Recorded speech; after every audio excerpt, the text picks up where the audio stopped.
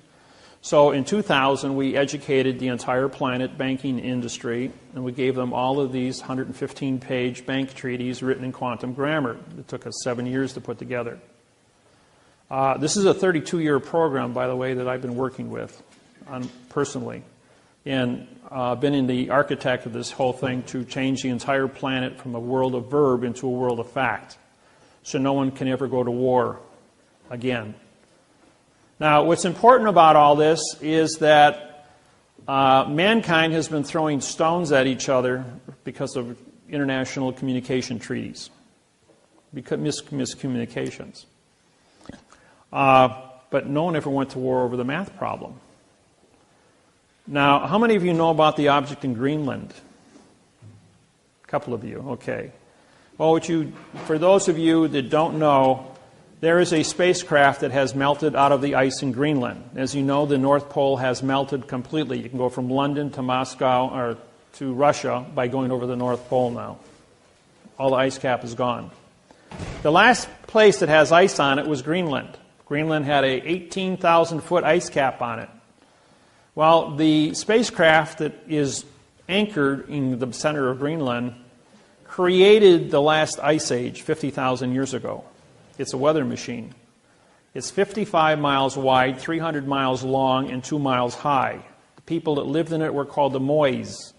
If you draw a straight line from the spacecraft to the Washington Monument in Washington, D.C., through the Yucatan Peninsula Great Pyramid at Mitsubishi, it ends up on Easter Island where the Mois have been dug out of this dirt. The heads on Easter Island?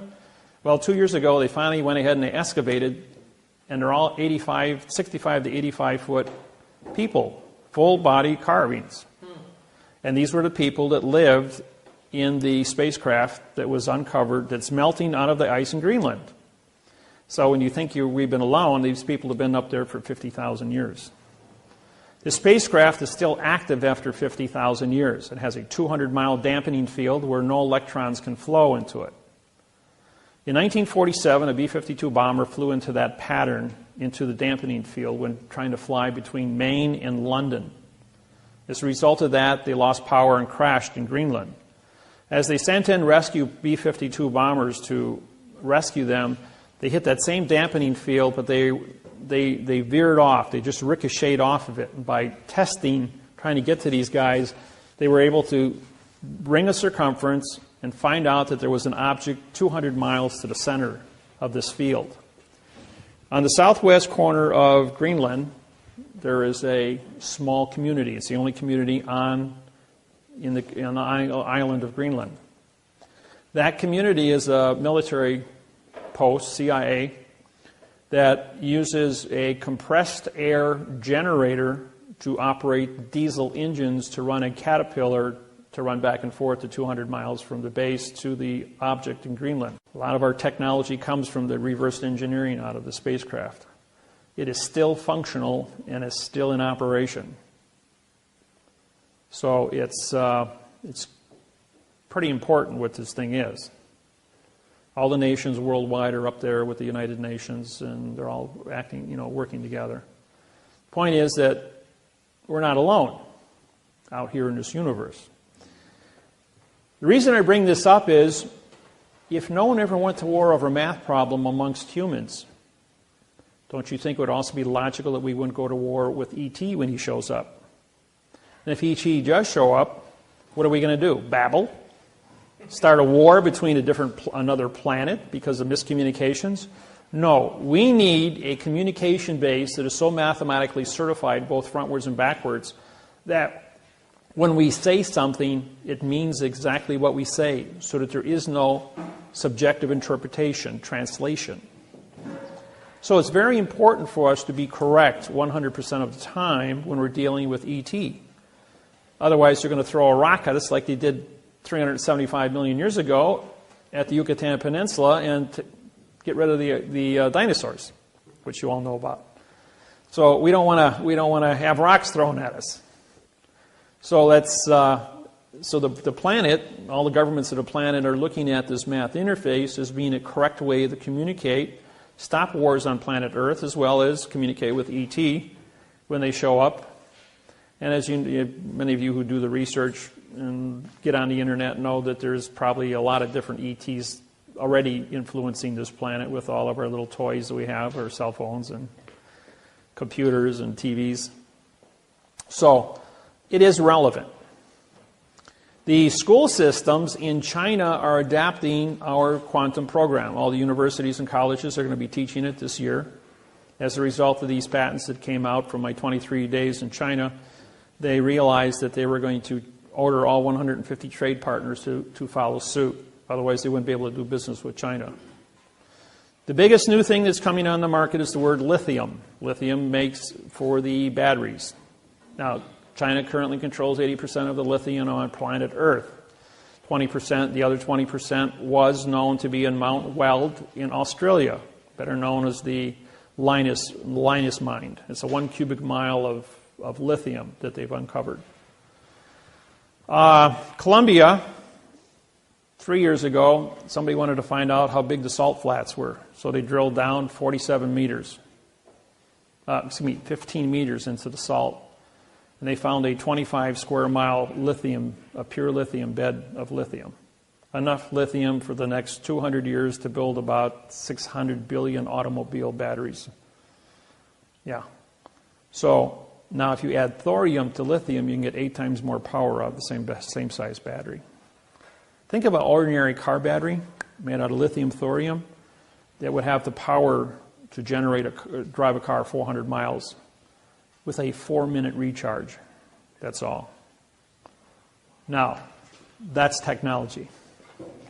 I know battery technology. I built my first perpetual motion motor when I was 16 years old, my first laser beam when I was 12. I've been on a cutting edge of weird, futuristic stuff ever since I was a little kid. And if you do enough research on me, you're going to find out that I was taken when I was 8 years old. I went into a UFO for 3.5 hours. They put a machine on top of my head. And whatever they did to me, they put all this information into my head. And why I've been able to build this program without any interruptions from anybody for the last 32 years. And I fielded over 100,000 questions at seminars. And I haven't missed any. So you cook up the best question you can think of, and I'll tell you the facts. I'll tell you the facts going all the way back 8,500 years and how it's going to influence all the cross-referencing with it. People go like, that's impossible. You can't know that kind of information. Ask me the question. We'll find out. Now, I did a seminar in Bellingham, Washington. I had 86 people in the audience, and I told everyone, I says, I'm going to answer all your questions today. And one gentleman on my right side here, he stands up. He was about 75 years old. And he says, that's a pretty bold statement. He says, you don't know what kind of questions we're going to ask. So how can you say you know all of our answers? I said, tell you what, you be the official question counter. I says, and you count how many questions I'm going to answer in the next 2 days. So he went ahead and he counted, and at the end of 5 o'clock on Sunday, he stands up and he says, well, that was impressive. You answered 125 questions successfully, including history, and I agreed with every answer you gave. He says, I got two more questions. He says, who is God?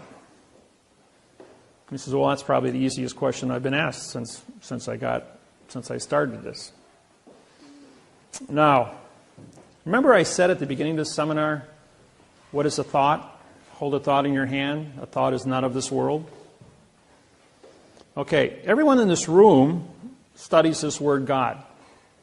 Matter of fact, we have 5,000 different sounds of words for the word God. It's a very unique word. Now, you also, when you study God, you also study the devil, or what evil is. So it's called perspective. You have to know what's good and you have to know what's bad. So you have an understanding of what choice is. Now, because you have choice, you can choose to be a good person or a bad person. Now, everyone in this room, you will read different books at different ages, at different times. You will talk to different people, your brothers, your sisters, your parents, your ministers at the school, at the church, teachers. And all through life, you accumulate information. The end result is we all have 1,000 separate definitions that we have accumulated to answer one word.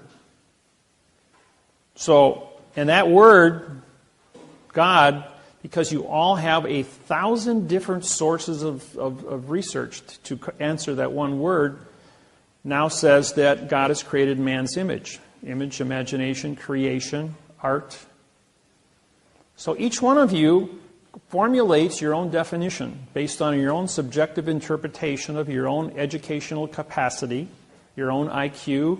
IQ is based on the amount of percentage of your brain activity that you use for thinking. To come to a conclusion, to stand in front of a mirror, look at yourself and say, I know who God is, based on these definitions. And no one, I don't care who you are, can tell you who your God is because they weren't there for your 1,000 points of study.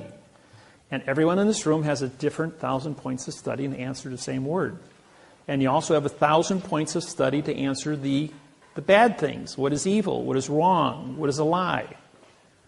It's called perspective. So we all choose to be good. We all choose to be correct. And we all choose to stand in front of a mirror and look at yourself and say, I know who God is.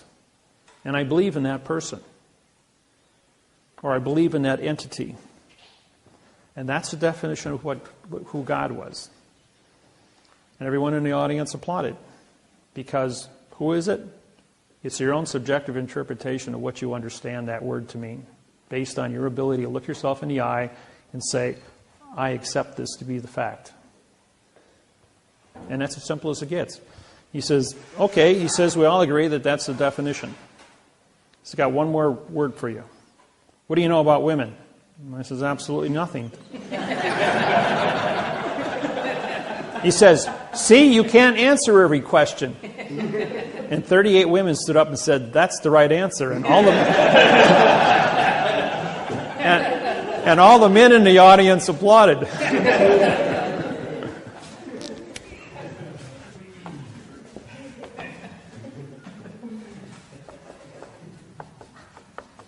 We're going to go through a sentence structure now.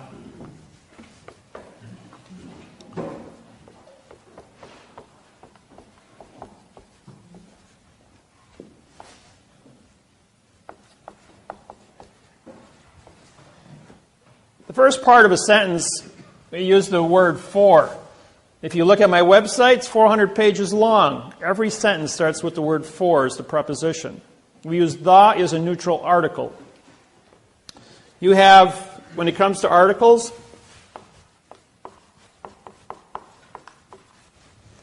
or what we call lodio, we'll put a square bracket because this means no contract. You have a, and, the, this, these. Those are the 5 that I use in my program. Pretty simple. It seems how you have 38 articles and we only use 5. Second part is there's a consequence.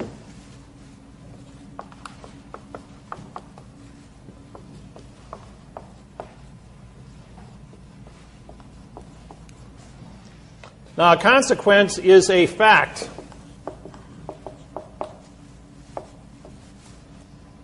In other words, I stand here and I look at this room, and I have knowledge. My knowledge allows me to understand people, tables, chairs, architectural structures. I specialize in 115 different fields, being an engineer, background, metallurgy, heat treat specialist, chemist, biotech, medical fields. I understand medical fields. I can look at every part of this building. I'm a master mason, bricklayer, concrete, lay tile, carpeting 6,000 yards, I hold knowledge of 180 different fibers used in carpeting, chemistry to put those things together, which your clothes are made out of, cotton, wool, polyester, rayon, all the different combinations of that, whether it be the coefficient of expansion, allows me the metals, gases, chemicals from all the different parts of the periodic table and how they're used to create different elements. I was the cook for Chemtron electrodes, made super metals, stuff that never was ever heard of before. 1988, I wrote the math interface on all metals. It was called the polymer technology, proving that all metal is plastic, that all glass is plastic, that all plastic is plastic. And so the consequences of having knowledge creates a cause. As we get older, we acquire more and more knowledge, which allows us to understand the consequences of the facts. The third thing we're going to do is we're going to think. Thinking, I'll put that in ing. Thinking is a verb, which is motion.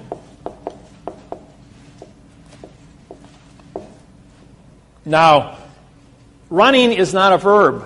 Jumping is not a verb. Driving is not a verb. And thinking, you have to think before you can do all these things. Order of operations, folks. You always have to follow the order of operations to have a legal contract. Even writing the sentence. Writing a sentence is not see the pen. See is a pronoun, the is an adverb, making pen a verb. That's a second grade reader. See the ball. See Jack run. See is an adverb, making now run to Jack to be an adjective of the word run, which is a pronoun, which means nothing. You say, these are first grade readers. They're a complete lie. Don't get your kids tied up in that. You want to teach them how to read? Go to my website. That'll really fry them.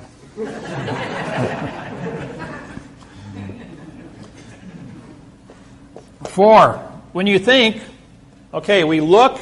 This is we'll put this to be sight, or see. You see stuff, and you need a see. You need a see pass, see treaty. You need a SEA pass. Sea pass means that you can move a vessel in a sea of space. So when you have knowledge, you have these positions that you're going to see and absorb points of information. You hear points of information. You use your 5 senses to absorb information. And with that information, we then store it as a computer. So the consequences is a storage. Just like a computer. And we keep all this information in until we're asked the question. Then you go into motion, just like when you enter in the keyboard. You might put stuff in, it's going to store it. When you want it out, you hit enter, ask it a question, you hit enter, and it does a search. It goes thinking, and now gives you a claim. With is a possession.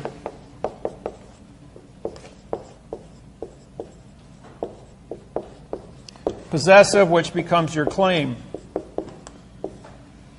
Now, claims are, you only have 2 different things. You either have a plus or a minus.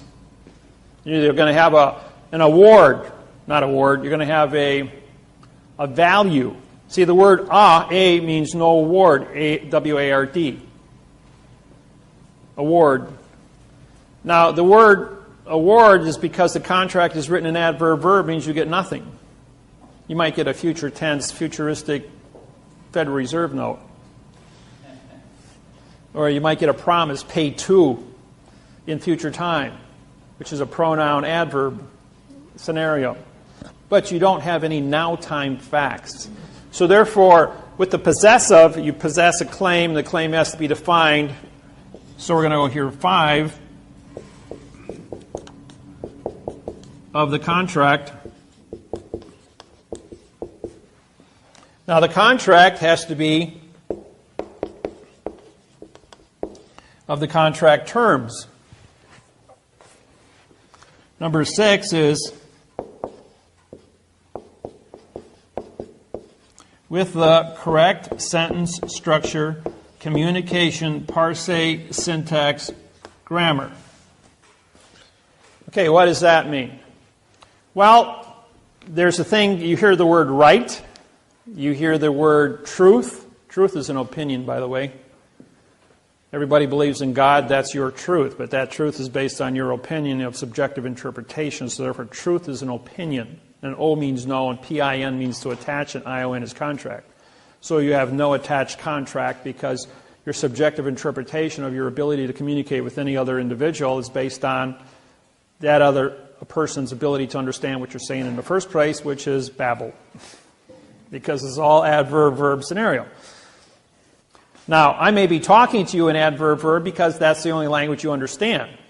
If I stood up here and talked to you and for this knowledge of this individual is with the claim of the correct parsing syntax grammar, start using prepositional phrases, this would not jar well with your perception. And you'd kind of get lost. So it takes about 200 hours to adapt to this technology. And you will get a migraine headache because you're all brainwashed not to see an article. You might think that's a joke. It's not. Sublimic messaging through TV, radio, newspapers and magazines, school books have been there your whole life, right in front of you. We hide it in plain view, just like we hide a flag in plain view, and we cancel this contract by putting a Coke can on top of the staff, which is a phoenix in this case. If the wingtips are down, it's a phoenix. If they're up, it's an eagle, which is postal. So you can either be under postal guise or you can be under the Vatican guise. Either way, you're under somebody's guise, G-U-I-S-E. It's not a disguise, it's a guise, G-U-I-S-E. Dis meaning no, guys. This means no, by the way. Finally, number 7 is by the author.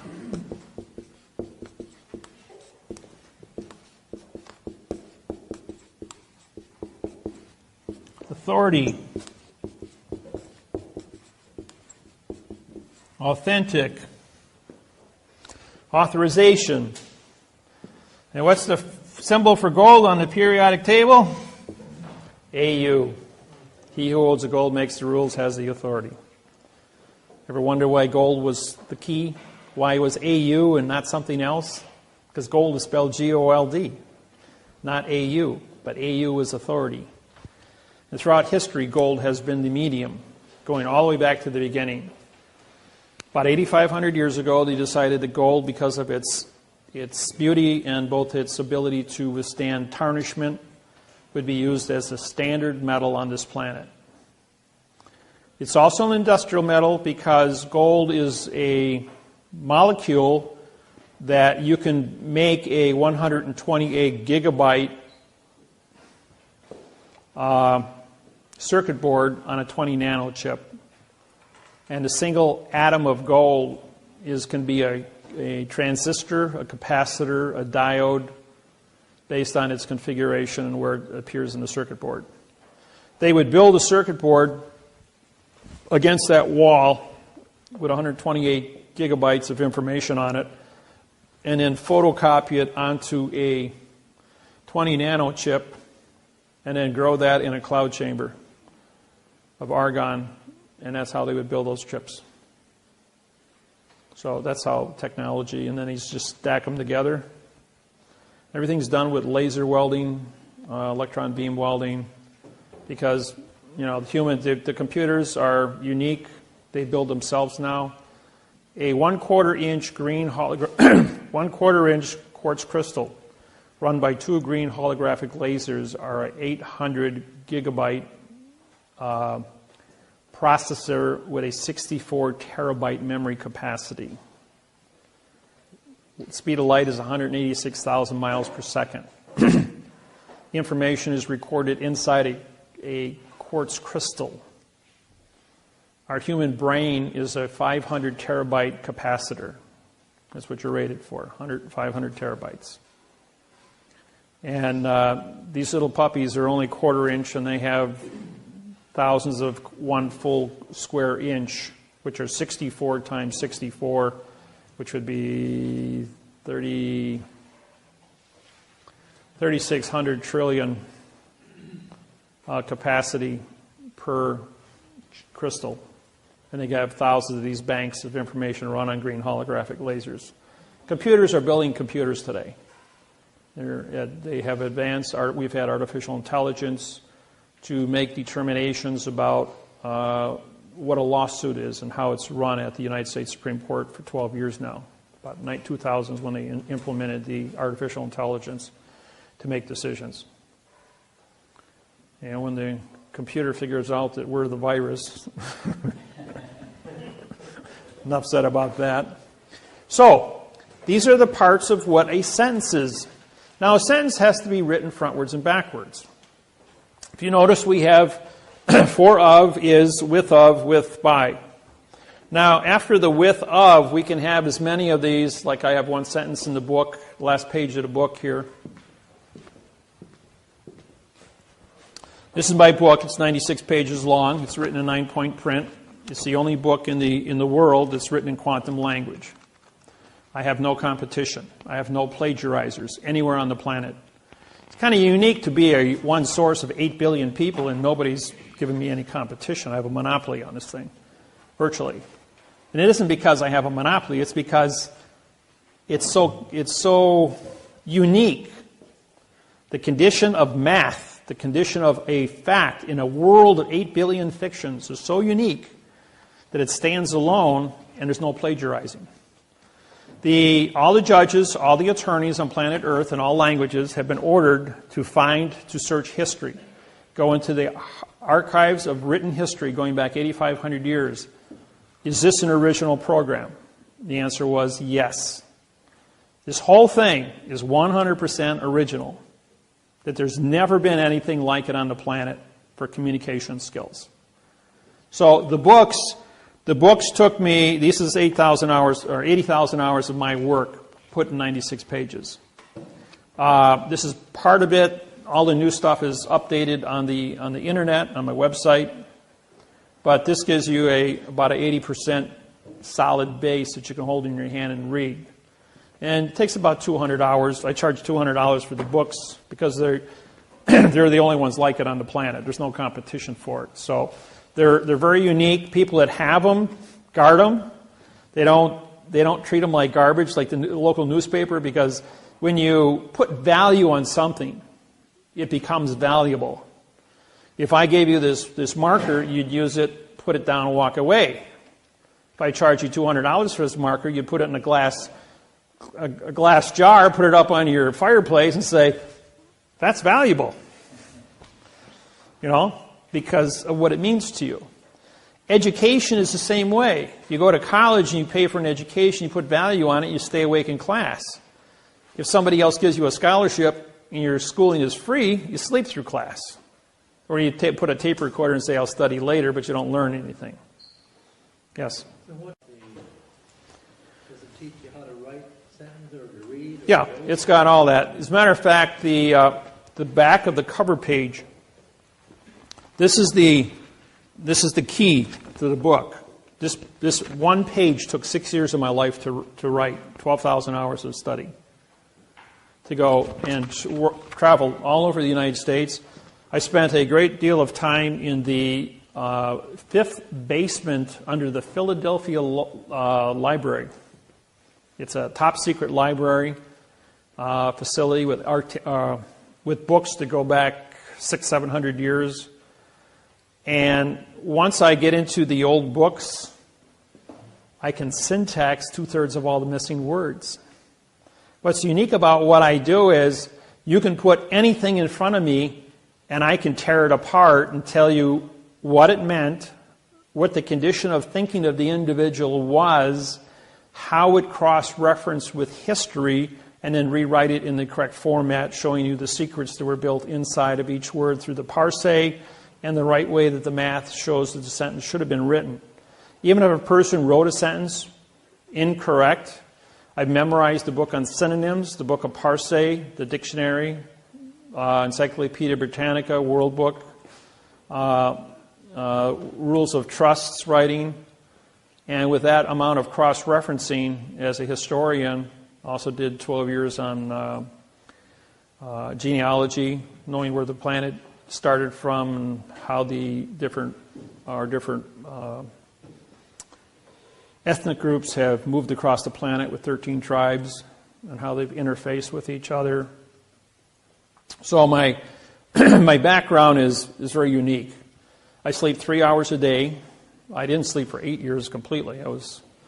For those that don't know, I died on December 3rd, 1975. I had my right kidney removed. Both of my adrenal glands were surgically removed by a South Korean doctor in an operation. I had gotten sick. My right kidney was killed I was caught in the 1968 riots in Milwaukee, and they kicked my right kidney like you tee a football off 7 times. I got pinned down by 8 boys. After I got out of work, I had arrested one of them for shoplifting. I worked at Sears and Roebuck. I was 18 years old. So his little gang of guys jumped me when I got out of work at 9 o'clock at night, and they tried to kill me. They killed my right kidney. And it took 7 years before it finally knocked me down. Even though it was dead inside me, my body had created a callus around the kidney. It was about the size of my fist, and it was just black tissue. Because of the poison leaking into my system, it created a super immune system fighting this poison on a full-time basis for 7 years. When they removed that, the doctor, who had never operated on a human being before, cut my right adrenal gland out with it because it's attached to the kidney. Then he thought he was supposed to remove my left kidney, which was healthy. So he cut that in half and took out my left adrenal gland and half my left kidney. Well, it left me, I went into anesthesia shock, and I was flatlined. I died on the operating table. They couldn't jumpstart me, and I wound up in a morgue, cut in half with my heart hanging out of my chest for 35 minutes without a heartbeat. I mean, it's in plain view, the coroner and the nurses down there. And then as soon as they signed my death certificate, according to the coroner, they had an exact time and location. So whatever the future event took place, they had a recording of an individual in a morgue at an exact point in time with an exact match, and I was jump-started. My heart started beating, and they rushed me back upstairs, and they put me back together. I woke up 2 hours out of surgery and stayed awake for 8 consecutive years, going to school full-time and working 2 full-time jobs. I walked out of the hospital in 72 hours. Recovery time is 2 weeks for the loss of a kidney, and I walked out in 72 hours. So I got on this kick of studying. I was going to save my own life because I only had half one kidney, and he said I'd be dead in 3 years. Well, I'm 63 years old now. I was born on September 17th, 1949, and I haven't aged in 35 years. I stopped aging when my kidney... See, what happens is, 2 years ago in London, they discovered the gene that causes aging in the human being. When I died when I was 25, my aging genes and my cells died also, and my DNA, according to what the doctors have been able to surmise. So my aging gene, because it's gone, I stopped aging at the age of 25. I've probably aged 5 years in the last 38 years. So like my cousin who was 114, I probably will live to still be young like this when I'm 100 years old, which would be cool. But it's with this program being as unique as it is, and so important to the existence of this planet and all species on this planet, it's unique that I was chosen with this as a meek person. Now, what does the word meek mean to you? Some people say it means timid or shy or weak. The word meek means I have absolute power over all things on the planet. And I have discretion. In other words, I'm a teacher. That's what the word meek means, that I have absolute power, but I teach people. I don't hurt people with this technology. Even though I am the judge-prosecutor, because the judges are the ones that go out and harvest the people, I sit down with the judges and I say, listen, here's your signed confession. You can choose 30 years in prison, or you're the guy that you buried the bodies, now go dig them up. Or retire. That's it. You got 3 choices. Because if you think you're going to continue, ain't going to happen. So, and that's unique. And I have a lot of people all the way across the world at the top of the food chain, ambassadors, presidents. I was elected King of Hawaii in June of 1997. That's not a joke. The 72 Hawaiian families got together, and they elected me the King of Hawaii. But I am a king over one thing: parse, syntax, grammar. Now, grammar controls contract. So all contracts, treaties, and trusts with the United States government and the Postal Service are a result of what is written on paper.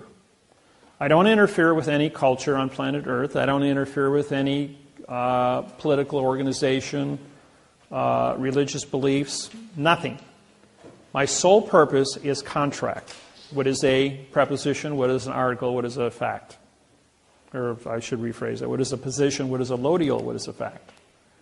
So, when I was elected king, I was a king of contracts. That anybody, any two people, any two tribes within the Hawaiian 72 tribes. Same thing with the 1,200 Maori tribes and the 3,460 tribes of Australia. I hold those positions also. That I was elected into a position and adopted by their tribal councils to be in charge of contracts. And countries all over the world have asked me for help in the suppression that they've suffered from one country taking over their country. Take Ireland, for instance. In July, I did a radio show for the Irish Republic on their by internet radio. It was supposed to be a 20-minute spot, lasted 2 hours and 45 minutes. When I got off the radio, the next day my phone rang, and it was the Irish Parliament called me and said, "Could you write a constitution for us?" And they said, how much time do you need? 3-4 months, they said. I said, how about tomorrow afternoon? He said, you're going to do a constitution for us in one day? He says, yeah. I says, I'll deliver it to you tomorrow. It'll be 59 paragraphs long. And I did. Overnight, I wrote him a constitution, supplied it to the Irish Parliament. They took 2 days to pore over it, voted on it unanimously, took it to the London Parliament, and London Parliament pored over it for 3 days.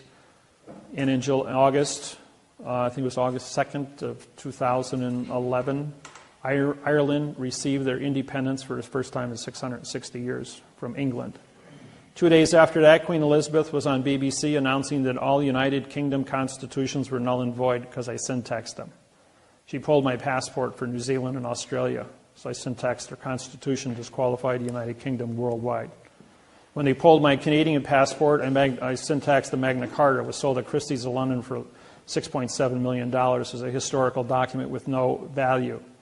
When the United States Congress, Senate, Legislature, and Supreme Court gave me a hard time here a couple of years ago, I syntaxed the Constitution of the United States of America, wrote a new Constitution for the United Nations. And now the Constitution, the Bill of Rights, and the Declaration of Independence is going to be auctioned this year in Washington, D.C., because it's a historical document and it has no value.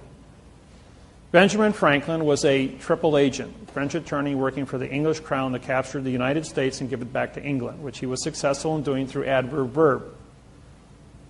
When I did a seminar in Atlanta, Georgia, for 72 people, we had the senator from Georgia. He came to the seminar along with several Supreme Court judges from Georgia.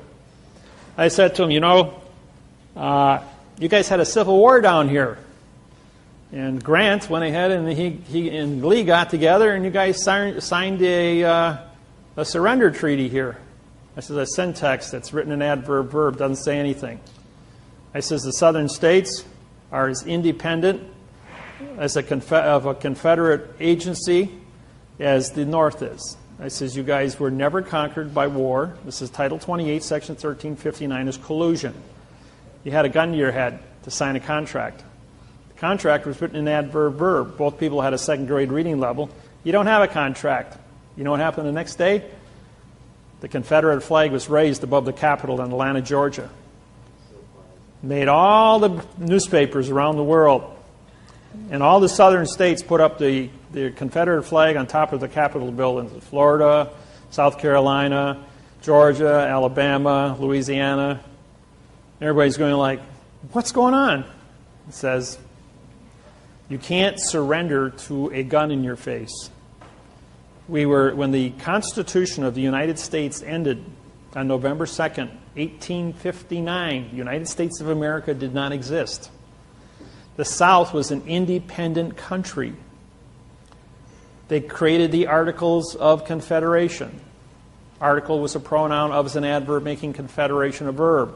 That was a lie. So they don't exist either. It's an illusion. So their illusion versus the United States of America, of is an adverb, making America a verb. Illusion. How does two illusions create a fact? They don't. So therefore, everybody's still independent. And I spell independent, I-N-D, a vowel and two consonants, no contract. Because it's an opinion. So you got 8 billion people with an opinion about where you stand and who you are. So when they put up the flags, the United States Supreme Court came back and said, we don't have jurisdiction. And they were right. And they see, all these years, 150 years went by, and nobody knew what they were doing. Until I stood up and said, hey, the king has new clothes. And everybody knows the king has new clothes story. Question? Just want to go back to the book. I think on your website, I saw something referencing to some DVDs to study along with the book. All the DVDs from every seminar I've done since 1999 are on the internet. Free. Just type in David Wynn-Miller videos. Anything you want. Facebook, MySpace, Twitter, Google, AOL, Yahoo. I can't even think of all the rest of them. They're up there. Gmail. And you'll get all the videos you want. There's 200 hours of different videos, seminars. There's the Facebook has got the 17-hour series from Australia. I went down there. That's when they pulled my visa. You see, I'm a federal judge in New South Wales, Australia, Auckland, New Zealand, and also a full barrister with the British United Kingdom. Now, I was awarded that because they couldn't win. They lost 129 cases to me. And I've indicted 129 of their judges. And they don't know what to do with me, so they had to make me a barrister and a federal judge, thinking that that would be okay, you know. Well, the very last trial I was at, in the Land Environmental Court, the judge stood up 4 times and bowed to me. All of the lawyers coming and going in the courtroom during the time of the 1.5-hour presentation I put on in front of 4 TV cameras. I mean, these are the big TV cameras they had in the room there, which were broadcasted all over Australia to all the courthouses so that they could watch. And then I told the judge, I says, you know, Judge, you've been on the bench 28 years. But you're the new kid on the block. You got pulled for this duty, and you've only been sitting on the bench here in Land Environmental for 3 days. I says, and they set you up to come in front of me because they knew what I was going to do, and none of the other judges that were older than you wanted to get caught in my crosshairs. And I says, I'm the only judge in this court. I says, that seal you got behind you is a good cartoon. I called it a cartoon. The judge turns around and looks at it and says, yeah, it's a cartoon. The first day I was in court with these people, underneath the seal of all the courts, they have a ribbon. The ribbon has words on it. Between the words, they have dots. Because it's a seal, a dot is used in 2 locations under syntax. On a seal, it's used as a prepositional phrase. On money, it's used as a prepositional phrase because of the restriction of space. So the dot between words, in other words, if I were to have a word here, if I put it here, it's called a period. But if I put it in the middle, that's a prepositional phrase. So if I did this, and I said for the possession, this would be for the width of the with the possession. Each dot would represent a prepositional phrase. And that's syntax, folks. I says, Judge, you're here talking to me in adverb verb. You're here filing paperwork in adverb verb, and yet your seal on the back of the wall says you are advertising syntax, which means you have to be correct. Otherwise, you're guilty of perjury by signed confession. I says, and I handed you a correct parse syntax grammar lawsuit, and I am the only federal judge, and I held up my oath, in Australia. I have the only correct written contract in front of you. I says, so I have the flag, I have the oath, and I have the paperwork, and the paperwork is the court, and I signed a stamp. Where's your signed stamp? I'm postmaster, banker, and judge of this courtroom. Judge stands up and bows to me. And after the fourth bow, he walked out of the courtroom, bowed to me backwards, surrendering the court to me as a chief federal judge of Australia. Then I went up to see the Supreme Court, and they locked me out.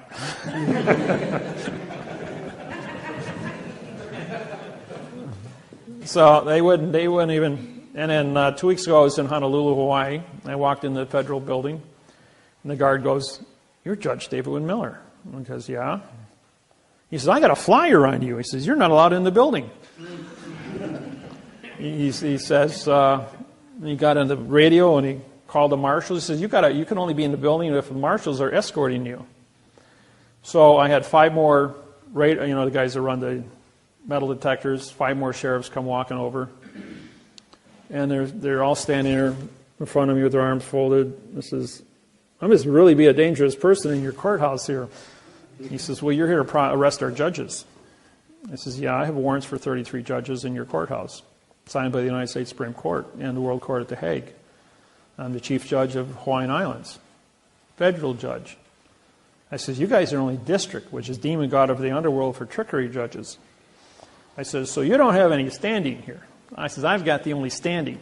I says, "Not only that, you anchored your vessel, which is your courthouse building, on our island." He says, "I'm the elected king of Hawaii, and you've got your vessel anchored on my island. Do you have a drogue law?" That means to anchor. "In the correct parse syntax grammar to anchor your vessel on my island?" "I don't think so." "Do you have a sea pass, SEE, to pass through our borders? Do you have a sea treaty, SEA, to move your vessel amongst the sea of space?" "You don't have any of these treaties?" It means you're trespassing. I says, "And I've got warrants for your arrest." So then 3 marshals come down. "Yeah, what are you doing here?" I says, "Well, I'm here to see the U.S. attorney here in the courthouse." I says, "I'm going to indict Judge Kobayashi over in Maui for treason." "All right, we're going to have to escort you upstairs." So I get off the elevator, there's 5 more marshals, 2 City of Honolulu sheriffs, and 2 City of Honolulu police officers, plus 5 rent-a-cops. So we got 14 people standing in front of me. I must be a really dangerous guy. "You're here we're going to have you indicted for harassing our judges." I'm going, well, first off, they're not judges. They don't have an oath of office. Number 2, I have warrants for their arrest. Number 3, all of you gentlemen standing in front of me don't have an oath of office to carry a gun or a badge. I says, I syntaxed it. I says, I have my oath with me. I says, and I was elected as the king in this, so I have diplomatic immunity. I'm a sovereign. I'm the only sovereign in the United States. I have my own country. My own country. And guess what the land of my country is? The land of the courtroom during the time of contract. No one has ever claimed the land of the courtroom during the time of contract. So every courtroom I go into on planet Earth is my country on planet Earth because I was appointed to me through the United Nations, where all 200 countries treated with me, saying, when you come into a courtroom, you are the senior chief judge under land of the contract, and because your contracts are written in quantum grammars, which creates the constitution of the land of the contract. The courtroom. And the courtroom is not a geographical location. It's paper, folks. The land of paper is the contract. Because the contract of paper is not bonded to the room is just a point of convenience. So, what is a courtroom? A courtroom is a piece of paper. And the words on the paper are the thoughts. Hold a thought in your hand, show me the three-dimensional object of the thought. So therefore, the understanding of the courtroom is the correct parse syntax grammar on paper in a geographical location that is neutral, called the land of the courthouse, or the land of the courtroom. Now, let's say we were in court today, and every person in this room sat here in front of me with a different contract, one for divorce, one for trespassing, one for shoplifting, one for traffic, drunk driving, underage. and as a result of that, does your contract for traffic have anything to do with his divorce or his marriage or his trespassing? The answer is no. So each one of your paper contracts that you have is a vessel in a sea of space. And your name is on that document. Therefore, that is your bill of lading, your passport to be in the closed area called court. And the condition, the contract, the words on that document, if they're written in adverb verb, say nothing. Therefore, they're called art, A-R-T. Vowel and two consonants, no contract. How do you spell ink? I-N-K.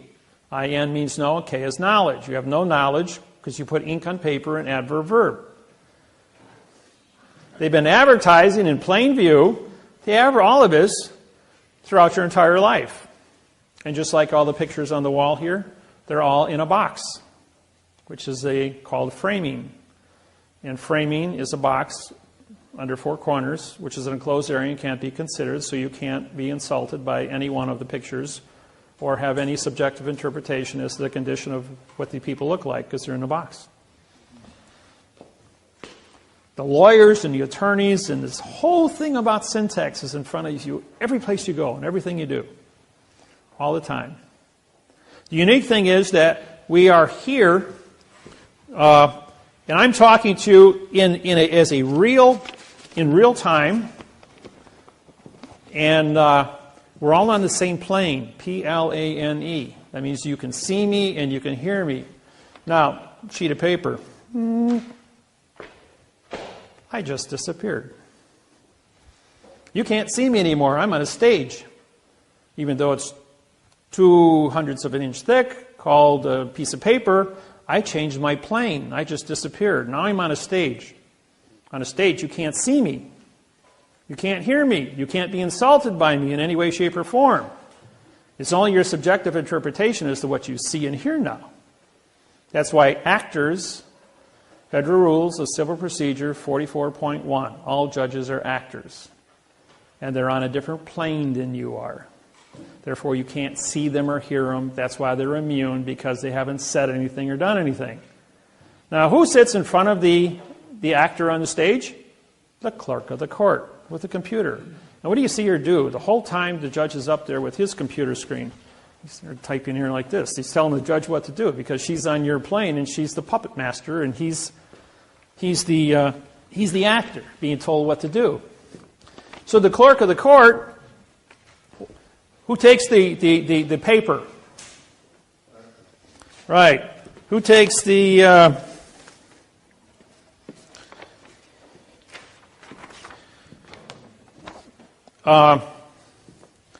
clerk of the court takes your money, gives you a receipt. That's called banking. You go to the bank, the teller at the bank takes your money, cancels your check, gives you money, which is doing a transaction. Just like ordering food at a restaurant. You order your food, the waitress writes it down on a piece of paper, which is a bill of lading, takes it back, brings out your food, gives you a receipt. If your MasterCard, you sign it. If it's cash, you take it up to the cash register. You do banking. She gives you a receipt. You give her money. You pay for your cargo. You go to the court. You hand her the vessel. You see a space. The vessel comes to the port of the court. The vessel gets docked. Therefore, we put a docket number on it, docking the vessel. You pay $350 docking fee, and now you have a document. DOC, DOC, DOC. You see, we're using the terminology and bringing things into first-person knowledge now, so you're aware of what's happening. When the document comes to the port of the court, the document has a stamp on it. The stamp is autographed by the postmaster delivering the vessel to the port of the court, who also puts a stamp on and signs it. Therefore, we have postmaster to postmaster docking a vessel. The vessel is an independent. Now, this is something some of you know or don't know. All judges are actors. They do not become a judge until they autograph this document. If they autograph the stamp of this document, then they are the judge in the case. A judge who does not sign this document is not a judge. When you walk into the courtroom, the judge is up there and says, "Did you sign the paper?" The judge says, "No." That's not the judge. That's an actor. "Who did sign your paper?" The clerk of the court did. She's the judge. So you can say, "Judge, you're not on my plane. Get out of my courtroom." Now, when I walk into a courtroom, I walk in there and it says, "Judge, you're excused." I'm going like, this is a state court. I'm in charge. I said, "Bailiff, I deputize you as my tip staff. Arrest the judge for trespassing in my courtroom. I have a federal oath. I have a federal oath of office. I have it in my possession. I've signed the stamp. I'm on a federal plane. That's a federal flag. This is a federal court. We're here for money. This document says there's money on it. This stamp is $1 stamp on it. This is postal money. We're in a postal vessel in dry dock under a postal stamp. This is a federal flag." I says, "This vessel has jurisdiction and I have an oath of office that matches this contract.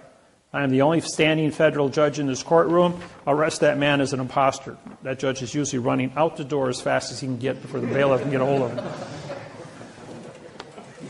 Then I turn and I says, I've syntaxed the district attorney's paperwork here, and now I'm prosecuting the district attorney for a $25 million fine and 30 years in prison for false and misleading statements to damage a citizen. And about that time, he's running out the door. And if he's standing his ground, then I got the bailiff arresting him. And if you've been in court and you've seen this happen and that, you're going like, never seen that before. The other attorneys do the same thing. When I was in Australia, we did this. And a district attorney, my client was a dwarf, stood 3 feet 9 inches tall. And when she walked in there, everybody kind of got out of her way. And I was there, and the judge goes, "Are you a representative?" And he says, "No, sir, I'm a claimant." "Well, who's that?" And he says, "She owns the property. I'm a claimant on her property." "Well, you're not on title." I syntaxed the mortgage contract for New South Wales. I says, "It's false and misleading." I says, "Because I syntaxed, I'm a claimant on the document for false and misleading statements. I syntaxed the prosecuting attorneys who wants to foreclose her property. This man has committed a felony against this court. He's got a second-grade reading level. Doesn't have an oath of office. He's not a barrister.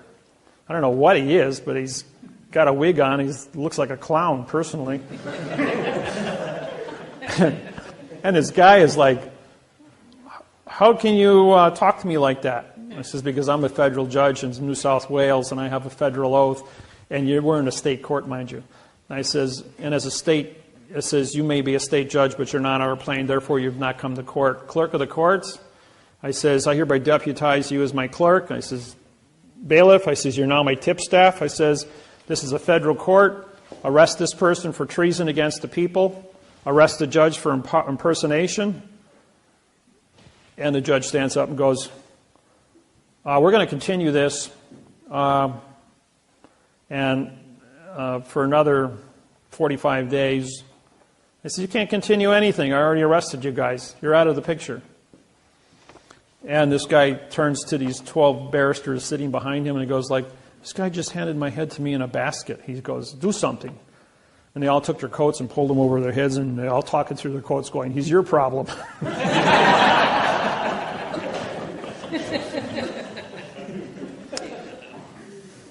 When you file a lawsuit, this is just a copy of one of my oaths.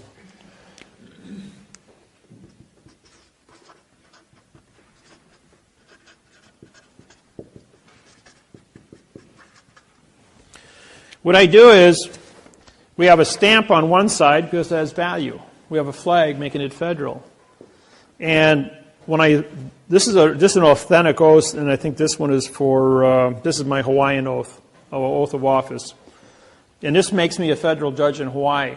And when you put value on the front, you have to endorse the top of the back, just like you endorse the top of your checks at the bank. Now, the reason, what is an endorsement? Okay, we write. Now, if this was 75 feet long, we'd call this, as a single document, we'd be bonded. We roll it all up, called a scroll. And so, now that it's been rolled up, we put the wax seal on here, going all the way back 6,700 years, and the king would then use the ring to put the seal on.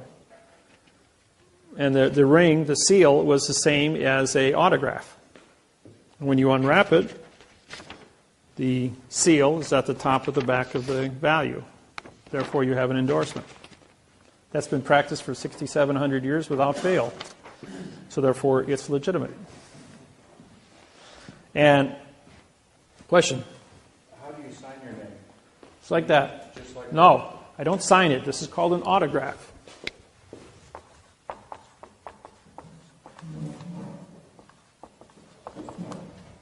Autograph.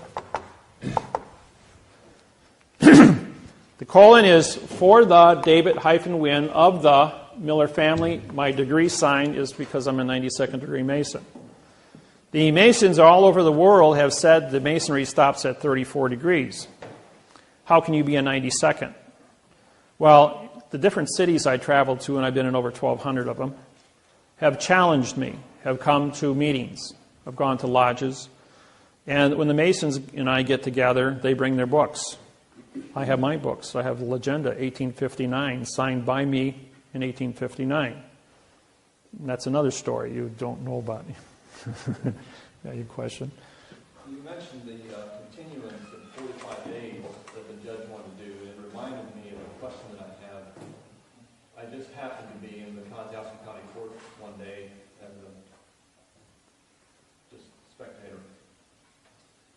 And it was a different setting. There was a couple of attorneys on this side, or one attorney on this side, and then their high-powered clients. And then there was an attorney on this side, and another guy in a suit and tie. And for some reason, when the judge walked in, they were all prepared to rise. He goes, "No, just stay seated." Did he have his robe on? Yes. Okay. By the way, the robe means I'm mourning justice. What does it mean? He's in mourning for justice, because justice is dead. In this conversation, you could kind of tell they all did just on this inside track.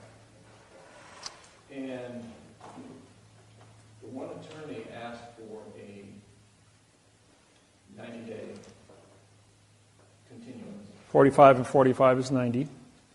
And then the judge goes, "Well, if I did as I wanted to, I would continue it for 122 days. And they all laughed, every one of them. Laughed? Yeah, it was like this big chuckle, they all knew what he meant by it, except for me. I didn't know what was going on. That's my question. This was on September 6th.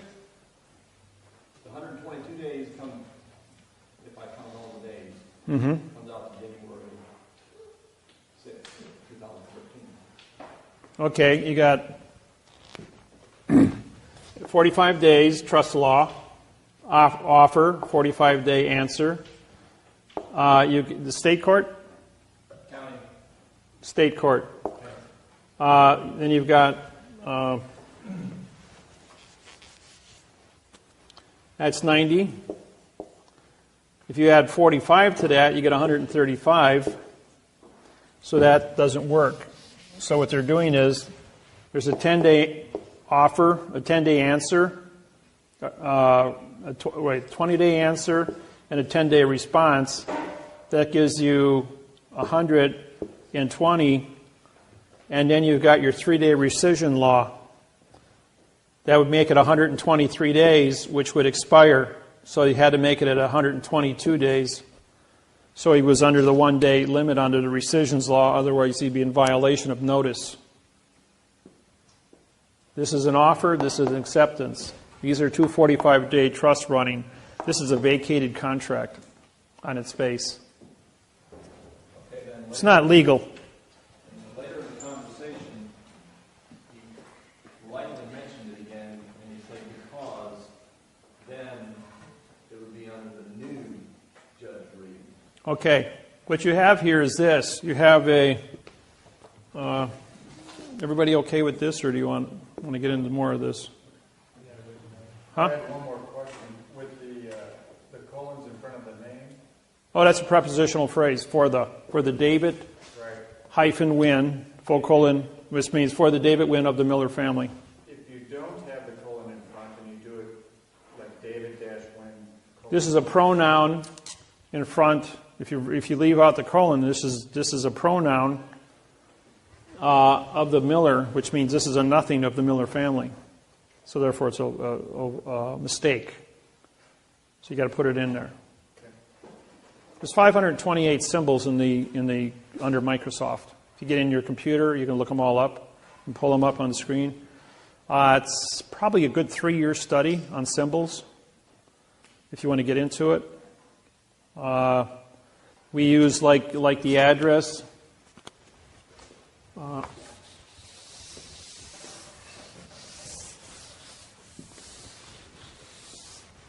Like my address in Milwaukee.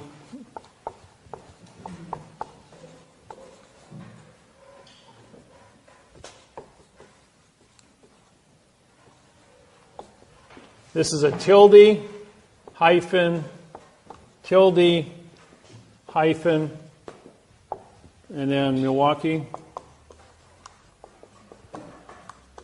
This is a tilde. Milwaukee is not the name, it's a location. Wisconsin, it's a location.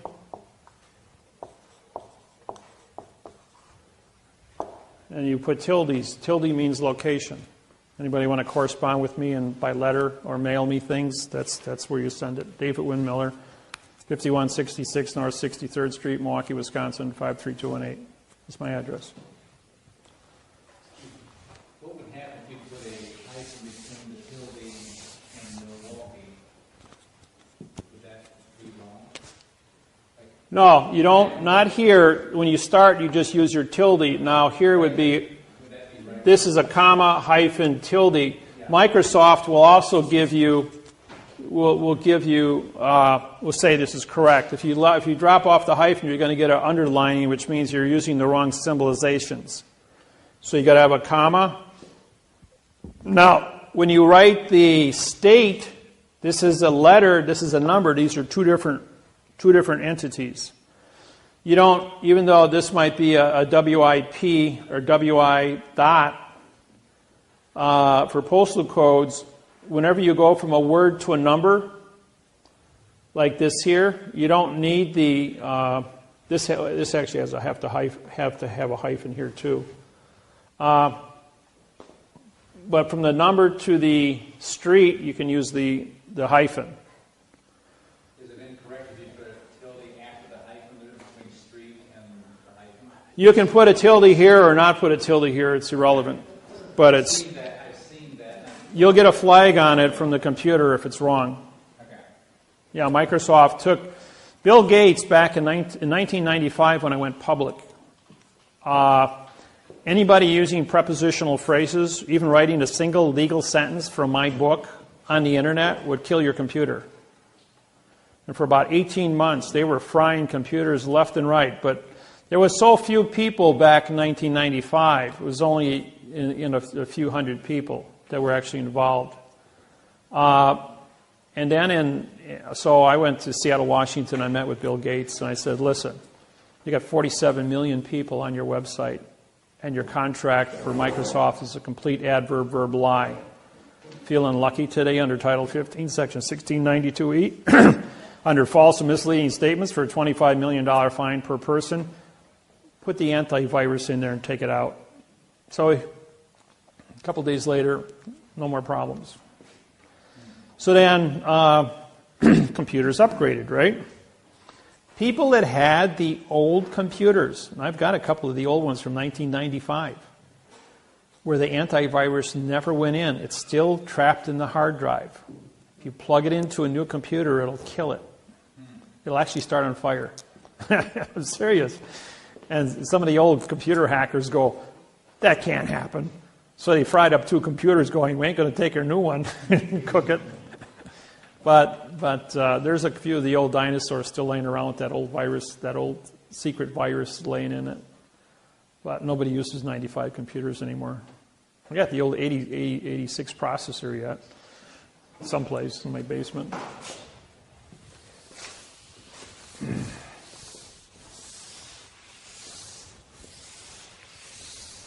So I got a question. Okay, shoot. What does that do for us if we autograph our name that way? Well, as soon as you autograph your name in that manner, it says that you've been exposed to this technology. All the judges know, all the judges in the United States, 11,000, both state and federal, have been trained in this technology for 17 years. I've been teaching at Scottsdale, Arizona since 1995 and Reno, Nevada at the Judge Institutes through both video and my program, both on the internet and in the books. They're made aware. Every year we pass out the books to the judges here in New Zealand, Australia, England, the United Nations. They get copies of my books so they can stay up to speed on what's happening. Federal government, the FBI's got a huge file on me. My passport has about 40 pages of credentials on it for all the treaties I have worldwide with all the different countries, banking, ambassadorships, lawsuits. And usually when I go through customs, it's going in and out of countries. I got to book like 4 hours between flights because it takes 2 to 3 hours for the immigrations people to go through my files before they allow me to pass through. It's getting more and more difficult to move around. I usually call them ahead of time so they can run my passport and pull stuff up, so when I get there they are fully aware of why I'm there and what I'm doing in the different countries I go to. So, questions? So if I have been using my autograph without the colon in front in my court papers, and I start using it, will the judge start listening to me? Yeah. Yeah.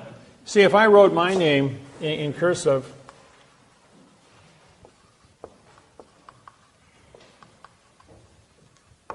like that, the word cursive,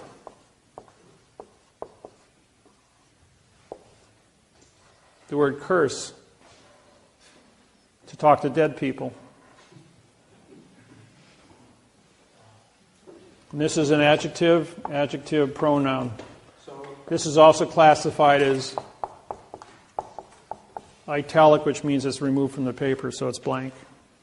So when I autograph my paper, I should print it like you have done? Correct. You do it like this. Okay, so I But can... if you're not a Mason, don't put the degree sign on there. I do that. But they're fully aware of that. So my autograph should be printed upper lowercase. Everybody should be printing. This was taught to you.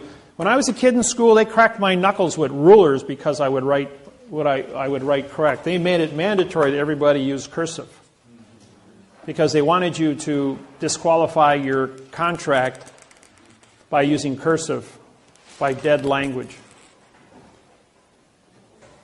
And then they've got this one.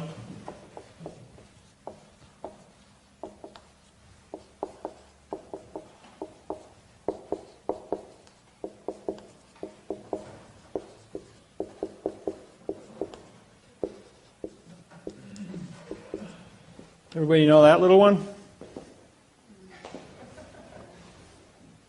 This is an adverb. This is a verb.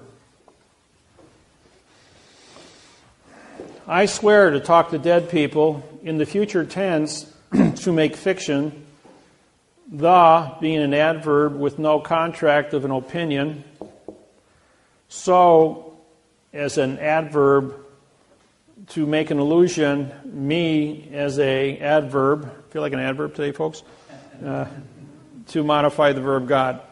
which is incorrect. Now, when, for those, I don't know how many of you know about the 1996 seminar I did in Indianapolis, Indiana for 47 ministers. Broke my own rules. Velma. All right, let's shut my own phone down here. Vibrate only. Okay. In June of 1996, I did a seminar in Indianapolis, Indiana for 47 ministers from 16 different religions. We had Muslims, Jews, Christians, Hindus, Buddhists. I mean, you talk about a room full of people. And I was to do a 12-hour seminar in front of all these ministers on syntaxing all their different Bibles and conduct this thing for 12 hours and keep peace at the same time. And that's somewhat of a... Everybody that looked at that said, "Were you crazy? That's like walking into a lion's den with steaks hanging all over you." So I went ahead and I walked into the room, and we had a Jew, a Christian, and a Muslim sitting next to each other.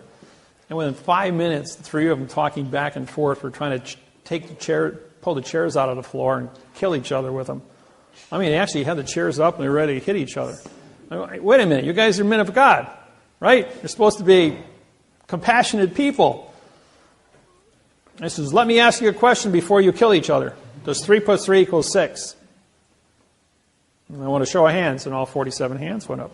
It says, "Hey, Mr. Jew, why didn't you kill the Christian and the Muslim because 3 plus 3 equals 6? He goes, "Well, that's a math problem." He says, "No one ever went to war over a math problem." I says, "You guys understand that." I says, "Do you know that every single one of you in this room put an adverb in front of the word God?" And everyone all got to think, what does it say? The church of God. Adverb, verb, adverb, verb. The house of God.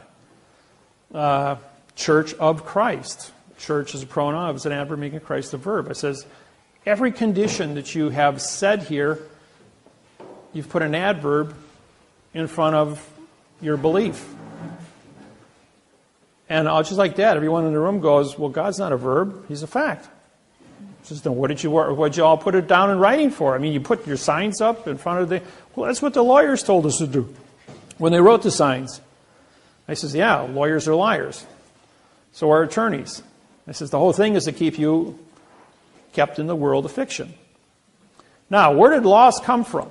Every law in the world came from the religions. The religion came first in the community, in the ministers, the bishops, the cardinals. Anybody who was a church leader, a religious leader, engineered condition of brainwashing for 8,500 years, going back to the beginning of written history.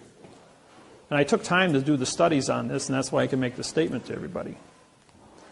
I'm not here to disqualify anybody's religious beliefs. It's just subjective interpretation of knowing how how you got into the situation in the first place. So it's important that all of us are aware of our heritage. And what we're doing is we're bringing things into a mathematical procedure of knowing where the secrets lie. When you're able to learn syntax and get into the Bibles, any Bible you want to choose, and identify those parts of speech and put the missing words in, you're going to see new definitions. And they can be written both frontwards and backwards. And that's the unique thing. The math interface on grammar was very simple. I spent 3 years with all different kinds of different programs in math trying to break this code. And the code was x plus 1 equals 2, 2 minus 1, yeah.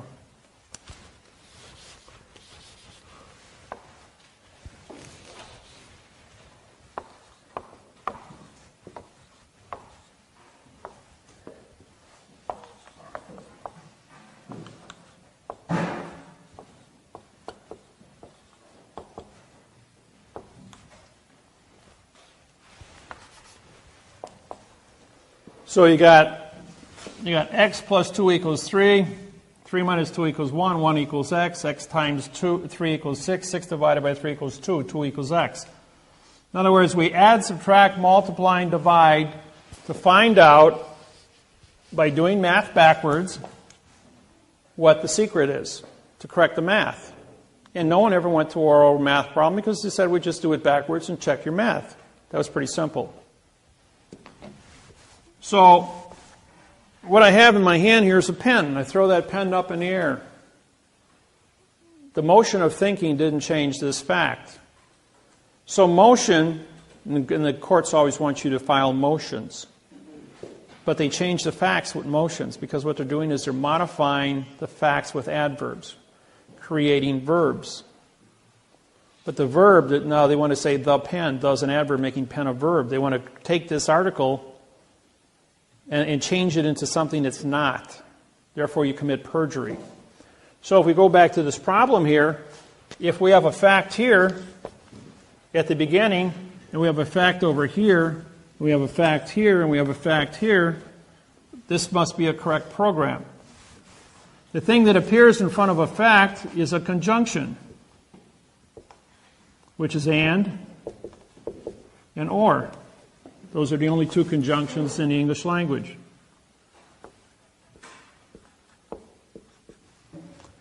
What you have in front of that, when you factor them out, is you got a plus 2 and a minus 2, a multiple 3, and a division 3.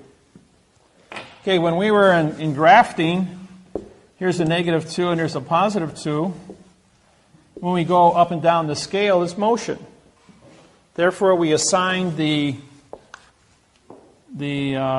number to a verb, and we factor that out because a verb doesn't have any modification. That's your thinking of a sentence.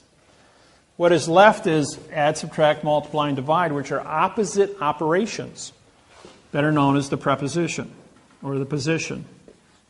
What is a position? A position means we're going to have a contract first before we get started. We agree that we're going to use the ABC alphabet to identify this pen or this object. With the ABC alphabet, we're now going to take this object and we're going to spell it pen, P-E-N. What is the pen for? The pen is for writing. So we're going to have a alphabet, a spelling, and a definition. Therefore, we know what the position of this object is. Now, who owns this pen? For my pen, with my pen, of my pen, by my pen. You say, now I can go ahead and identify this because of lodial positioning of ownership, which we used to call the article. But the article, when you had a preposition, it meant you had no position, so you could presume anything. If you had no preposition and no ownership, but an article, which meant no contract, you had a no-no. Henceforth a noun. But now we had to change it to a position, lodial fact. With that said, we now have a word that has 900 definitions. I proved that every word in the English language has 900 definitions because we have 68 articles and 68 prepositions and 38 articles.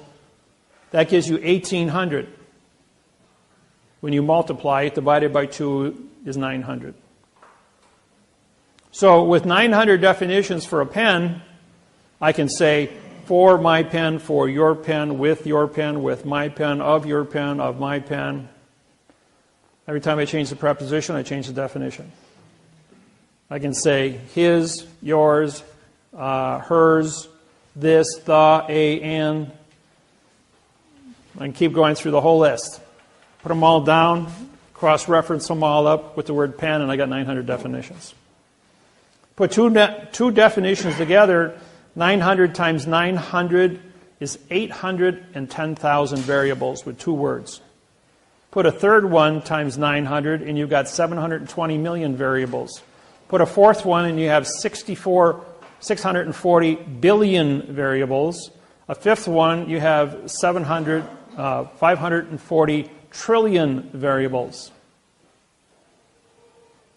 They said, well, the computers are only rated for the capacity. Write a 200-word sentence, and we're talking about a number with 200 zeros after it, variables, to write a legal sentence. They're saying that computers don't have enough memory capacity to write one sentence. Try writing a whole book or a 400-page website and do it correct 100% of the time. When you're working in a math problem, you've got to be correct 100% of the time. There is no room for error. You know, they build a space shuttle with 3 million components. It goes to the moon. They screw up with one.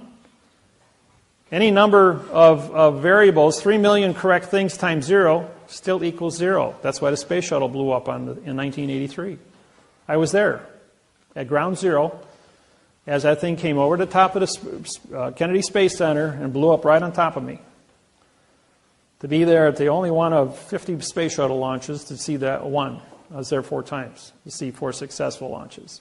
But I got to see that one blow up. You know, it's a rare, I've been in a lot of rare positions. I was in Hurricane Camille, Biloxi, Mississippi, when it took out Camille and Biloxi Air Force Base, the Keesler Air Force Base. I was at ground zero in a body cleanup in 1969, in August. There's a lot of unique things I've been exposed to. Been in tornadoes, been picked up, had my car picked up in a tornado, survived that. The man in front of me died. His car got flipped over and blew up. He was destroyed. Just 80 miles an hour, that much, to travel 15 feet. He died, I didn't, because he was 15 feet in front of me. The amount of things, why you're here, why you're supposed to be here, all the split-second things that happen in your life, but the snap of a finger. I was 18 years old. I'm standing up against a tree. I'm playing with a 20-gauge shotgun shell while rabbit hunting, and I bend over to pick up. I dropped the shell, and as I bent over to pick it up, a .30-30 slug split the back of my jacket open. Did I drop that pen, or was it knocked out of my hand? Knocked out of your hand. And I bent over to pick it up just as the slug split through my jacket, and I still have the bullet hole in the back of my middle of my back. A scar formed years later. And it's quite prevalent. It's about 1 inch in diameter, about a 1/4 inch deep, where the bullet went through me. But why am I still here doing this? Is because I'm supposed to be. And if they are successful in assassinating me, they just go back and reset the clock and jump and fix it. Because this math interface on communications will stop wars and guarantee that planet Earth does have a future, not only with our own people, our own races, our own tribes, or with E.T. when he shows up. Because eventually we're going to evolve. We're out there in space. We're broadcasting. You don't think those signals don't go out? And somebody's going to be listening someplace and show up here? You know, do the math. We're a young planet. We're a young species. Amongst the billions of years that this world's been around. The proof of that is in the spacecraft up in Greenland, that they've been here 50,000 years ago. And those guys were 65 to 85 feet tall. They had dinosaurs. The world was big way back when. Now everything is small. Question? Yeah, you talked a couple times about ETs. What exactly are they, or what's the purpose? ET can be many of anything. It means extraterrestrial, which means not of this world. And, you know, there's been millions of sightings worldwide of spacecrafts, right? Even a couple weeks ago, opening night of the Olympics. Anybody watch that on TV? In London, they had the fireworks went off above the stadium. And that's a no-fly zone because of security. And there was a UFO above the stadium, about 50, 60 feet in diameter, because everything went up in so many different spectrums of light. It was cloaked, had a cloaking device, but because of the amount of light frequencies from the explosives of all the different fireworks, chemical light, it illuminated the spacecraft above the stadium. And it was on YouTube, and over 200 different countries videotaped it. And they tried to play it down as being a balloon in the air. There was no balloons up there. There was no blimps. There was no aircrafts. But E.T. was up there watching. I say that I do this at all the seminars. Small craft would not have power to travel between point A and point B because of the universe, how big it is. In other words, our closest star is 4 light years away, Orion. Because an object no bigger than this room wouldn't have a fuel supply capable of doing something like that. So my take on this is that these are time machines from Earth, from our own future, because they're only visible for a split second. And the same craft has been videotaped and photographed millions of times over the last 70 years all over the planet, identical to the one above the stadium. So are those pictures still on YouTube? No, every one of them on the internet has been taken down. Nobody's got it. There was a few sites that were up there, but the government's been chopping them off left and right. Anything with the... If you type in... but people do have copies, and they're putting them up as fast as they tear them down. So if you type in UFO over Olympics opening day, it'll pull up a whole bunch of different sites and see pictures of it. My surmise is that these are time machines that come back in time to view or stop events that would destroy the planet. Some crazy guy setting off a dirty bomb, for instance.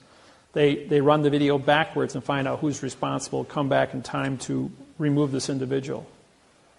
Inasmuch as mom and dad never met. Instead of turning right at the corner, he turned left and never met his mate. Therefore, the individual was never created. The crime never took place. It's something as simple as that. Being able to fix the time-space continuum, because, in the Cold War, from World War II until present day, they built 88,000 nuclear bombs. They didn't detonate any of them because of what happened. Everybody knows Oppenheimer, the guy who developed the atomic bomb, World War II, in Area 51. His brother died 2 years ago. On his deathbed, he gave the GPS location of 2 B-2 bombers in Germany that had flown through the Philadelphia experiment at the time it took place in 1944. The window was opened, and the 2 B-2 bombers flew through that window in 2007 or 2008 it was, and they flew back in time and landed in Germany in 1945. And they built this hangar, and they had this hangar completely covered over with dirt, 20 feet of dirt, with these 2 B-2 bombers with 4 nuclear bombs in there, but they didn't have fuel for them. Otherwise, they could have flown those bombers into New York City from Germany. On his deathbed, he gave the GPS the location of those 2, and they were dug up. That was up on YouTube, that they had recovered these 2 bombers that had flown back in time and verified that the window is still open on the Philadelphia experiment. There's events that are taking place that are becoming more and more relevant to the relevancy of what quantum language is and its importance in the timeline of this planet, and why I'm allowed to teach this, and how specific events have taken place that I've uncovered in contract language, like the beginning of the post office, how the fraud took place, and been able to unravel who do you prosecute in court. When we go to court,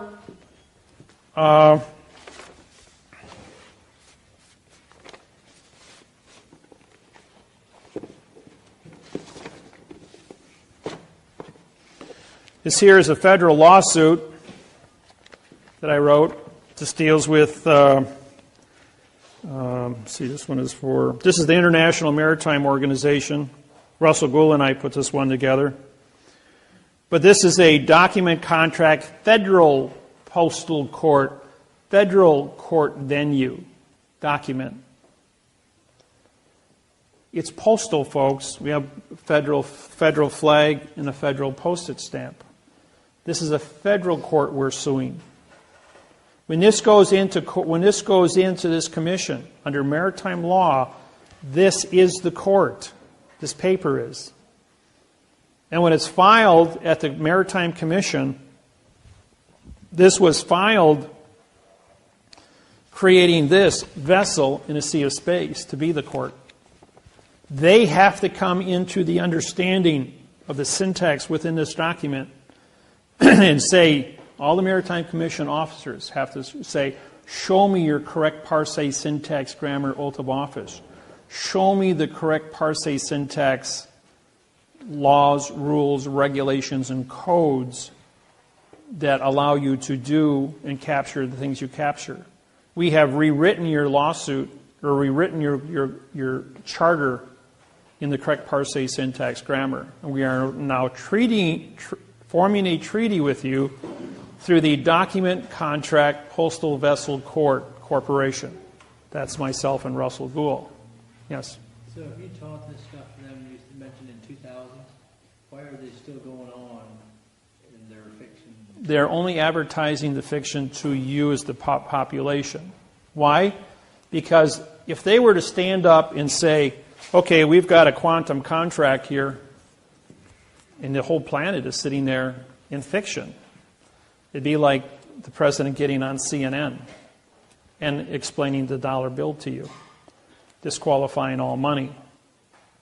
You can't have... The whole world has been 8,500 years in fiction with all their fiction contracts. So you have to be responsible at all times. That when we want to switch gears, I only have to educate 1% of the population. Those are your political leaders, your judges, your attorneys, your politicians, Congress, Senate, the legislature of all 250 countries, all the bankers, simultaneously, where the United Nations stands up and says, we're going to switch gears today. Everybody changes on the same day. Is that going to happen? Yeah, it's going to happen. Just like they had the new money come out. They went to the euro. These were different exercises in communicating a change, a dynamic change of a large area of international trade, commerce, and contract, and see how the people accepted it. Well, it worked for the euro. It worked for when the new money came out. Nobody got crazy. Stock market didn't go nuts. So any time frame? Well, 12/21/2012 is a couple of weeks away. We'll find out, because that's what all the calendars say is the beginning of the end. Yes? So are we going to have an Amero? Well, okay, the Amero is Canada, Mexico, and the United States, and Central America. In other words, everyone on the North American continent using the same currency. And tear down the borders between Canada and Mexico so that it would be one country under the postal. The Amero is a reality, but it's not in place yet because of the trade, the value of trade between the different countries. The contract that surrounds the Amero is written in adverb verb. That's why it has not been implemented. It may be implemented with the next presidential election, provided the treaties have been reconfigured. When I went to China, we took the new transportation money contracts in quantum grammar. These are the upgrades from 2000 on the international trade agreements we wrote with the different 82 country banking. And those have now been implemented. We spent $2,500 on mailings to mail out the new contracts to all the same countries that we are treated with beforehand. We sued all 50 election boards with the correct parse, syntax, grammar election forms, which are 7, and 25 government agencies here about 6 weeks ago, before we went over to China. Those were all sent out registered mail. Pink card return receipts. We haven't gotten back a single pink card. However, when I walked into the federal building, the marshals surrounded me and said the Justice Department is extremely interested in you. We've got so much flash taking place on the computer on you. You're a real hot box. He says, well, I'm a presidential candidate. I says, I filed my papers. I says, so under the guise of the Secret Service. So they escorted me out of the building. all 6 marshals, and said, "You're not allowed to be in our building. You're a presidential candidate. You're under Secret Service, guys. You can't be in a federal building. You're a sovereign person. And you're also an Article 3 judge." Anybody know what an Article 3 judge is? You probably never heard of one before. Well, even the Marshal Service said, "We've heard the word Article 3 judge. We've never met one before. You're a genuine sovereign and an Article 3 judge." And an Article 3 judge is a judge on contract, folks. I don't work in a courtroom. Don't sit in a courthouse anywhere in the world. The courthouse is the paper. The paper is the contract. The contract words on the paper is a constitution. The Constitution articulates, under law of the flag and postal codes, the geographical location in terms of a constitution, Title 28, 1331, venue, authorization for a clerk to file the paperwork, a 1361 authorization for a judge, and a Title 28, Section 636 to order the court open. In other words, ordering the piece of paper to be an open court, and whoever signs the stamp endorses it and puts their name on it as a federal judge is the federal judge on the paper. Because it's a federal stamp and a federal flag, there is no such thing as a state court. Any state court touching money, doesn't it say Federal Reserve Note? You can't be federal in a state entity. If there is no money involved in a state court operation, they must get you to sign a bond making your body collateral for the bond. There's no paper. You become a value as a bond. That's why you have to bond out of a state court. They can't create money. They're not federal. They're state. And the courthouse is a foreign vessel in dry dock. So you've left Indiana territory, and now you've entered the condition of an illusion who makes you bond yourself. Once you're bonded to the vessel in dry dock, the sheriff can leave the courthouse, and the sheriff is only there to protect the judge, and go out and capture you as a bounty hunter. And that gives him his authorization to leave the vessel and go out onto the Indiana territory and capture you. If you don't bond out, you'll never leave the foreign vessel in dry dock. Because if they don't own you, they can't leave the courthouse to come and get you.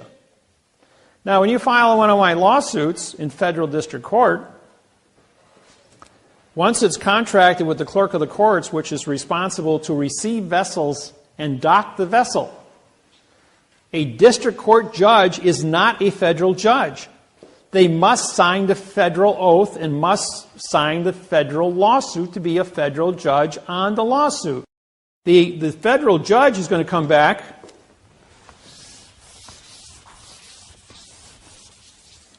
Federal judge is going to come back, and here's your case number. It's 12 CV 123. That's what the clerk puts on your paperwork. The judge is going to come back, and he's going to answer you 12 CV lowercase 0123. It's a different case number. Or they're going to come back and say C 12123. That's another case number. Then they're going to come back CV 120123, lowercase CV 1200123, 12 uppercase CV 0123. These are all. Then they're going to say, well, this is the case number here. No, all these are different case numbers. Now, if you had taken one of these and put them as the key to get into your computer, you think that any of these are going to open up your computer except the correct one? Same thing is true when you go looking for the case number at the courthouse. They punch that in there. They're not going to find your case number. Then they're going to say, well, you paid $350 for this case number, and they dismissed your case under this one. Or the judge sent, come to court with this number. The lawyer filed this one. The lawyer answered back to this one. The judge dismissed your case with this one, and they want you to come into court to arbitrate this one when this is your original number. Okay, once your original number is filed, we run 45-day trust law and 3-day rescissions. Once those 48 days go by, you have now a document contract, a fault document contract claim. 4 words. Writ of the fault document contract claim. We filed the lawsuit. We filed the correct parse syntax grammar. We took the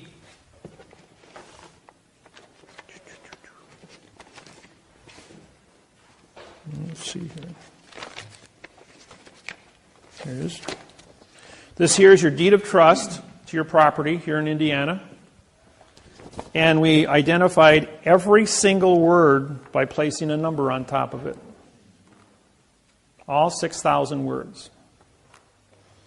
So we couldn't, if we take this document and write the word adjective on top of the word red, we wouldn't have enough space, right? So we use the number 3 in place of it. When we do numbers, you can read 300 words a second when it comes time to correct this document. You know that?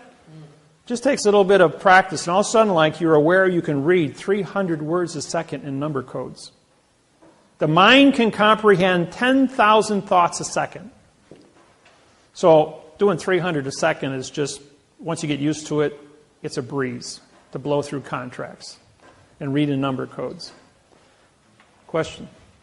Does this stuff have anything to do with our birth certificate being fraudulent or? Okay, birth certificates. When you are born, the United States government allows you 45 days under trust law, and on the 45th day you're declared to be a dead person because your name on your birth certificate is null and guerre.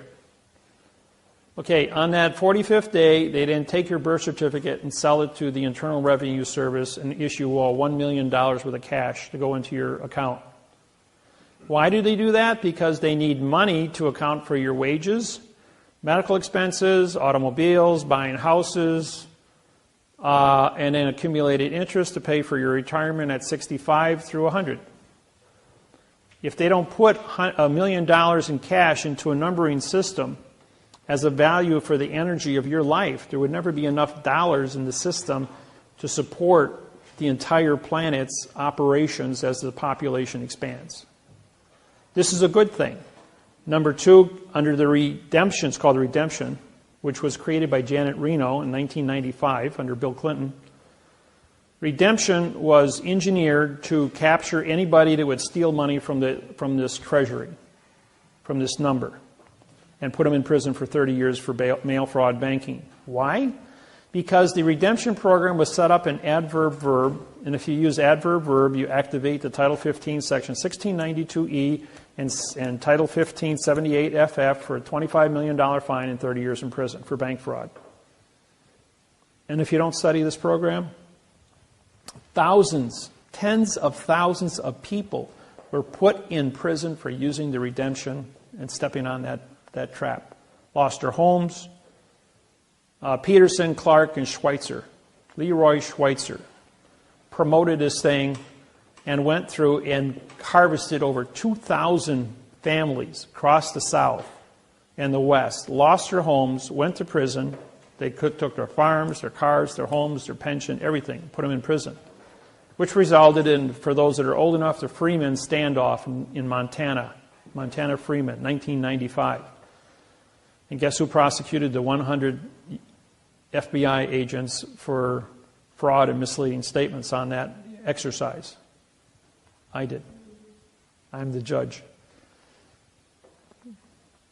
And now the same U.S. attorney that was involved, went up against me in 1995, is involved with the Kansas case I'm involved with on a foreclosure. When my name popped up last week, she went ballistic. She says she lost that case in 1995 and it was a burr. You know where burrs go.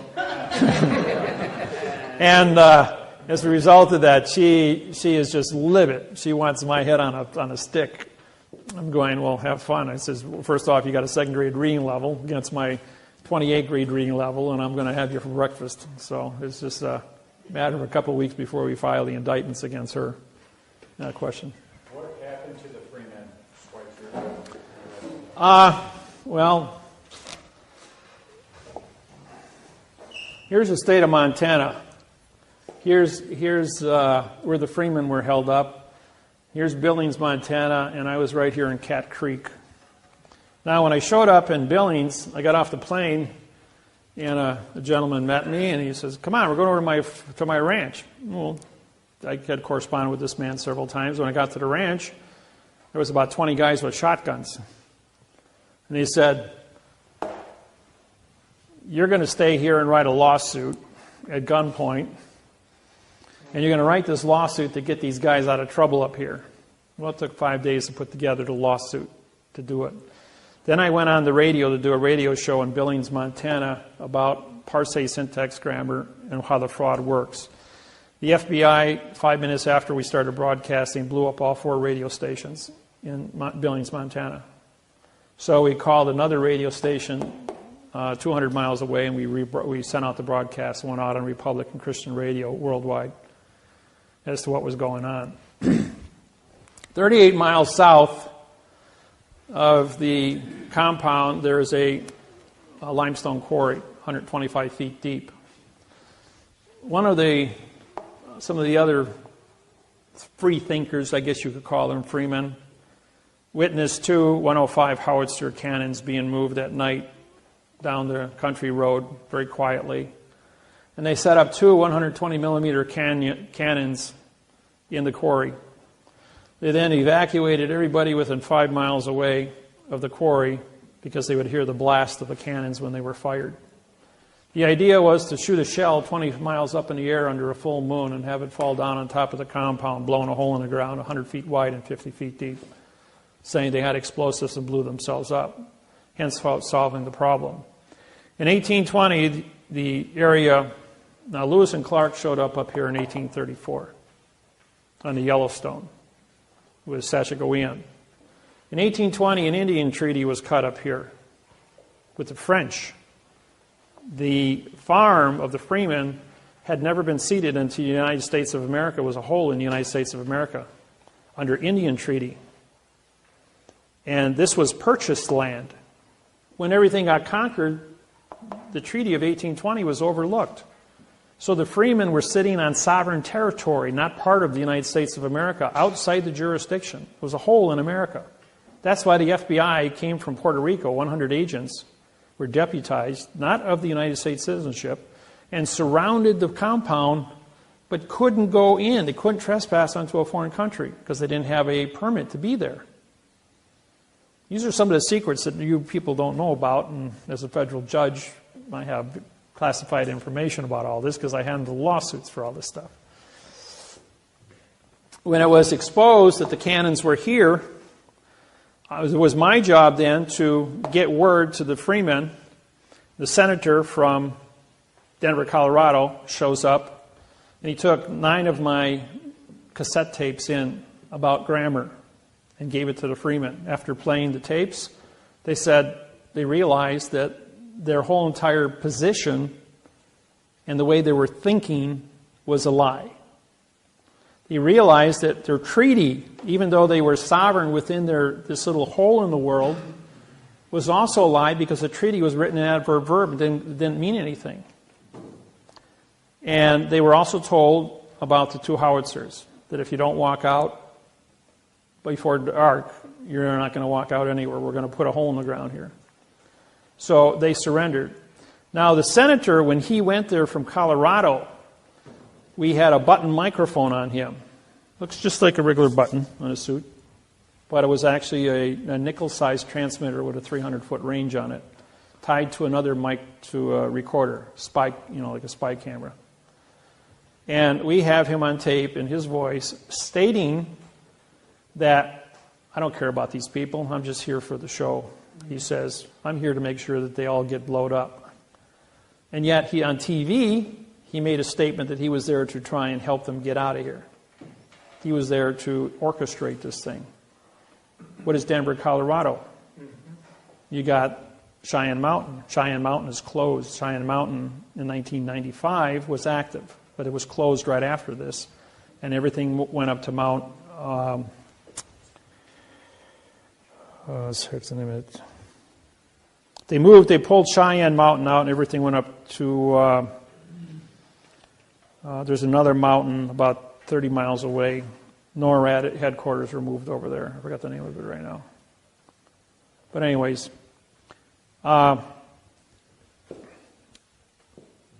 the mind control programs by the Air Force are also up in that same location. In each one of the shootings at all the high schools that took place, also these students came out of, including the last one in Arizona, their parents were affiliated with this here, and those kids were all part of the brainwashing program. That's right. And the minute the kid goes brainwashing grammar, you type in the word grammar, up pops 20 million websites tied to David Wynn-Miller. And so they tried to hook me up with this whole thing. As far as the Freemen go, they then, when they saw the tapes on grammar, they realized that the FBI had no correct grammar. There was no correct anything. So they threw up their arms and said, okay, take us. And every single, they've charged them with 200 counts on 45-day intervals. And each count was brought to them in adverb verb. The statement is, we are here to participate with the correct sentence structure, communication, parse, syntax, grammar for the avoidance of the perjury. Show us your laws, rules, regulations, and codes with the correct parse, syntax, grammar so we can avoid perjury. Case dismissed. Wait another 45 days and bring one more charge. They've been in jail since 1995. I think Peterson died already, so did Clark, and I heard Schweitzer just recently died. All in prison. Whatever, out being released because they were always waiting for trial. That's how that happened. But the military, as far as these things go, oh, by the way, the senator from Colorado, I missed my plane. I got bumped to another plane in the emergency road. I sat right next to the same senator. I had the tape recording in my hand of what he said in secret to the FBI about killing the Freemen. And we played it on the radio worldwide. When he landed in Denver, Colorado, he was kicked out of the Senate. And I played it for him on the tape. And we had the worst turbulence of the 1,400 flights I've been on in the last 17 years. It was the worst turbulence I had ever been exposed to on a plane. And he got up in this turbulence and got out of and changed seats to sit someplace else because he knew who I was and what I was doing and what my position was of getting the Freemen to surrender. And when I played him his own voice back, committing treason against the people to kill American citizens, he couldn't stand to face me and got up and left. But we also played it for the population on Denver radio, and he was kicked out of office when he got back to Denver. What are the odds of me being placed in that location at that exact point in time to do all those things? There's another one for you. I'm in Honolulu, Hawaii, and I missed my plane. I wound up on a 747 in row 47, back of the plane, flying from, it was a nonstop flight from Honolulu to Chicago, Illinois. Lady sitting next to me is a school teacher. And her daughter is sitting next to her. She's 18 years old. She's complaining, I'm tired of moving. I'm tired of changing schools all the time. Can't we ever stay in one place? Like he says, all my friends live in Honolulu. I'm going, sounds like you get around a lot. He says, yes, my husband's in the military, and so we have to move all the time. I says, what's your husband's name? Helm. Admiral Helm. The Helm Pacific Fleet Task Force aircraft carrier, Harvey Helm. And this is the wife of the admiral who's just been assigned to the Joint Chiefs of Staff in Washington, D.C. 3 days earlier. And she was going there to join him and enroll her daughter in a Florida school for girls. And she's an English teacher. Well, Mrs. Helm also has a son in the Navy, assigned to the Palestine-Israeli conflict in Europe. And he's over in Europe right now, and this is when Palestine and Israel were shooting at each other. Things were really heated up. Well, Admiral Helm was being transferred from the Pacific Fleet, from the Helm Task Force, to the Joint Chiefs of Staff. What is she doing sitting in row 47 on the back of a 747 with me as a federal judge? Well, the man in front of us is Secret Service, not realizing that Mrs. Helm, we're this far away, speaking quite loud, and he hears this. All of a sudden, like, he collapses and says, "Oh, I'm having a heart attack." So the stewardess clear off the row directly behind us of 5 seats and relocate the passengers in other rows. The captain gets on the PA system and says, "Ladies and gentlemen, we need heart surgeons, or any heart surgeons on board, 400 people on board the plane." Well, they had 3 heart surgeons on board. So they all came back to the row, and they're all standing there looking at this guy, and he's complaining of having a heart attack. The captain comes back, and he goes like, "What are you men doing? He's having a heart attack. Service him." He says, "We don't have a contract." He says, "You don't seem to understand. I'm the captain of an airship in international space. I am the chief cook and bottle washer of this place. You guys will service him or be locked in the brig." So the one doctor goes over and kneels down and takes his blood pressure and pulse, 110/70, pulse 72. Sound like anybody with a heart attack? Sound like a pretty healthy man to me. He pulls his guy down. I'm looking through the seats, and he whispers something to him. He perks up, and he goes running all the way back. "Ladies and gentlemen, we're going to have to stop in Los Angeles, and there's a medical emergency, and drop this man off." So we land at the end of the runway in Los Angeles. The whole entire plane is surrounded by black SUVs. 7 guys in black uniforms with no markings on come on board. 5 take the immediate seats behind us as the other 2 guys carry this guy off the plane, and we proceed to Chicago. Who were they? They were military Secret Service to guard Harvey Helm's wife, Joint Chiefs of Staff. Somebody screwed up big time. The point is, I had 8 hours to teach her Parsee syntax grammar, to write the Palestine-Israeli treaty, which I worked with her on, using the United Nations treaties that I had written for the international trade agreements, to give to her. And who does Mrs. Helm sleep with? Joint Chiefs of Staff, Harvey Helm. So therefore, she was able to educate him to go to the Joint Chiefs of Staff and settle the Israeli dispute on Parsee syntax grammar fraud, because they were arguing an adverb verb. Now that they had a position of a treaty in quantum language, 72 hours later, you heard that the Palestine-Israeli treaty was signed, and it's been peace ever since. There's a little Syria rattles their shingles every now and then, but basically it's been pretty peaceful since then. The world leaders worldwide are studying this technology because they know it is a vehicle to have world peace. So, question? What date was that signed? What's that? What date was that signed?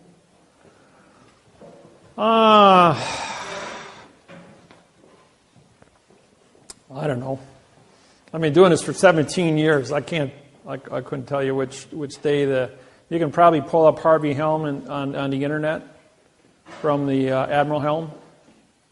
It'll give you a history of his position with the Pacific Fleet when he was transferred to the Joint Chiefs of Staff in Washington at the Pentagon. That'll cross-reference the exact dates of the Palestine-Israeli conflict. And then you can get your treaties from that. I can tell you how to cross-reference things. I don't remember the exact dates myself. So, I've been talking for 3 hours without giving you guys a minute break here. I told you guys, you got to throw something at me after a couple hours, otherwise I don't shut up. So, We'll do a lunch break, and then we'll start back up. Okay. 20 minutes, whatever, half an hour. All right. What you're walking into and what you see. The flags that you see in all over the world, there's 11 different flags in the United States, military and civilian operations, including the new one.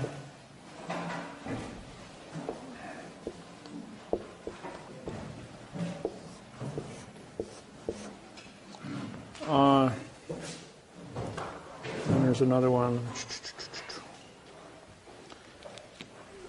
When President Obama on election day was elected, if you look at the pictures on all the newspapers across the United States, you saw this flag hanging behind Obama. It's a New World Order flag. It has a circle of stars, a blue square field, and it's 1 to 2.25. They also had another one with 50 stars, 1 to 2.25. That was the United States Treasury flag. The flag that's 3 by 4 with a blue square field is a military boat flag. All vessels in dry dock on planet Earth, like your own personal house, the school building, these are all vessels in dry dock. They should be flying a 3 by 4 boat flag. The flag over here with yellow fringe on it, see if I can. This is a 1 to 1.9. I recognize this is old. This is a very old flag, by the way. When you take the flag and you fold it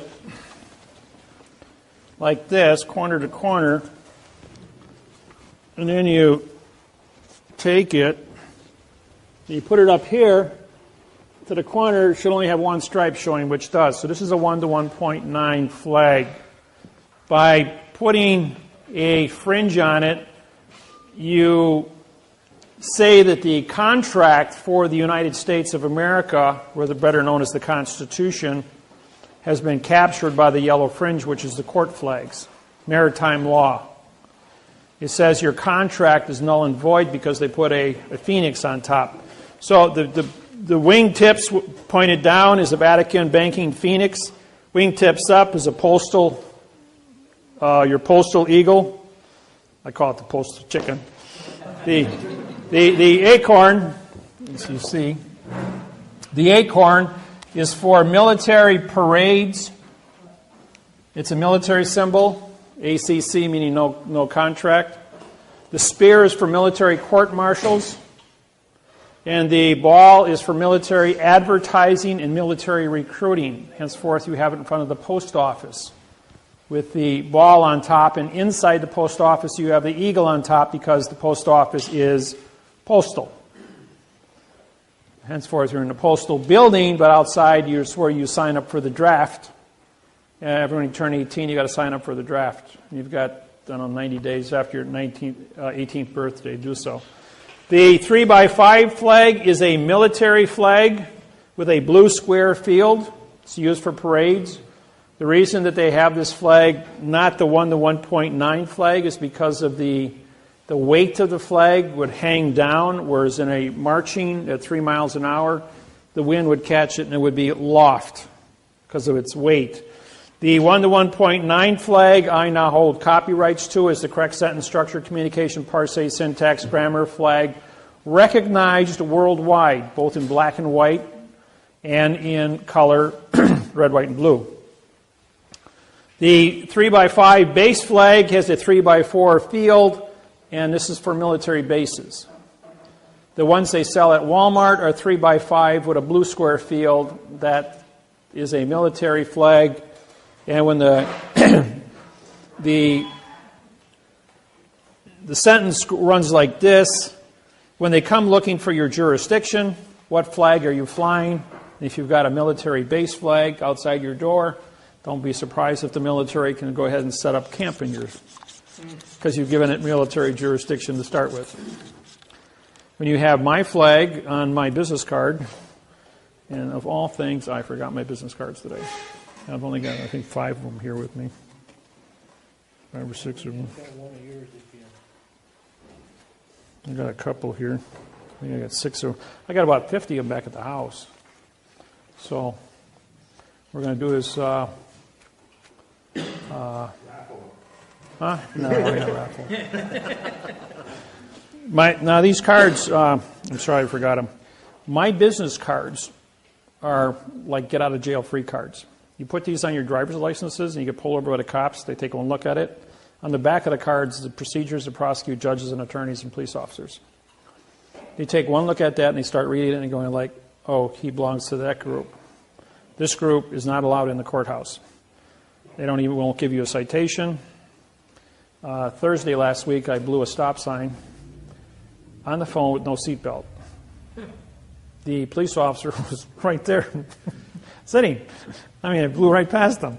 He comes pulling up behind me and he goes like, Dave, he says, you know me? He says, yeah, I've been in your house about 4 times. He says, I know, you live right across the street over here. He says, were you on a cell phone? I says, no, I was singing to the music. He says, I see you got your seatbelt on. He says, but you know you blew a stop sign right in front of me. I says, well, actually I had my hand up and I had a cramp in my neck. I says, and I was massaging it, so I was pushing on it and I had my head tipped a little. And that's why I probably didn't see the stop sign.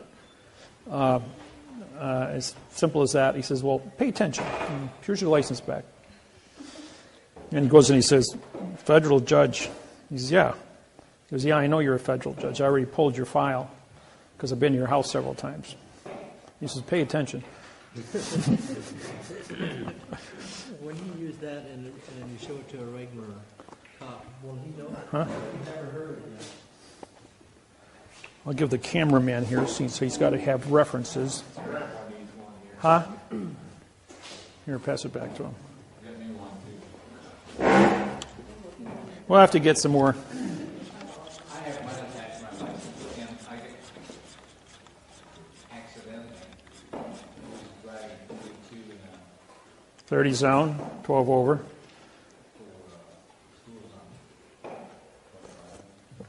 Oh, 25 school zone, yeah. That's public safety violation. Yeah, so he looked at it. I said, are you sure you want to do this?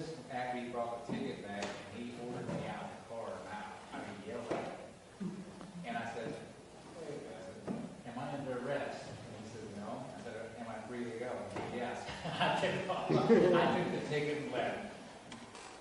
See, now, if you would leave your vessel, you're a captain of your vessel. If you leave your vessel and stand on the street, then you're a vagrant. I was not going to get out. And therefore, you were under arrest. I was not about to get out of my car. One of my students called me up the other night and he says, I got a ticket, Dave. Can you make it go away? I'm going, how much was it? 87 and 55. That's 32 over. That's public safety violation. He says, all the cars were driving that fast in L.A. on the expressway. And I says, he singled me out.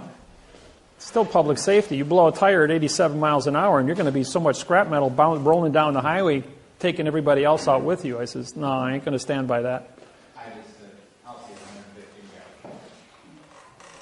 Yeah, when it comes to school zones, you won't get, school zone is public safety. You got to watch out for children because they don't pay attention. They run across streets.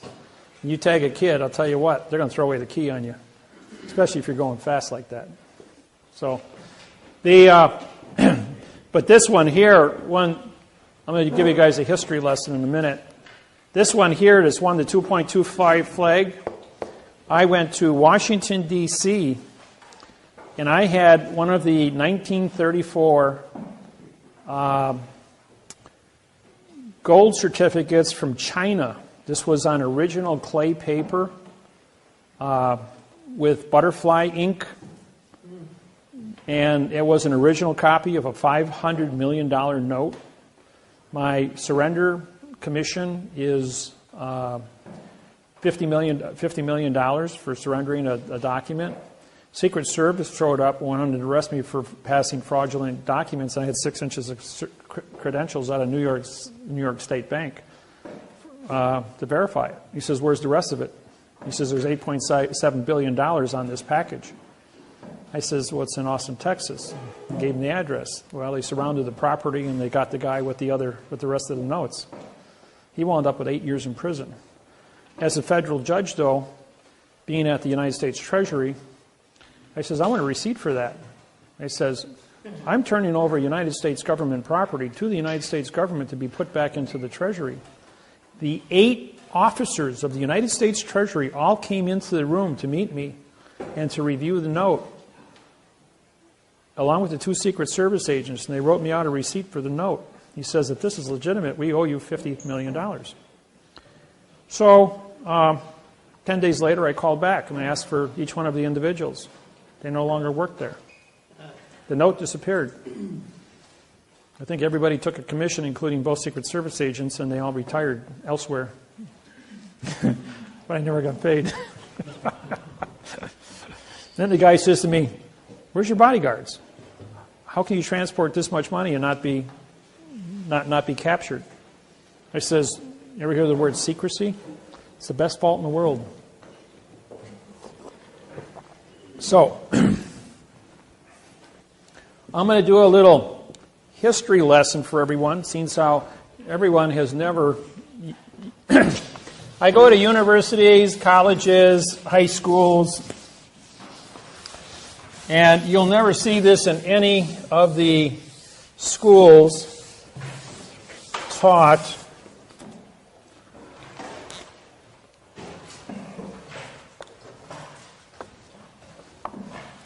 (1775), the United States of America goes to France and borrows 1.6 million francs to go ahead and fight the Revolutionary War against England. The war rages on for 7 years. In 1782, they now owe 2 million francs to the French. So the United States of America, 13 colonies, file bankruptcy, domestic, against because they can't pay it, they just come out of a war and they got no money. 1789, 17th of September. The United States of America cannot pay back the 3 million francs now. So, England, Rothschild, goes ahead and buys the $3 million note, throwing in the United States into a 70-year international bankruptcy. Add 70 years to the Declaration, the Constitution of the United States of America was written, and the Congress would not sign it, so they put the Bill of Rights on top of it. They signed the Bill of Rights, but it was bonded, so therefore the Constitution of the United States was signed because of the bonding. The Declaration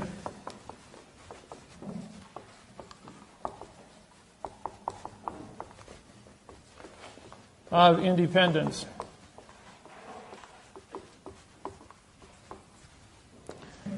D means no.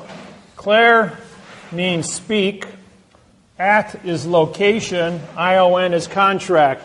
In means no. D means no. Pend means write. Ants means contract. You shall not write contract and you shall not speak contract. Benjamin Franklin. The is an adverb. You got a prepositional phrase of the, but they split it. The is an adverb making declaration a verb. Of is an adverb making independence a verb. Both false and misleading statements and fictitious conveyance of grammar. Henceforth, the Declaration of Independence is being sold at auction as a meaningless document written by a French attorney who was hired by the English Crown to capture the United States of America and the founder of the Continental Congress. Welcome to treason at its first course, Benjamin Franklin. Since I brought this out in 1995, there's been eight major books published on Benjamin Franklin's treason as being bigger than Benedict Arnold, for those of you who know Benedict Arnold. How should you write that? Huh? How should you write that? Well, not declaration.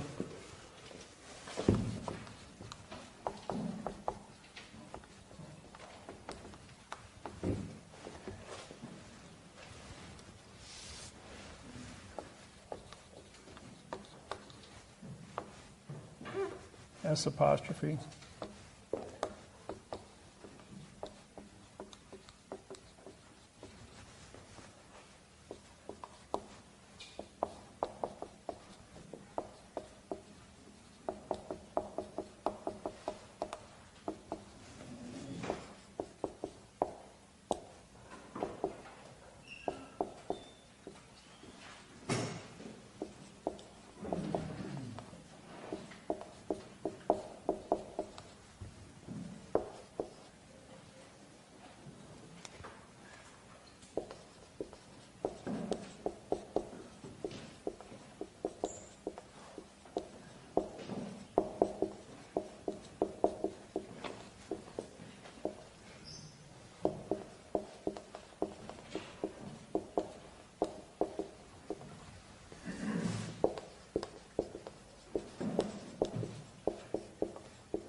Seem to be creative.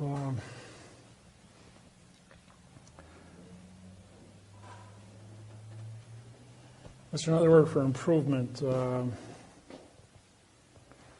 Quality.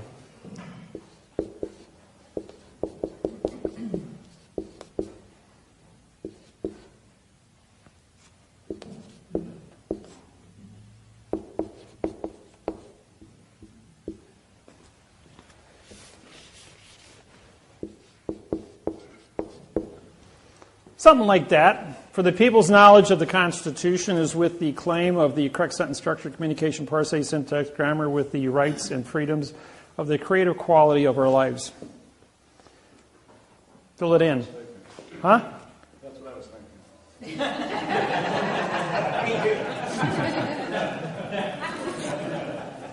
See, you throw me a question and I just cuff it off, how to be correct. I wrote the Constitution for the United Nations. I used the Constitution of the United States, Constitution of England, France, Fiji, Australia, and Hawaii.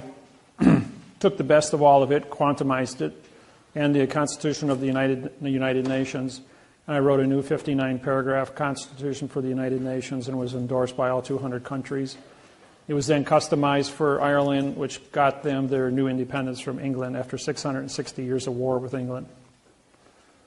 And it only took 72 hours for me to do that. So, if you got a question, I got an answer to an impossible question. And syntax will give you that information. 70 years. 1859, September 17th. Now, if we add no law becomes legal for 90 days from September 17th, plus 45-day trust law, you got the bombing of Fort Sumter in 1860. And the South breaks away from the North. Oh yeah, there's also a 3-day rescission act. So you had to follow timelines. These timelines were set up 4700 BC. Giving a rough estimate. So it's been 6,700 years running. And these timelines have never changed. The Civil War starts. Add 70 years, 1859, 1929, November 2nd. Was presidential election day, November 2nd. The United States of America says we are coming out of our international bankruptcy with you. It's called the Year of Jubilee, the forgiving of all debts. Now, England says, all right, you're going to end the bankruptcy. 5-day rule applies. We have to give a 5-day notice to all banks and credit unions that we are going to close the banks and credit unions on November 2nd. That was posted on October 29th. Anybody remember that date? Stock market crash threw us into the Great Depression. The dollar went from $1 to 10 cents in value globally. Same thing happened when Russia came out of bankruptcy with Rothschild. It went from $1 Russian to 10 cents Russian. So they had to cut down half the Black Forest in Russia for fuel, pull out all their gold, silver, oil, and timber. It took them 10 years to get everything up and running. When they turned off the money, they turned off the power, and everything ran on steam in 1989 when Russia came out of bankruptcy. And therefore, everything froze solid. It was the wintertime when they came out and broke all their turbines because it was all water operated, and everything froze and broke. So their whole infrastructure was destroyed. And Russia went dark for 10 years. Really had no power. Half the population on any given time was cutting trees for fuel in all the cities. And they wound up cutting down half the forests in Russia, which was a huge, huge oxygen producer here on planet Earth. And that's why our oxygen, our CO2 levels in 1960 stood at 998 parts per million. And at the top of the volcano at Mauna Loa monitoring station in Hawaii 6 weeks ago. I was up there. It stood at 4,020. It has gone up from 1960 to 2010, 50 years, from 990 to 4,020. And then you wonder why I have global warming. Okay. So the bankruptcy was renewed on September 17th, was retroactive renewed to September 17th, 1929. Because you have to add 45-day trust law to September 17th, and you get November 2nd. You ever wonder why we have the first Tuesday in November, November 2nd? Because it's 45 days after the Constitution of the United States International Bankruptcy was signed on September 17th, 1789. Add another 70 years, and you get 1999, November 2nd. Just happens to fall on that date.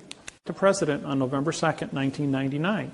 Those of you that are old enough and remember, we counted ballots, as no law becomes legal for 90 days.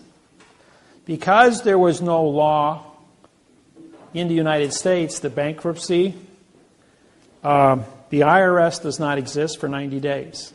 The United States government does not exist for 90 days.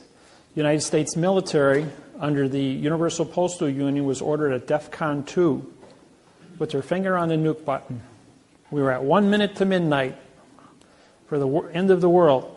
If anybody were to, if China or Russia launched an attack against the United States when we didn't exist, they were going to go to nuclear World War III. That's how close we were to the end of the world. So for 90 days, they had everyone count ballots. Watch the left hand while the right hand took care of business. And on February 2nd, 2000, Bush, with 47% of the vote, was the 45th consecutive left-handed president in the United States. No president has ever been right-handed in the United States since 1775. What's the significance of that? Left hand develops the right side of your brain, which is logic. The right-handed people use their left side of their brain, which is emotions. Anytime two of you were to get into an argument, no matter what you are saying to each other, and you are heightened emotionally, I can throw a math problem at you, like 3 times 3 times 3 equals 27. In a time it would take you to analyze the answer of that, you would take all your energy from your left brain, transfer it to your right brain. Your blood pressure would drop 60 points. Your emotional would become stabilized in 3 seconds. And you'd be using the logic side of your brain and stop fighting. So anytime you get upset, do a math problem, completely cancel your emotional upset. How's that for a fix it? Didn't know that about your human brain, did you? Yes. Aren't the elections in the even years, though? 1999, November 2nd. President doesn't take office until the even year. They're elected on the odd year.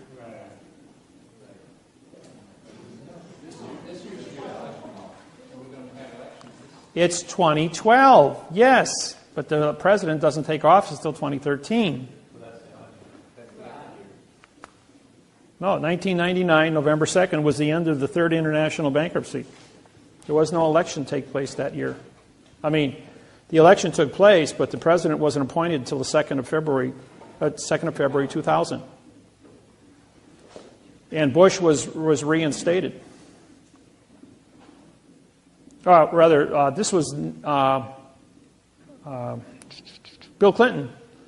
Bill Clinton said on November 2nd he would be the last president of the United States of America.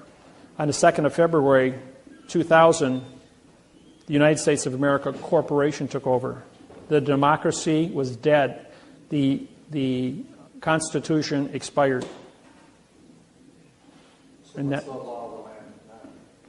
You're a postal employee. You carry postage stamps in your pocket. So where does the UCC fall in? UCC is copyrighted by England, has no effect on the United States. If you use copyrighted material from a foreign country on a foreign vessel in dry dock, you're babbling. because you don't have a copyright release. Only attorneys and lawyers and judges have a copyright release from England. That's why they joined the bar. If you're not a bar member, you can't practice in a foreign vessel in dry dock. So how do you capture a foreign vessel in dry dock? You don't. You create a court within a court. In other words, when you file a lawsuit with a stamp on it, it's a postage vessel. The postage vessel, when the sentence structure says, this is the document, because it came to the dock, received the docket number, and is now a document.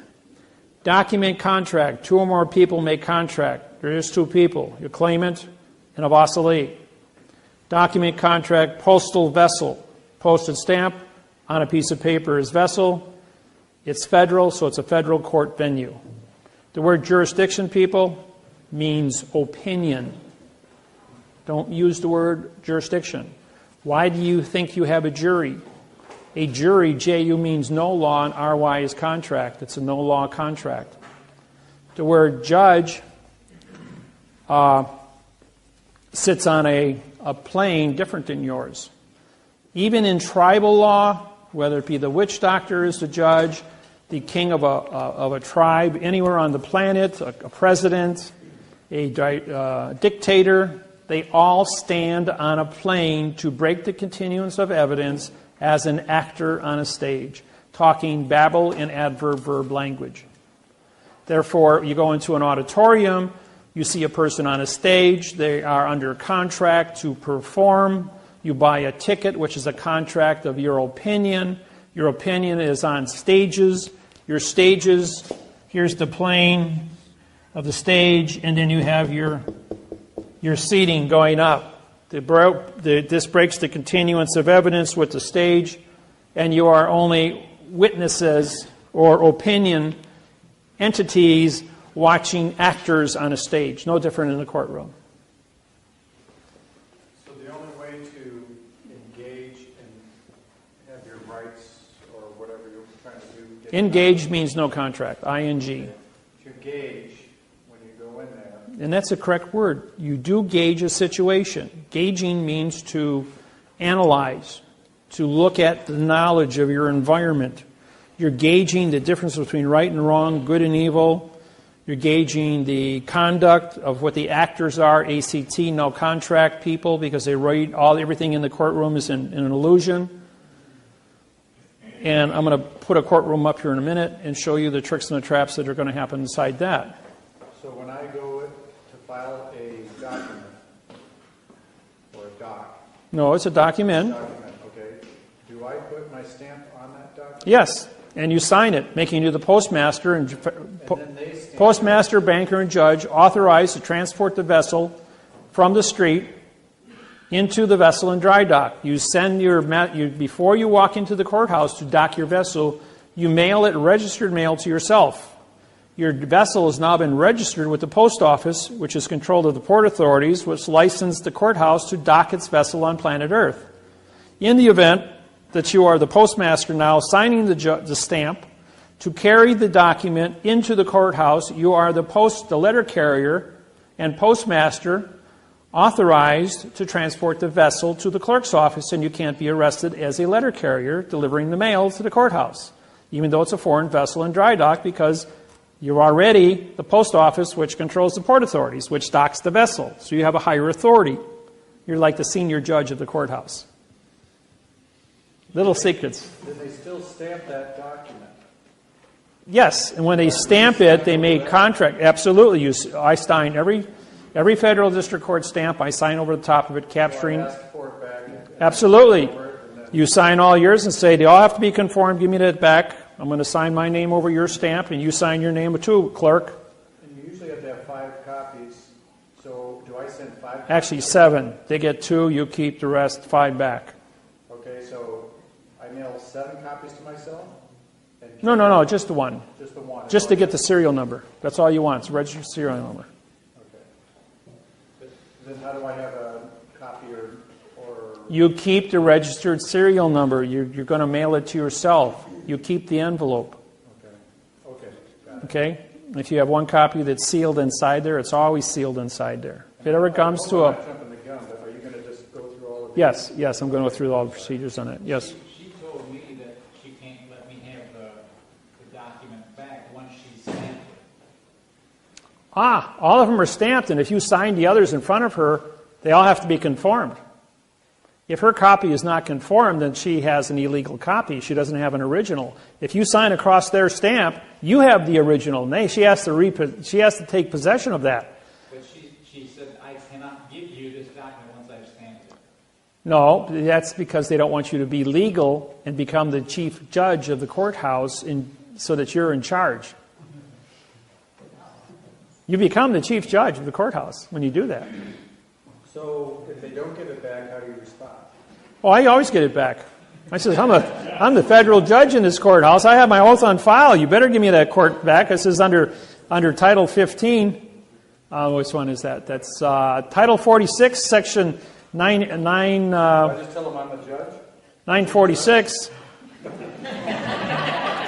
Well, I have a 17-year running position. Everybody knows me already. So how do I do that? Oh, if you sign, as she hands you back the documents, you sign all of them. And if she knows what she's doing, she'll give you back their copies so they're all conformed. Right.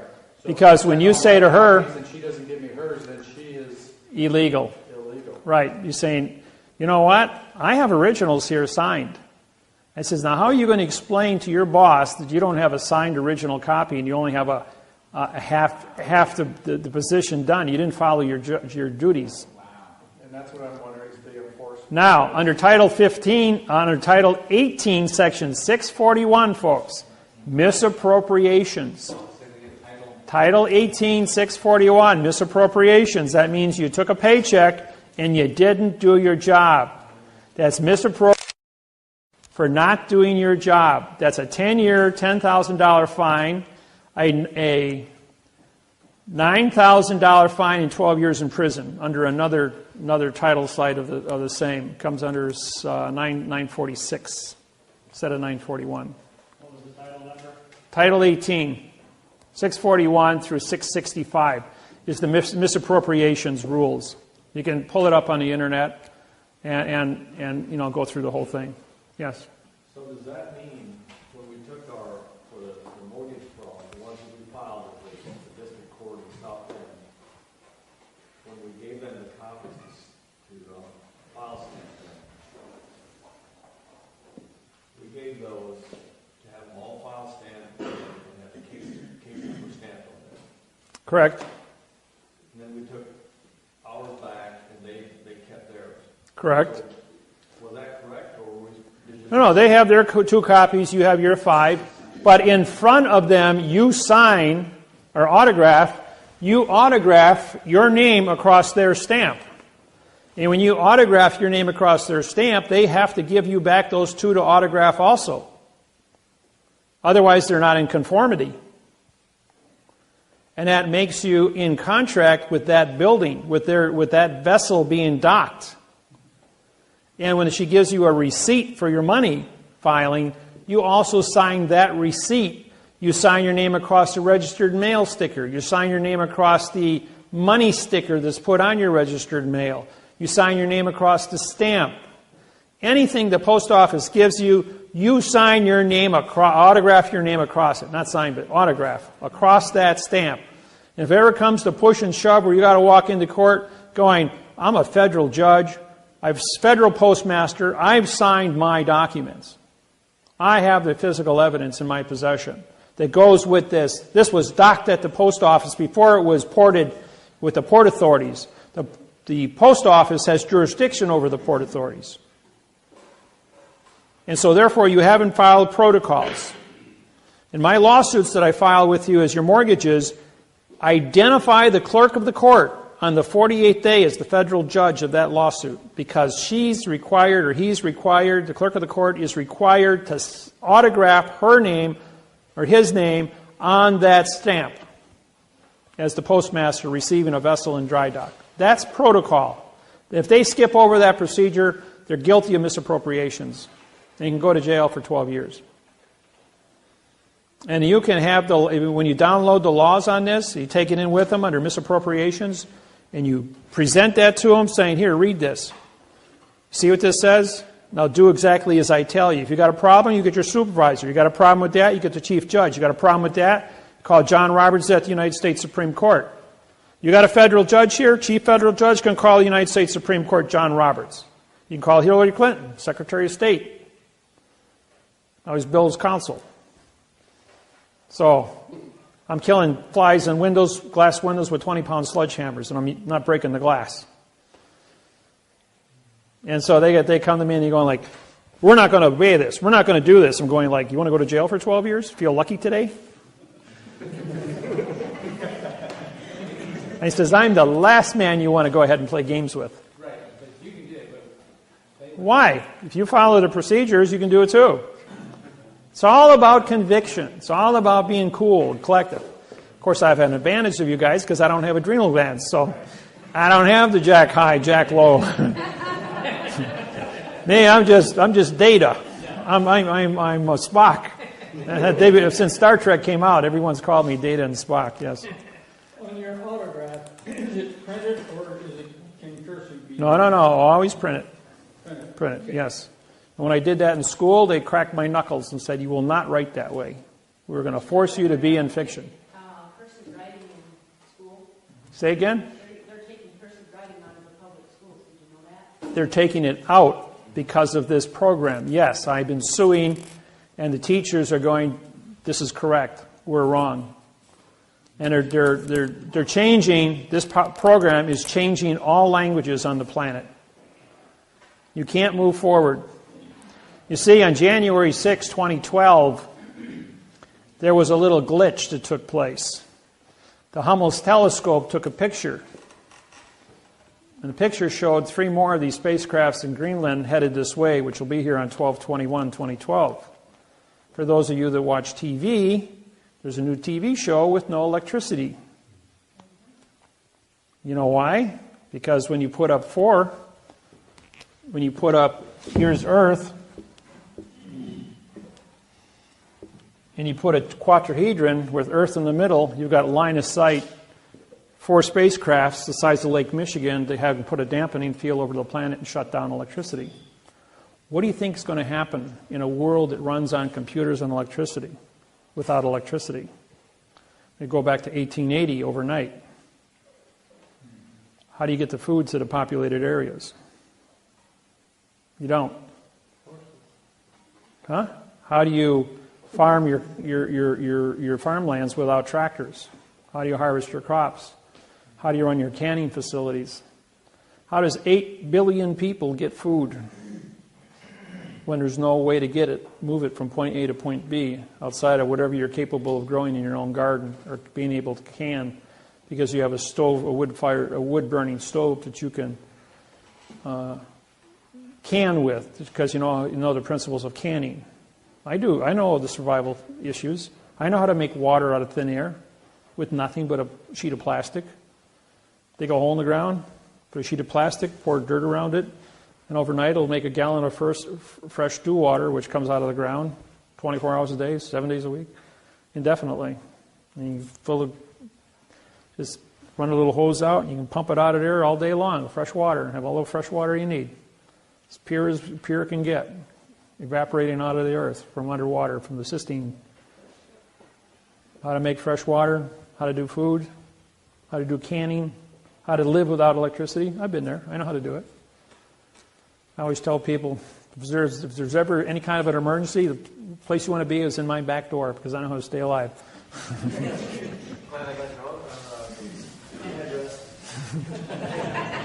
Well, it's nice as I got Lake Michigan only walking distance from my house, and that's a big lake. I got my own boat, had my own boat building business for 8 years until the oil embargo took place in '73. Put 80% of all boat building companies out of business. Everybody copy that already? So what's going to happen December 23rd? It'll be the first day of winter.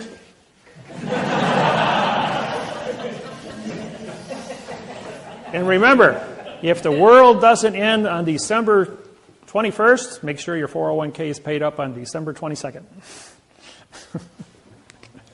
Okay, we're going to go next to the courtroom. I missed that. What was that about the 401k? I said, if the world doesn't end on December 21st, 2012, make sure your 401k is paid up on December 22nd.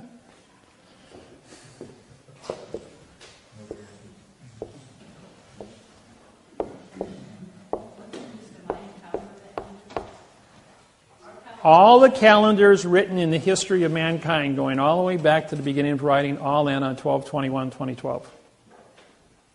That's the end of the world of verb. That's what it means. And the day the world kicks into gear and goes to quantum. With 5 billion people studying out of 8 billion, that's all the computers on the planet. Obama wants to push this through. The Chinese are pushing it with 150 trade partners. I believe that there's going to be some kind of an announcement maybe on that day. That you're going to turn on the TV, get on the internet, and there's only going to be one thing you're going to see. My program, study, you got so many days before we're going to switch gears, and the world's going to change into quantum. Simple as that.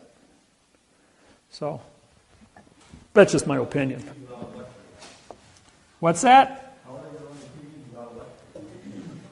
Oh, by the way, if they put the dampening field up, batteries don't work, electricity doesn't work, solar doesn't work, wind doesn't work. The electron does not move. Where's the dampening effect coming from? Dampening field is an EM field. It's like an EM pulse. We'll take out electrical circuitry, closed circuit information. Okay. The program on what a dampening field does, it stops electricity for electrons from moving. Executing that. What would that? Who would be executing that dampening field? What's that coming from? The four UFO spaceships in a quadrahedron, which is a four-sided triangle with Earth in the middle of it, line of sight. What source is them? Why are they doing that? Where's that coming from? Well, they were here 50,000 years ago, so they created the last ice age.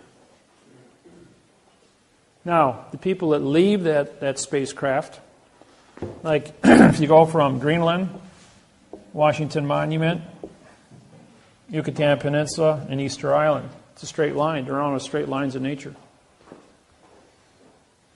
If you go from the Lexer Pyramid through Memphis, Tennessee Pyramid, it intersects as a straight line with the Lexer Hotel in Las Vegas, Nevada.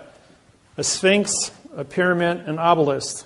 A sphinx, a pyramid, an obelisk. A sphinx, a pyramid, an obelisk. If you have time,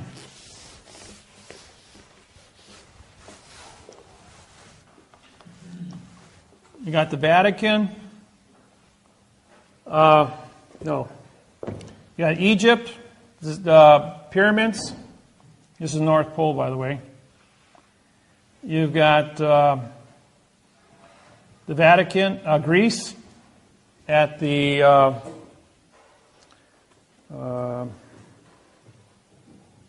Acropolis, where there's a obelisk. Obelisk at the Acropolis. Vatican Square. Vatican is a clock, a seasonal clock with a obelisk in the middle of it at St. Peter's. You go to Paris, which is the church built in 300 A.D. Paris was the center of the church, Catholic Church, in 300 A.D. From there, you go to the to London at the Masonic Temple, where they have the rose line and the obelisk and the glass pyramid. You go from there to Washington, D.C., where you have an obelisk, and you end up in Las Vegas, Nevada. Straight line, looking down from the North Pole. Then if you take planet Earth, and here's our natural Earth axis. Here's the spacecraft in Greenland, 12/21/2012, direct line with the North Star. What are the odds of that happening on 12/21/2012? What's their purpose for doing that on December 21st? Well, this is a 50,000-year-old clock, and it goes off on 12/21. You put 3 more objects here, and you got line of sight, dampening field. No, wasn't your question why the straight line, like all the... There are no straight lines in nature. This is the timeline of Earth. From the 4700 BC to Las Vegas, Nevada, and the building of the Lexer Hotel with a 2 million candle light, a 2 million candle power. The Lexer Hotel is a radio transmitter. It's especially designed, and it went off with all the pyramids on planet Earth simultaneously. When they turned it on, they all set up a harmonic resonance that sent a radio signal out into space 1,000 times more powerful than they thought would happen when they turned the one on. It activated all the pyramids that were built to resonate a frequency within the triangle of what it is. The pyramid in Giza is built like this, which is a diamond. The pyramid on the Yucatan Peninsula is built, this line and this line are identical to the square inch. They're 1,200, or they're, from the Yucatan to Giza, I think that's about like 12,000 miles away. They're both identical. Architecturally designed the same. Math, liars figure, but math doesn't lie. Math doesn't lie. I can tell you a few other little nasty little things that are happening.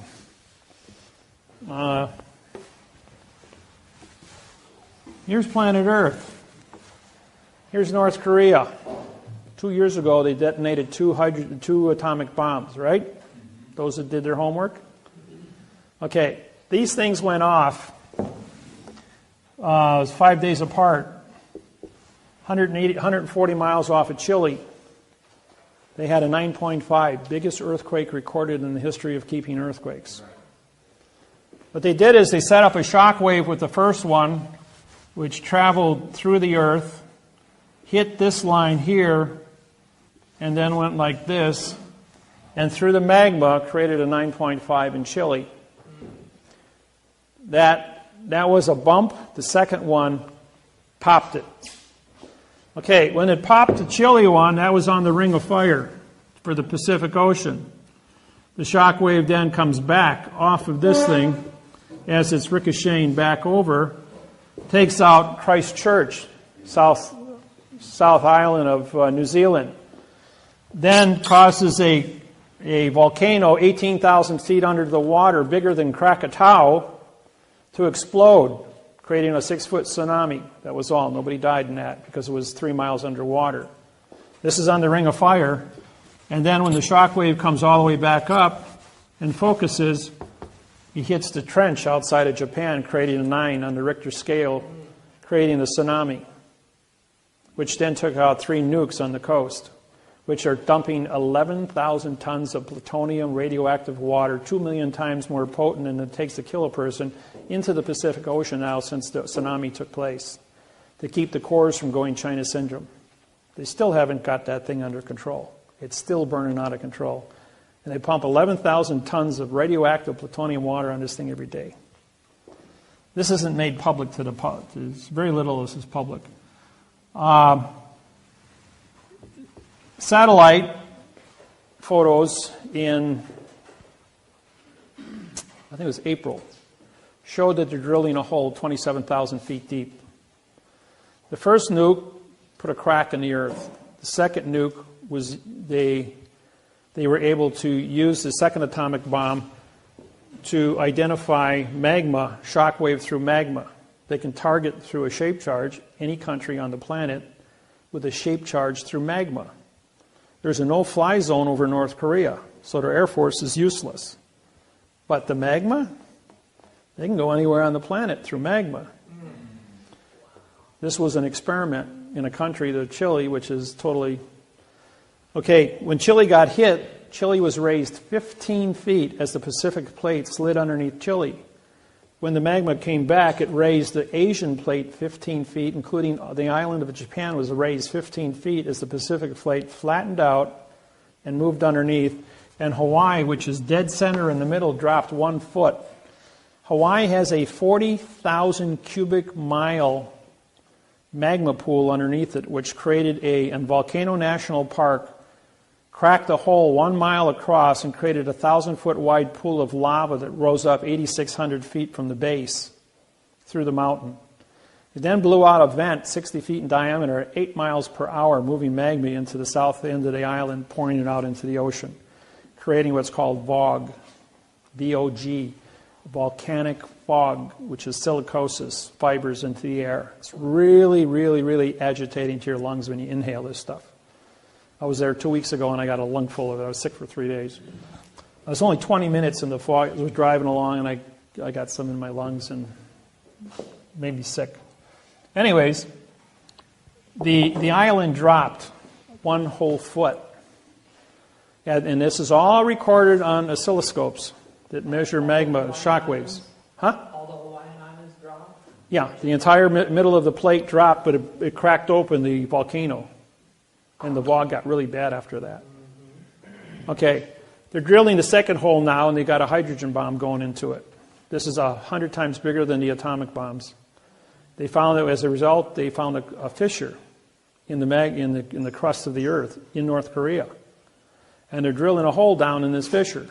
They detonate a hydrogen bomb, and we have a new math problem that shows up. Here's the 43rd parallel, North Korea.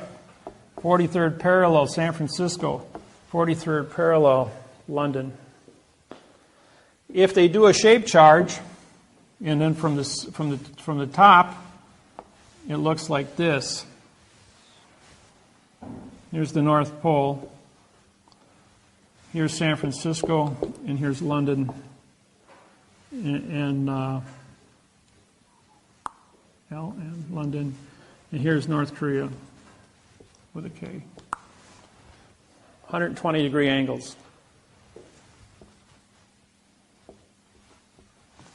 Liars figure, but figures don't lie. And on the 43rd, as a shape charge, they can bounce the magma at 120-degree angles and hit the San Andreas. Guess what happens when you hit the San Andreas fault? You got Mount Rainier, which is 40 years past due from its standard 40-year or 38-year eruption. You got Hood, York, and Shasta, all in a straight line, right on the Pacific. You can take Seattle and Portland and write them off. No place to go. The cloud from the 4 volcanoes would be devastating. San Francisco, that would be, you could write that one off. A tsunami would take out Hawaii from San Francisco at a 9.5 or bigger. It would take out Honolulu, which is at sea level, like 1 foot above sea level. And the shape charge going through the magma would hit the gates in London and flood London, taking out the subway systems. And then that would create a tsunami which would hit New York City, which is 4 feet above sea level, and take out New York City, Manhattan Island. And if they miss and they hit Yellowstone, then you got a super volcano 40 miles by 60 miles going off, taking out 2/3 of the United States. All in one big dust cloud. So, I did this presentation for 2 3-star generals and 1 2-star general for the Russian military. For the Chinese military 6 weeks ago. The one general got sick. They had to take him to the hospital as soon as I got done with this. Somebody knew something. Now there's a side effect, and that's the secondary shock wave. Secondary shock wave takes out Hong Kong with 100 million people.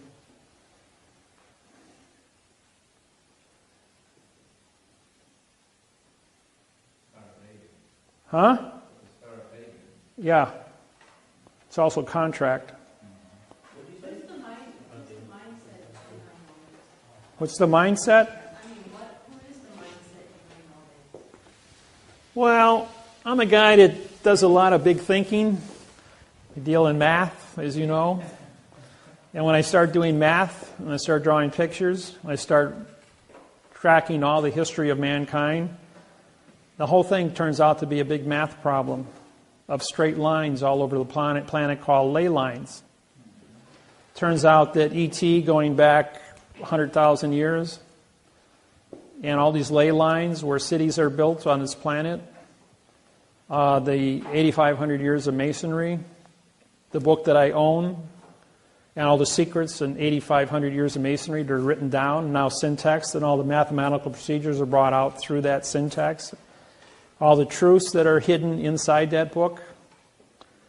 And in knowing how to cipher all this stuff and bring out all the timelines and the facts, and the facts that I say are coming in the future versus the facts that are already been certified through the book in the last 8,500 years, if it's been true for 8,500 years, then why wouldn't it be true for the next 6 weeks? And a lot of this stuff came to me on emails in just glitches, like somebody working at the NASA Center that runs the Hubble telescope sends me a picture of 3 spacecrafts coming this way, and then it's deleted a few seconds later. And then I run the math problems on it and all the rest of the information. You know, anybody remember when Obama took the podium the first day he went to the Joint Chiefs of Staff? He walked up and says, "I didn't make this mess. There's only one president at a time, and I'm not it yet." And walked away. And that was it. Everybody's expecting some great speech. Fact is, he got a bloody nose. He got told about all kinds of things that are not included in the presidential election. What they say and what's going to happen behind closed doors about what's happening with this math interface and how it's affecting the planet. What E.T. is doing and how it's affecting the planet. All the different terrorist threats and how it's affecting the planet. All the UFO sightings, as well as the timeline, time travelers keeping order. Why we're still all here. Why this is allowed to move forward with no interference on a global basis. And when I'm talking a global basis, I mean 150 language translations for my website to be as big as it is, uncontrolled, and with the order that is being conducted from it has been very architecturally designed so it doesn't scare people. And those that need to know, need to know. Those who don't know have no power to make an influence on it. It's only the world leaders that are in a position of needing to know things that are going to be told what is correct. The people, as long as you got your 6-pack of beer, your 600-channel TV, and your Ruffles potato chips, you don't care where the tank parks as long as it doesn't bump the satellite dish. And that's mankind's reality. Question back there. Have you heard that there was a planet between the Earth and Nah, that's somebody's tale. That doesn't exist. What's your...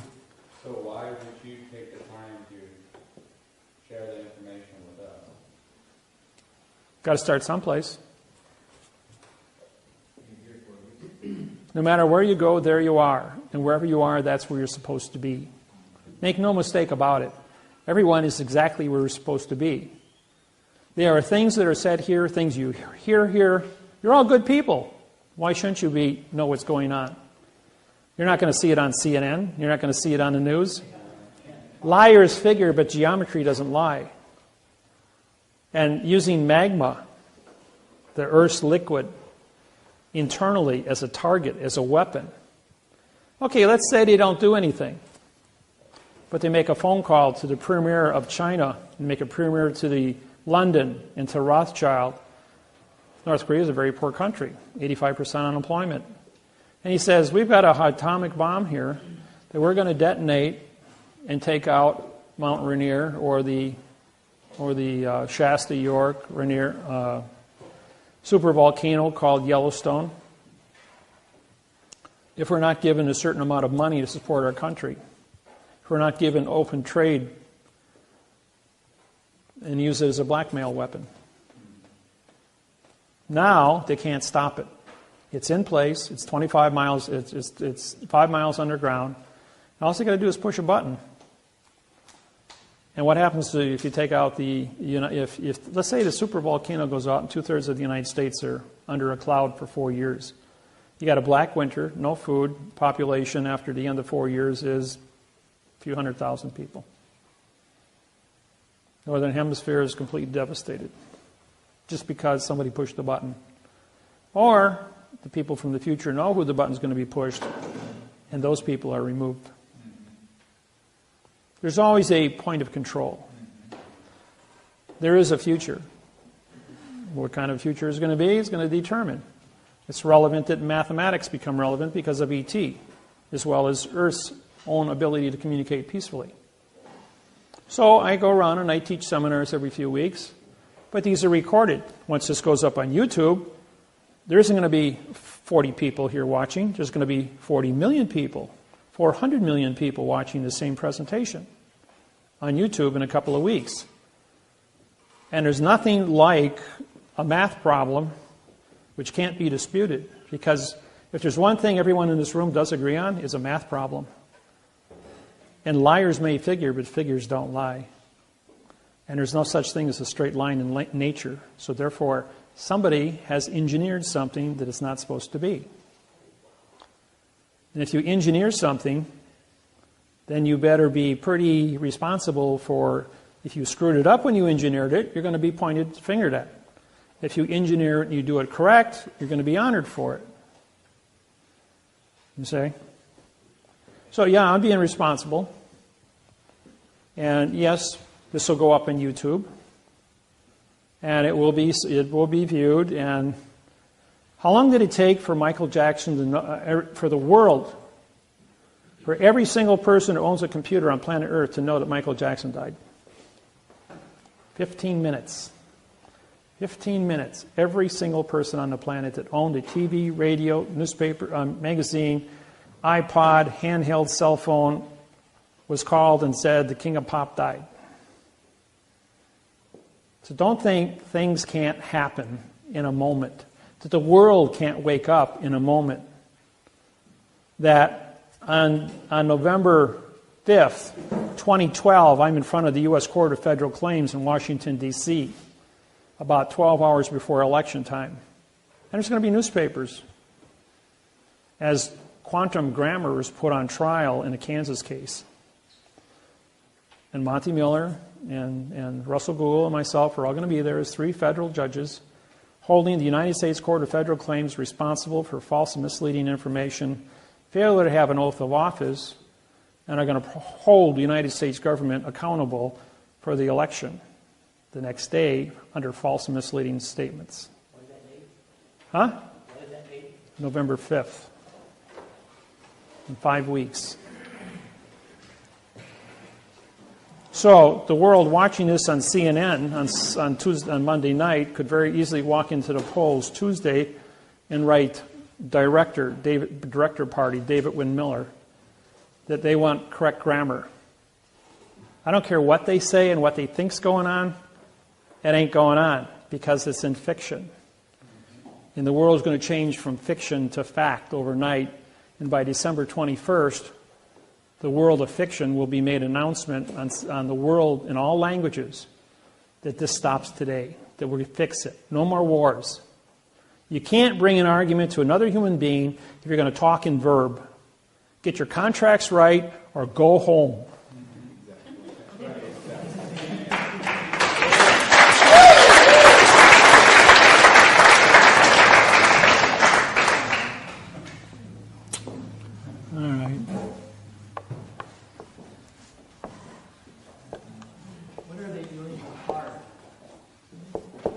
What's that? What are they doing with the HARP program up in Alaska? High Amplification Array Radiation Pulse. HARP is a alpha-beta transmitter.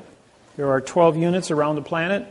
They can reach down as far as the equator. They are used to control the frequency of your brain through radio wave influence. It's used to take you from an alpha, which is aggressive, to a beta wave, which is docile. It gets 98 degrees Fahrenheit in a populated city like Los Angeles, and people tend to get crazy at 98 degrees. So they change your mind to a beta wave and make you all nice and comfortable at 98 degrees, not irritated. Mob control, that's all it is.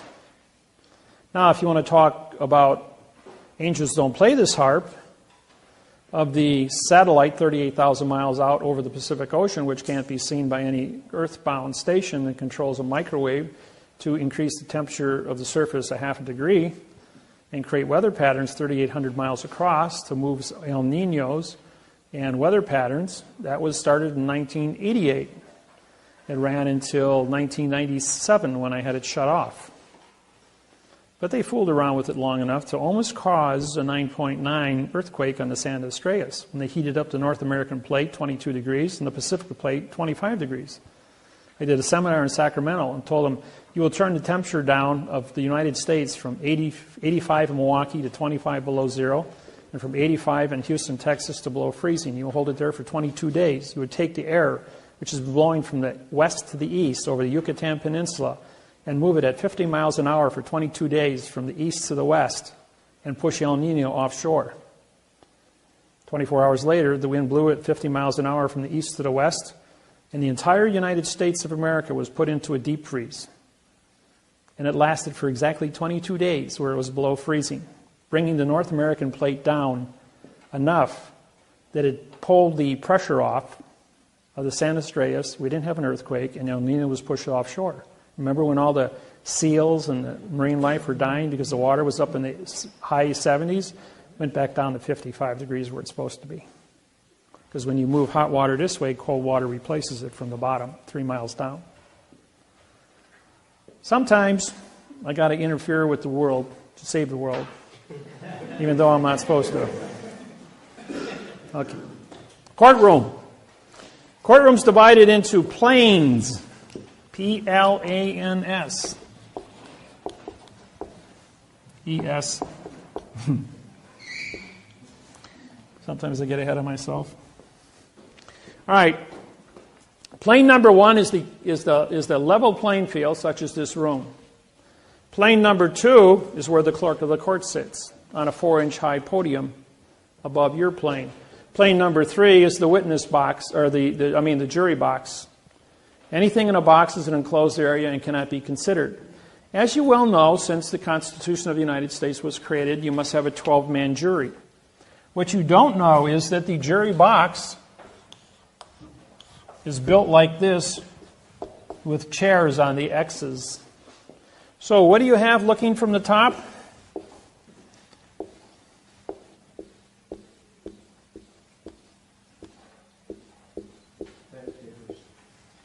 You have 2 petite juries of 6 people each, which is illegal. The continuance of evidence of the peanut gallery are divided. So the jury is in a box, and JU means no law, and RY is contract. They are a no-law contract of an illusion. Henceforth, they have no value whatsoever. Never ask for a jury trial because a jury doesn't have a clue how to read and write above a second grade reading level. That's why it's a no-law contract.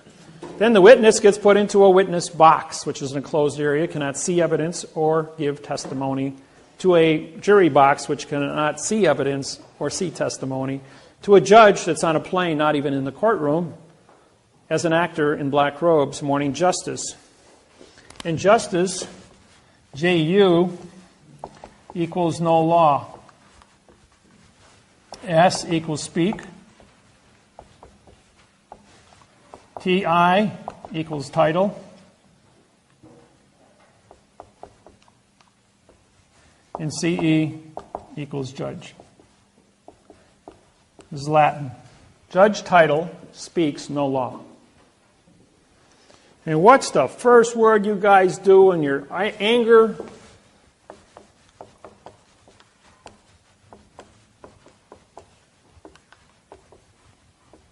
There is a location. That's a positive word. Is a positive word. No is a negative word. Law is a dangling participle verb. So what happens?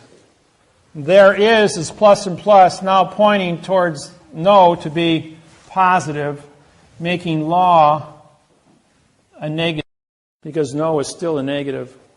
So therefore the word no law or fact shall be tried in court.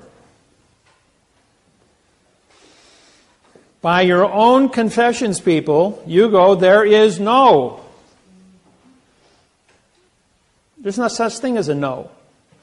Because you can't perform a negative condition of performance. But if you say there is no, what do I have in my hand? Nothing. You just made nothing a fact. Now I can prosecute you with nothing. Well, you just walked right into that trap. Don't feel bad. No one's ever gotten past it. Everyone steps in the trap. Let's see how close up attention you are.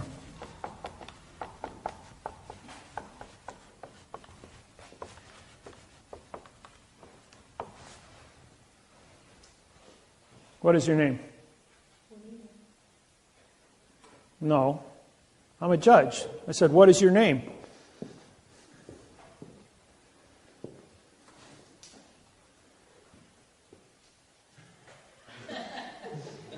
I just called you a what? Would it be easier? Would it be easier if I did this? Would it be easier if I did that? Now does that make sense? You see, this here is a period, folks. This isn't a question mark. That means, what is your name? Do you see a question mark hanging above me? Yeah. So, the answer to the question is, this is a pronoun, this is an adverb, this is an adverb, this is a verb. Even if you were to identify the word what to be your name, why am I calling you a verb? You don't exist as a dangling participle verb. The answer is, this is the answer to the question, what is your name? You identify syntax. You say, well, what is a pronoun? This is an adverb, yours an adverb, and name is a verb. Can I see the correct sentence structure, communication, parse, syntax, grammar for the avoidance of the perjury? The judge is going to go, okay, case dismissed. Please leave the courtroom. Bang, just like that. Don't care what you're there for. Because the traffic citation, anything he's got to say to you is a lie. You can always tell I'm lying to you. My lips are moving.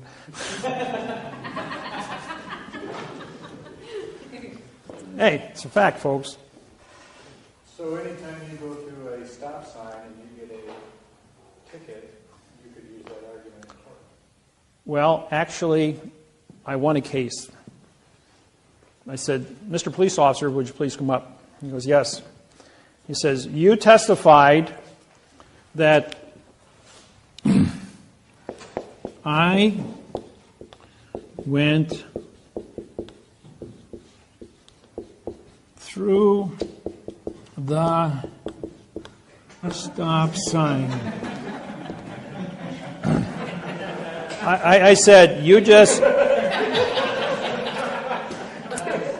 said I went through the stop sign. I says, what does the stop sign look like? So 8 sides, painted red and white, made of metal. How do I occupy the same space as a stop sign? How can I go through it? As two objects can't occupy the same space at the same time. This is a fraudulent statement. And this is a pronoun, adverb, verb, adverb, adjective, pronoun. Can I see the correct sentence structure, communication, parse, syntax, grammar for the avoidance of the perjury? Judge goes, you can't go through a stop sign. And yes, that is a correct statement. And yes, this is a fraudulent statement. And you committed fraud under Title 15, Section 1692E and Title 18, 1001. Fictitious conveyance of grammar and false and misleading statements. Case dismissed. Mr. Police Officer, you're going to be reprimanded. I want your supervisor in here, as you're going to have to learn how to use correct grammar.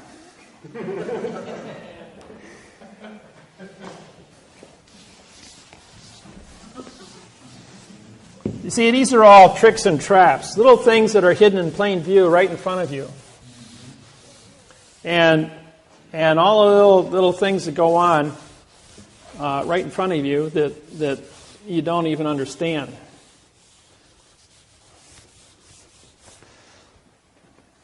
Now, I'll show you another little trick that the Universal Postal Union burned Switzerland. Do you know that all wars on planet Earth are orchestrated by the post office? Post office controls all money in all 250 countries. World War II was not an exercise in a world war as per se. It was an exercise in population reduction of 200 million people, and that's all it was. The planet was not ready to support 8 billion people in 2012. If World War II didn't take place, we would have hit 8 billion people in probably 1970, where there wasn't technology or production capabilities of feeding, so people would have been dying globally in mass units. Millions of people would have been dying at a time from starvation, rather than having a controlled issue. If the plague of 1525 or 1535, something like that, which wiped out half the population of the planet, didn't take place, we would have hit saturation way back in 1800. And then there would have been a mass destruction. When I was in, it was in high school. I think it was 11th grade. About 17 years old. We did an experiment. Took a 4-ounce potato, put it in a 2-gallon fruit jar with 2 fruit flies. In 30 days, we had 50,000 fruit flies and no potato. On the 31st day, we had no fruit flies and no potato. The point is, you can expand out of existence all at the same time. You can go out and go fishing, which, if anybody's ever done this, and you put like 30 bluegills in a 5-gallon pail. And in 1 minute, all 30 bluegills die of suffocation. At the same time, they're all gone. When the oxygen runs out, they all perish. Well, the same thing is true with the things that are happening on this planet about what orchestrates. So we're going to take you back into history, to Hawaii, which is a cause and effect. 1848, King Kamehameha makes a proclamation that if Hawaiians are dead or off the land for 20 years, the land is free for settlement. And being Hawaii is the center of the Pacific, it's very important. In 1800, the population of Hawaii was 2 million Hawaiians. In 1829, there was 34,000 Hawaiians left alive. In 34 years, they all died from whooping cough, tuberculosis, typhoid, smallpox, measles, mumps, chickenpox, all of our childhood diseases. As the Hawaiian Islands were isolated, Cook shows up in 1789, comes back in 1800 with Bishop, and because the world knows that Hawaii exists and they start sailing there, they bring all the diseases of Europe and the United States, and in 34 years, 99% of all Hawaiians are dead from genocide by germ warfare. And so the Hawaiian population is so small, based on its size, that there's King Kamehameha in 1848 nationalizes the entire island under the Bishop's Trust, putting all the remaining choice lands into the Hawaiian Kingdom. Now, 1/3 of the Hawaiian Islands was given to the Philippines, 1/3 to China, 1/3 to Japan, because they were the dominant population at the time in the Hawaiian Islands. And in the Hawaiian Islands themselves, the Hawaiians kept all the choice farmlands. With that said, China declares Hawaii to be part of their country. Japan declares Hawaii to be part of theirs, and so do the Philippines. The United States took over in I'll get to that in a few minutes. The United States Postal Service shows the Universal Postal Union, better known as the UPU. If you want to go and study this, upu.com is what you type in your computer, Universal Postal Union, and you can get a history lesson off of Wikipedia, which will show you what's going on. Some of this stuff was never made public. I uncovered it, and quite by accident on the 6th of January, and was able to certify how World War II was conducted. In 22nd of October, 1871, the Hawaii files bankruptcy. Now, under the words of damage, no damage becomes legal, and under maritime law of commerce, which falls into the Maritime salvage claim, Title 46.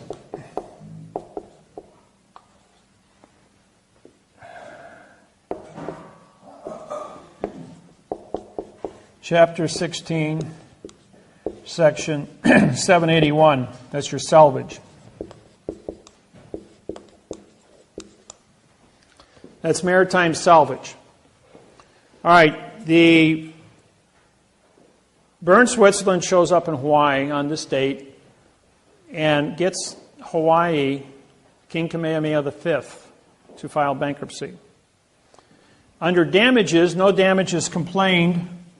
So this is the 22nd of October, 1872, plus 45-day trust law and 3-day grace period is the 6th of December, 1872. Guess what happens on that date? King Kamehameha V, the last reigning monarch of the Hawaiian Islands, is assassinated by poison and dies. The Hawaiian Masons, because he is a 34-degree Mason, being that he is the reigning king and monarch, activates the 20-year moratorium that if you are dead or off the land, because he's responsible for all the land in Hawaii. Add 45 days to December 6th, and you get, plus the 3-day Rescissions Act, and you get the 17th of January, 1873, plus 20 years is 1893. January 17th, 1893, the United States military shows up. The commander of the warship is a postmaster, ordering the postmaster of Hawaiian Islands to take over the Iolani Palace and capture the Hawaiian Islands, putting the Hawaiian Islands into United States territory. Queen Iolani then writes a cursive letter, an adverb verb, to complain. But as the Queen of Hawaii in 1893, she's also a 34-degree Eastern Star. And when you join the Masons or Eastern Star, you surrender your king, queen, presidential, or director's position and are now work for the Masons as a postmaster. And guess what's right across the street from the Iolani Palace? Postmaster, Lodge number 1 for the Masons, the Post Office of Hawaiian Islands, Immigrations, Customs, and the Supreme Court of Hawaii, all in the same room.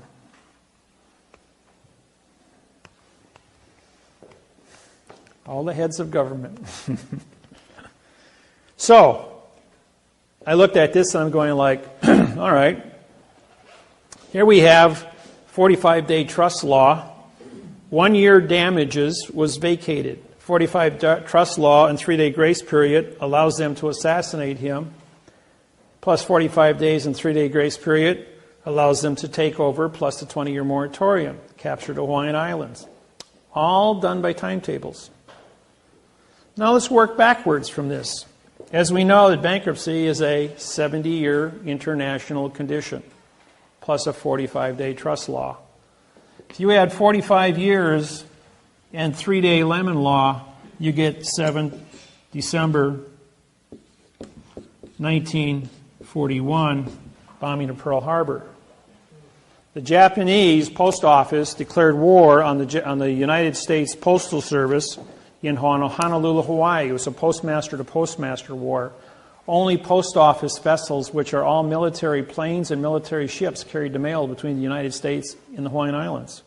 The Hawaiian Islands was under military control from 1893 under the United States Postal Service, folks, not the United States government. The government is the post office.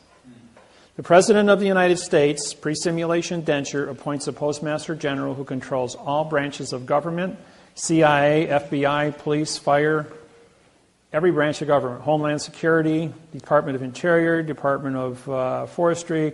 Everything on planet in the United States is controlled by the post office. The post office in all other countries is also controlled by, controls all branches of governments. The directors, the presidents, the kings, the queens are no more than puppets working for the postmaster. Because the postmaster controls the treasury, who prints the money, controls the military, and that's how the world runs. You want a new world order? It was established On the 22nd of October, on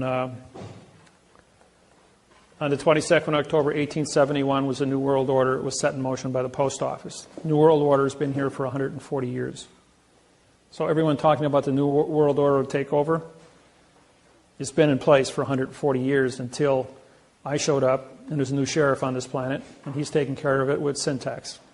And that's how it works. And the whole world has to change. Now, what is my position? My position is a teacher, as a plenipotentiary, which means I'm an ambassador judge working for the United Nations to teach planet Earth how to be correct mathematically. Who's in charge of the planet? Well, I'm in charge of grammar. I'm not here to arrest the politicians, the criminals, the bankers, the judges. I'm here to make sure that the infrastructure of this planet is mathematically certified to be correct. We have machines in place. We have buildings in place. We have computers in place. But the people who operate the machine, the people who think about the machine and how it is run, is corrupt in their thinking. So we're going to fix the contracts, and then with the new thinking in a correct mathematical procedure, people will not go to war. And if you want to go to war, you have to create a math problem and an argument. A contract is mathematically certified to give you justification to do this. Otherwise, you're just babbling about your opinions, about what angers you, and it doesn't have, your opinion has no foundation in law, or in the law, or in the control of people. So, the people that created the nightmare know where the bodies are buried. Let's educate them, let's get them up to speed, declare amnesty, fix the wrongs, and get the world functioning on a correct format. And that's what it's all about. I'm not here to hurt anybody, just to educate everyone so we're on the same page of music. So when you look at a politician who stands up and he talks to you in quantum grammar, you understand what he's saying. He's not lying to you. And he can actually write a treaty, write a trust, write a contract, write a constitution, so that you absolutely know what it means, that 3 + 3 = 6. Not that we're going to play games that 2 + 2 = 4 with 100 different definitions. And it's only up to the subjective interpretation of an individual's ability to hoodwink you, or trick you, or make you think one thing and do something else to you. Or pass it so we know what's in it. Yeah. So you had a question? Well, I'm just going to say, to finish the bomb, the atomic bomb on World War Oh, Postmaster.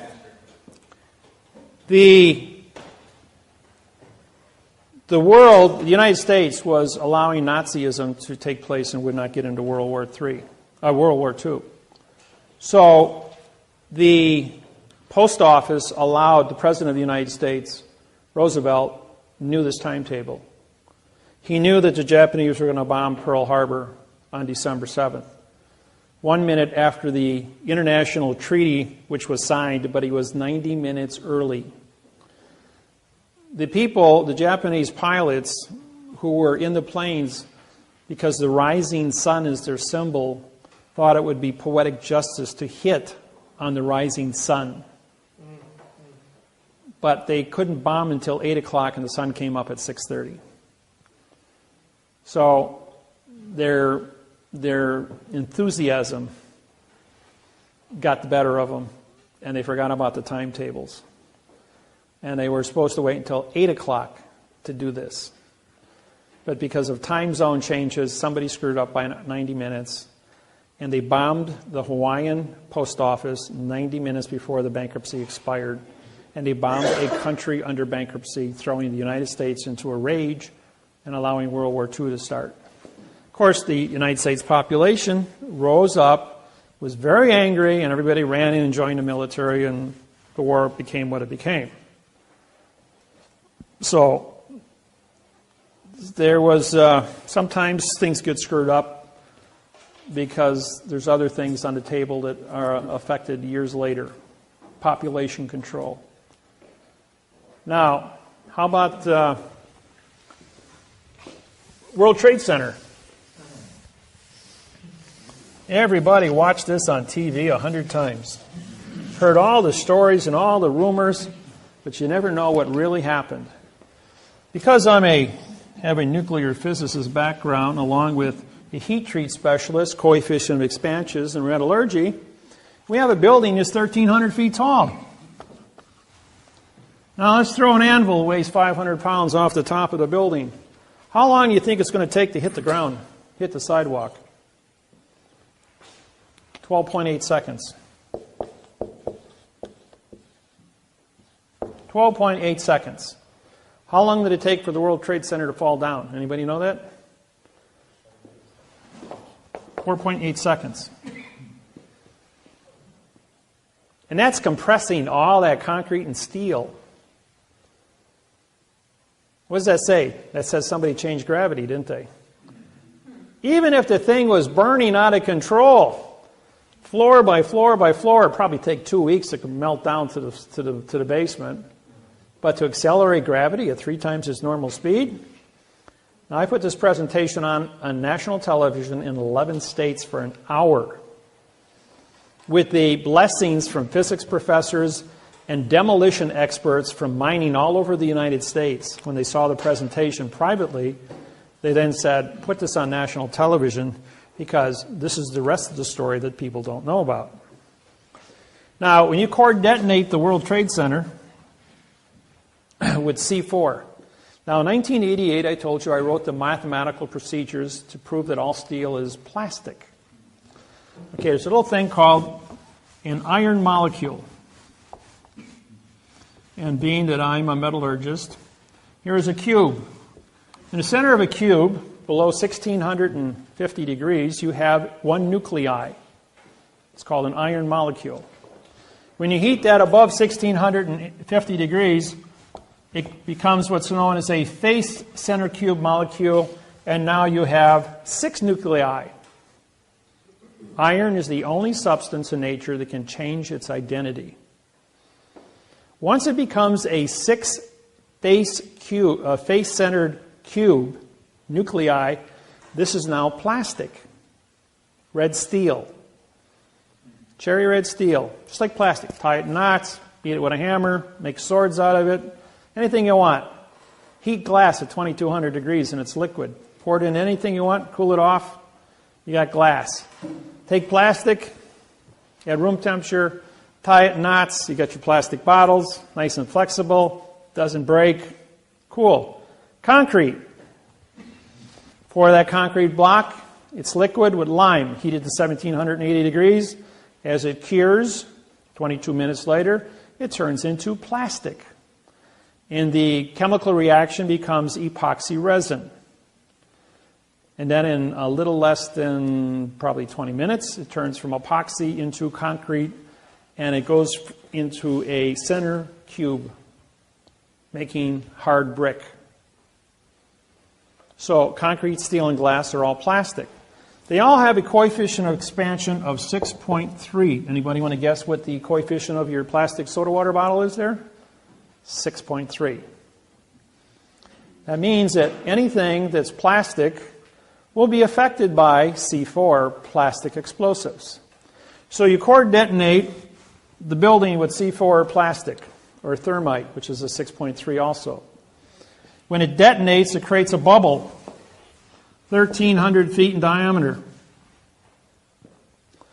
When C4 detonates, it creates a shock wave of 85,000 roughly 85,000 pounds per square inch pressure.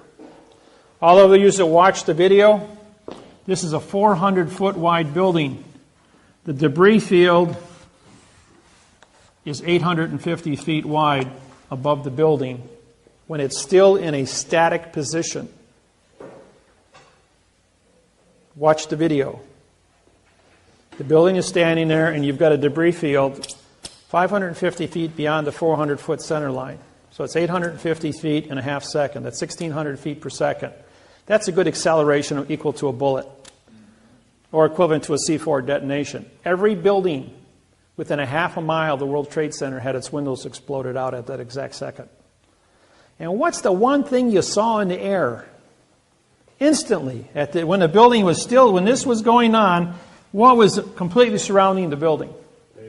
Paper. Paper was airborne instantly all over the building. How did all that paper get 1,000 feet away from the building in 1 second. Where did it come from? Well, at the exact second of the core detonation of the World Trade Center, what you were looking at was not a concrete, steel, and glass building. What you were looking at was smoke. Not not molecules of concrete, steel, and glass, but atoms of concrete, steel, and glass. Paper is not affected by a 6.3 detonation. Only concrete, steel, and glass turn into smoke. And so you've got a static pile here of smoke. Now, has anyone ever seen the hydrogen bomb explosion on Discovery or National Geographic's pictures? And you see little balls. Those balls are called plasma. Plasma is the same thing that causes sunspots on the sun. When a C4 detonation takes place, you have plasma balls that are formed throughout the building. These are electromagnetic eddies that are created. Anything within a plasma ball will not be affected by the 6.3 coefficient of expansion of a C4 detonation, which only affects concrete, steel, and glass. So at this exact second, when this building is exposed to this, you have all these heavy chunks of steel in here, but they're also subject to the change in the gravity well. The gravity well collapses in 4.8 seconds, pulling the entire debris field right into a real nice pile in the basement. One thing that they didn't tell you was there was 8 buildings, 40 stories tall, that surround the World Trade Center. It all fell down that were caught inside the electromagnetic bubble. They weren't on fire, but they all collapsed just the same with the World Trade Center because they were inside the electromagnetic pulse of the C4 detonation. So plastic affected plastic and pulled this whole thing down into a nice, neat pile. Now, if you look at the video, you'll see that here's Long Island, here's the World Trade Center, and here's a big white cloud of asbestos. The entire World Trade Center is insulated with asbestos. 50,000 people a day work in the World Trade Center. 50,000 people for 30 years exposed to asbestos insulation. Anybody want to guess at what the lawsuits would be worth over a 30-year period? In the trillions of dollars against the United States government. Who owns the World Trade Center? New York City Port Authorities. Who owns the New York City Port Authorities? United States Department of Transportation. Who is owned by the United States Postal Service? Who owns the Treasury? Who owns the Pentagon? Who owns the military? Jeez, it's all kind of coming back to roast on the Treasury, on the post office, isn't it? So now you've got this big cloud of asbestos, and 3 million New Yorkers are exposed to raw asbestos that's just been blasted away into real nice fine particles by 85,000 pound per square inch blast wave. Coefficient of expansion of asbestos is not 6.3. It's only blown into a free atmosphere, not into an atom format. So therefore, this here becomes a death trap for everyone exposed. Now, 50,000 people a day work, but only 3,850 people were in the building because everybody was told to stay home. Both planes, when you run the video back and you look at them, did not have windows. They were drones. Where did all the people go that supposedly left Boston? Never heard from again. Out into the Atlantic and ditched. And this was a controlled issue by drones. And we have drone technology. There's over 12,000 drones in Iraq right now. So these things, liars figure. But this little number here, figures don't lie. And being a heat treat specialist with a nuclear background can tell you that this was created by 186 men of special forces who deal with demolition. The basement of the World Trade Center was blasted out. What do you think's below the World Trade Center? Heavy rails, called the subway system. They blew the basement floors out and dumped all the gold onto the subway rails, and they disappeared. Not to be found yet. Somewhere. That was the World Bank of the United States, controlled by the United States Postal Service. But the gold, that was only $3.4 billion. At the exact point of detonation, $12 trillion was transferred through Honolulu, Hawaii substation into Singapore Bank in Singapore, world's largest bank, which can accept a deposit. How much money does it cost to conduct a war in Afghanistan and Iraq? $500 billion a year. There's a 22-year supply of money to keep the war going in the Middle East and keep us in Asia. How much oil do they have left in the Middle East? 20 years. Keep the oil running for 20 years and the money to play for it. Cover up the asbestos under active war. Dress a bunch of guys up in rags and call them terrorists. Give us a Patriot bill. Take away our freedoms. Put us through all the nonsense at the airport. Even take away your clippers out of your luggage so you can't get on a plane, but they give you a steel knife and fork in first class. Now go figure that one. I kid you not, folks. I'm a 1,400 flight flyer. So, the plasma balls protect the steel and concrete, which are then analyzed to be 100% metallurgically correct. Except both buildings are missing 50,000 tons of matter, which floated away in the cloud as atoms of smoke on the wind. And everybody caught in the cloud is now dying of lung cancer. But because this is an act of war, they can't sue for medical help from the United States Social Security Service. And what did the United States do?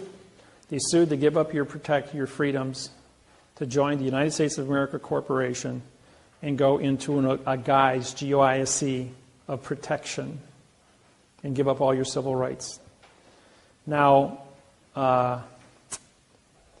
mandamus has been canceled because it's written in adverb verb.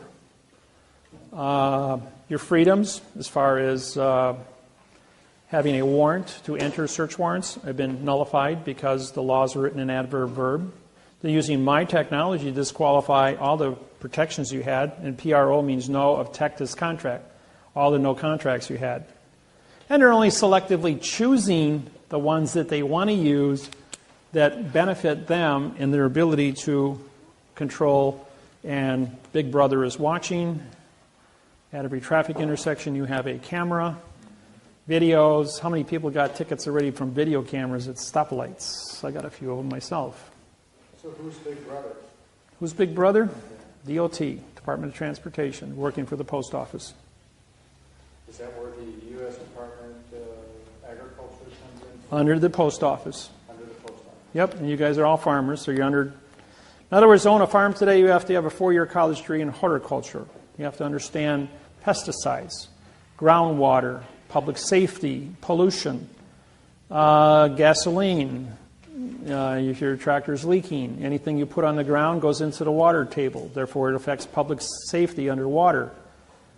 I used to own a 40-acre plot of land, and I bought it because I was going to harvest the topsoil, which was worth $7.5 million on my 40 acres, until I took a course at the DNR in Wisconsin and found out that this was the first line of defense to supply water to over 10,000 homes within 100 square miles of my land, as that was the headwaters of the Mud River.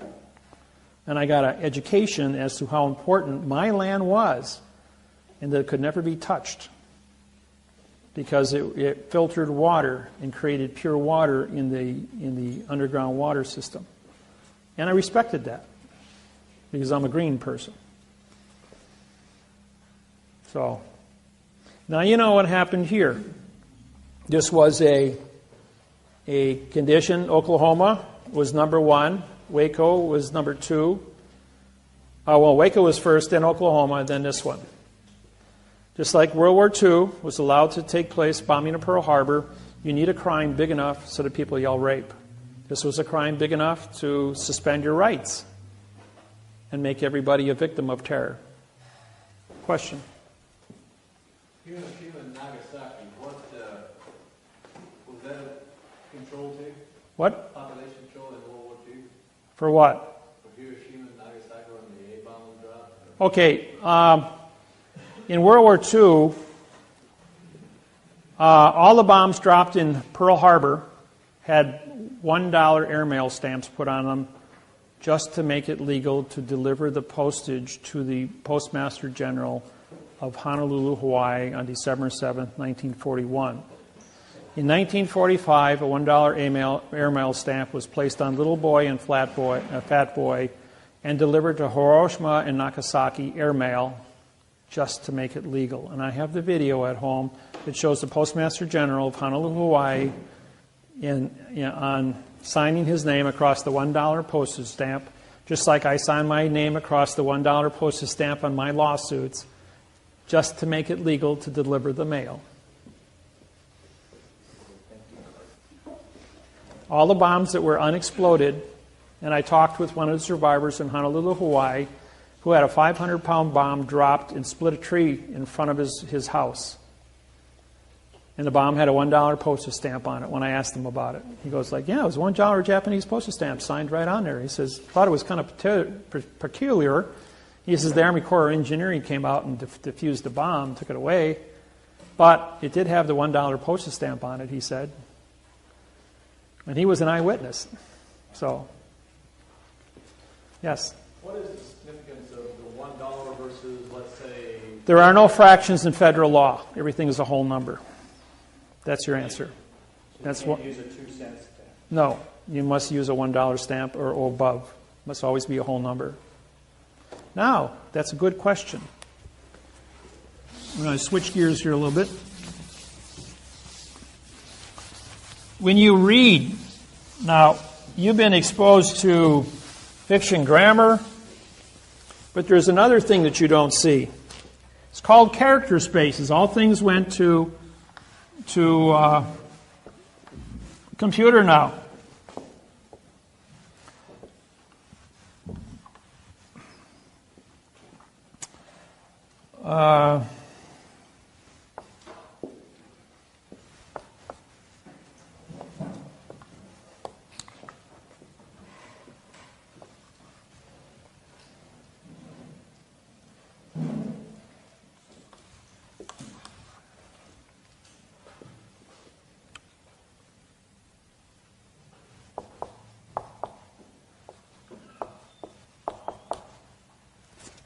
No, wait, that's, yeah. My spacing is wrong.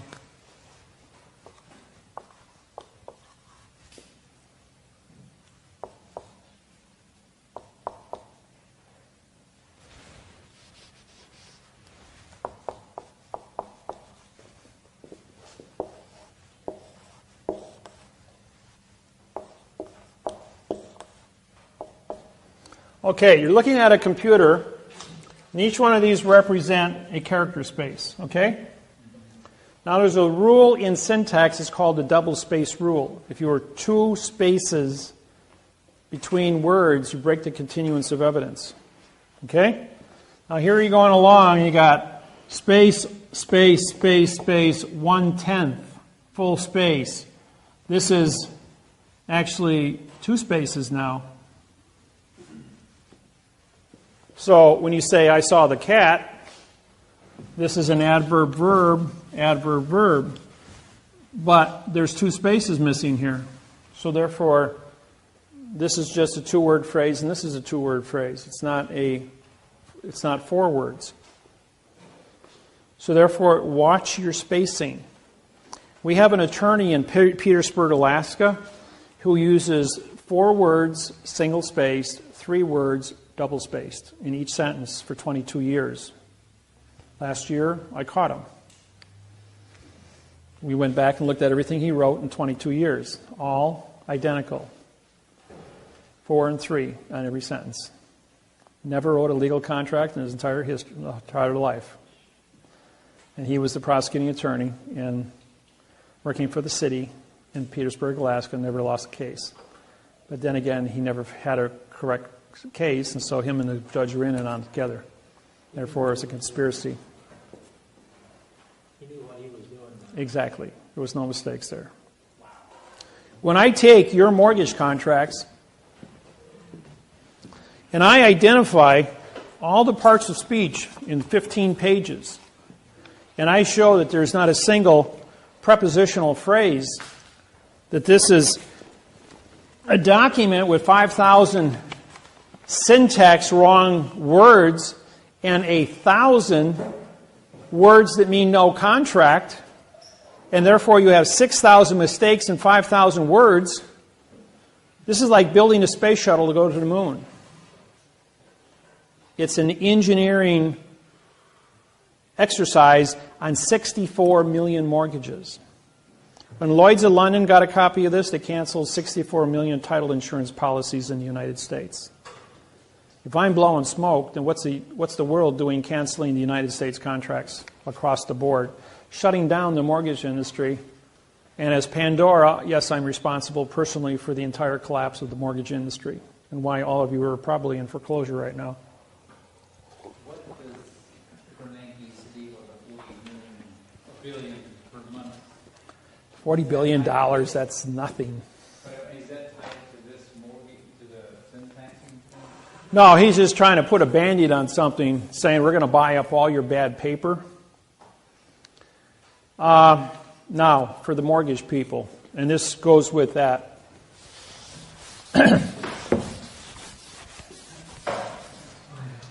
Here's how the plan works. We have a document that's a fraud. And this is an autograph, this is a confession. As you know, the bank did not sign any of your mortgages. So therefore, you have what's called a unilateral contract, meaning one signer, which means it's not a contract. You are classified as a borrower or a trustor, ending the word in OR, making you responsible for what? A contract that's written in adverb verb and says nothing. You are responsible to pay back money to a contract that doesn't exist. All the money listed on the document is in a parentheses. So if we have quotation marks, a parentheses, square brackets, or we write in italics.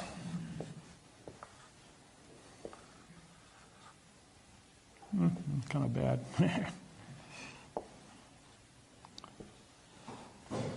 Or if we write on an angle called italics, it means it's removed from the paper and it's blank, which is the condition of all your cases. All right, so we have this document here, and this document says that the bank wants this from you. But he never signed it. So can I prosecute this individual? Well, I don't have a victim yet. You guys have become victims, but only after the fact. Those that are all current in your mortgage payments, you still are sitting on bad paper, but nobody's taking responsibility for it. You've paid, kept your mouth shut, the bank's kept their mouth shut, and you just keep paying. Well, that's cool. Your credit rating reflects that you have made a promise to give something back to somebody else, and you've kept your promise. It's just like a handshake. There's no written contract. This is not a written contract either, until I stand up in front of the court. Now, when the bank stands up in front of the court and says, I wrote this, I'm taking responsibility, I want that house, I now have a signed confession in front of a judge that they took responsibility. Now, it's my responsibility under Title 42, 1986, as a federal judge, to syntax this document and find out what it really says. What it really says is that false and misleading information, fictitious conveyance of grammar, perjury, and deprivation of rights under coloring of the law was now a condition of criminal activity under Title 42, 1986. While engaged in criminal activity under Title 42, 1986, he had knowledge because there's 6,000 mistakes without any kind of modification. In other words, it's a perfect fraud. A perfect fraud because we're back into the no law or fact. And so now he's got this no law or fact document that he's confessed to. Well, from the first one that we did in January of 2008, which collapsed the entire mortgage industry and took the stock market from 14,000 down to 6 and back up again, and put everybody into your quandrum, why hasn't the bank foreclosed you after 90 days? Why didn't they just come out with the sheriff and kick you off the land? Well, that's because we still hadn't had the banker stand up and say, I did this. So when he did that, he now had what he did was, on the 90th day, he filed a Title 46, Chapter 16, Section 781 salvage claim on your land.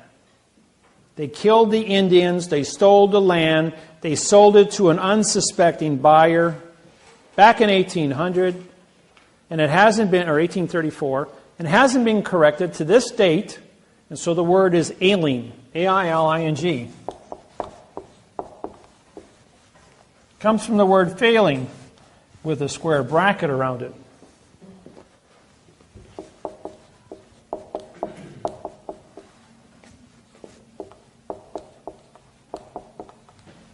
Better known as the Federal Rules of Civil Procedure 12b-6. Now, every one of you that have ever worked with me, the first thing that the lawyer does is he failed to state a claim. Okay, what that says is pronoun, adverb, future time, verb, adverb, verb, which means you didn't use a verb in your document. You actually sued them with correct facts, using forensic evidence with a signed confession from the bank who stood up and said, I wrote this. Now I have permission as a federal judge under Title 42, 1986 to prosecute this individual for false misleading information. So, all the people that have filed these lawsuits since January 2008, they're stonewalled. We want more information. We want interrogatories. We want affidavits. We want a smoking gun. We want. The point is, the word interrogatory, INT, means no contract. Affidavit, AFF, vowel two consonants, means no contract. We want no contract. We want you to participate in nonsense for 3.5 years of no contract to keep you into a verb fiction. Which means as long as you say nothing about nothing, you can't prosecute nothing with nothing. Which part of no don't you understand, the N or the O? Okay. Now that this fraud has been perpetrated, we go ahead and say, well, I have the signed confession here, and the bank won't settle, and the court won't settle. They're going like, well, the lawyers all, both sides, want more and more information. Well, and the U.S. Attorney's Office in California, they said, well, we've got to find out who wrote this.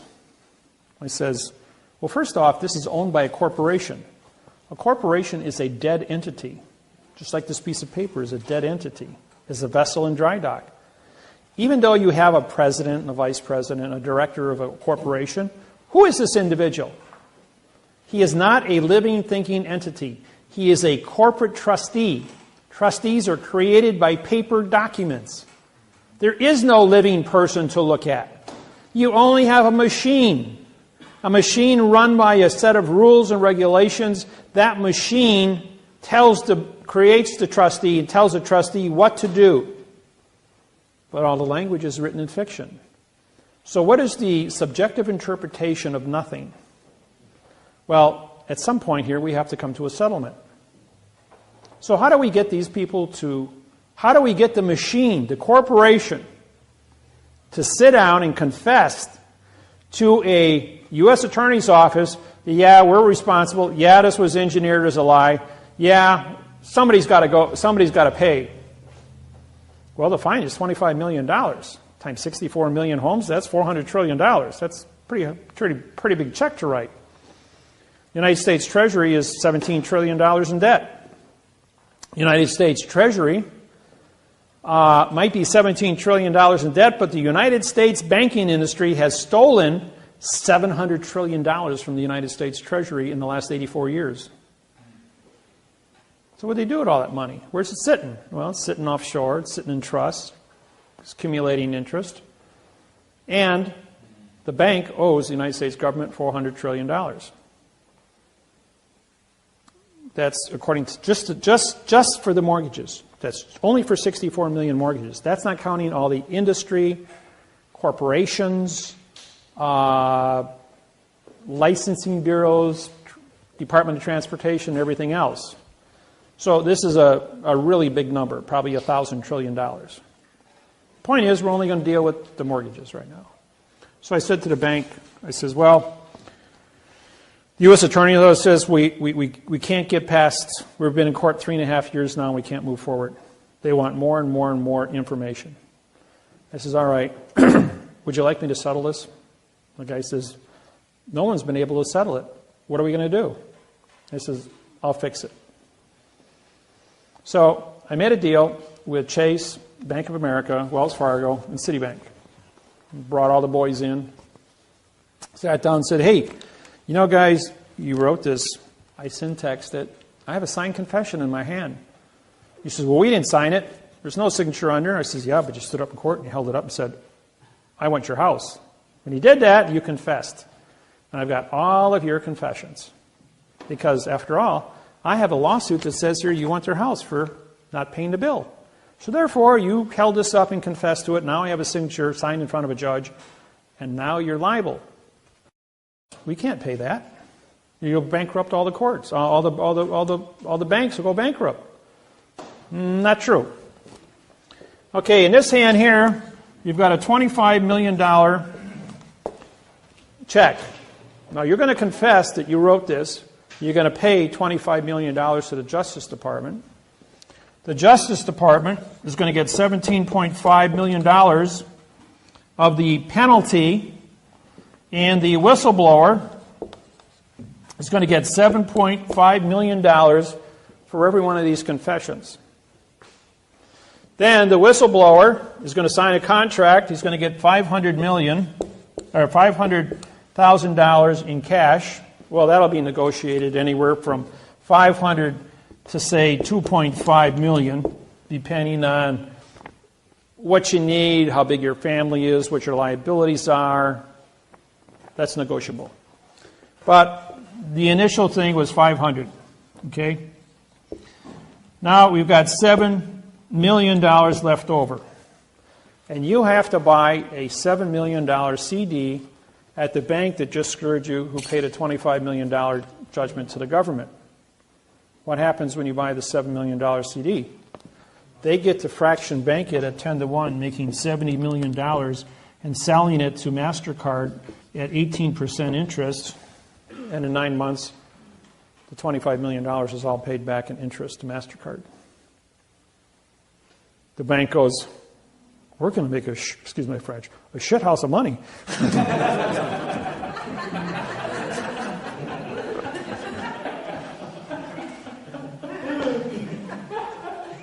And the bank, 10 days later, walked into Kamala Harris's office and said, we got a check here for $26 billion. We'd like to settle this lawsuit. And all the homeowners get paid. March 6, 2012. 10 days after I met with the banks in Oceanside, California. Now that they had a remedy, the banks, Kamala Harris got $19 billion. The United States government immediately took $7 billion, stuck it into the Treasury in the state of California. Kamala Harris then had to hire a staff of individuals, screen out the applications, get all the forms worked, the paperwork done. I have those with me, by the way, for those that need the forms. That are involved with lawsuits with me right now. And the bank is waiting for their redeposit of the $70 million for every $25 million they paid out on. And this is I have all 50 federal attorney generals and 1,000 staff members, which are all assistant attorney generals, working with me on this. Now, they are hiring 3,000 more attorneys to work with the U.S. Attorney's Office to process 22 million foreclosures in the United States. When you divide 22 million by 4,000 attorneys, that's going to take a while, especially with all the paperwork involved. It's going to result in an $8 trillion a year windfall for a government that functions on $2 trillion a year and only collects $500 billion a year in revenue from the IRS, from taxes. So this is a 16-to-1 payback with my technology. Who am I? I am the cash cow of the United States Treasury. Why do they leave me alone? Why do they let me do what I do?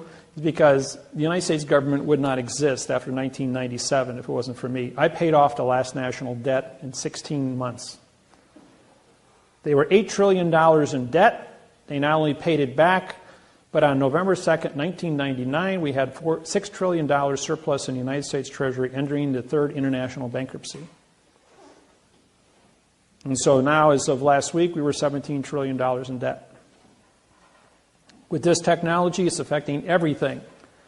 And every single lawsuit, yesterday, Bank of America wrote a check for $2.46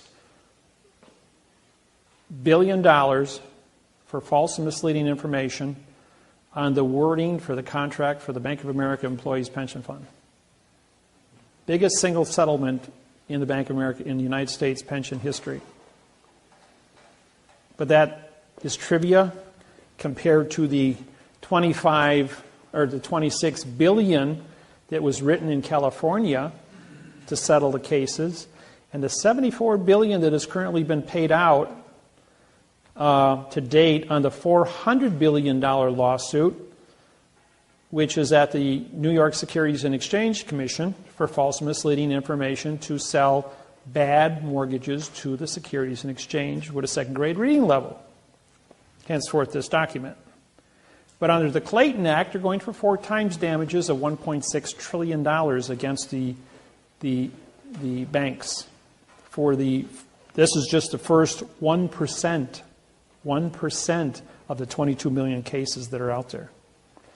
There's a 3% bottleneck in the United States court system. It will take 30 years to go through the 22 million foreclosures. That's why they've hired it. They want to bring this down to 10 years instead of 30 years. Question? I'm just curious on the, you mentioned $7 million going to the CD. You get the interest off it on a yearly basis besides your 5. Just like you win the lottery, you get the interest from the lottery for 20 years. The state keeps the initial chunk of money that you just won, $300 million, and you get the interest off it. It's more money than you can spend within reason against paying for all your toys that you would fantasize for any individual. And it keeps, there really isn't any money around out there. Everything's got to be working. Interest is a working condition of money. So every time they have a problem, they come to me saying, here's the information, sort it out. And it takes me just a couple seconds because I've been doing this since 1997 when I issued new money in the United States. So does that go on indefinitely, or is there a time frame that would stop? There will always be a condition of foreclosure. There will always be people in bad luck.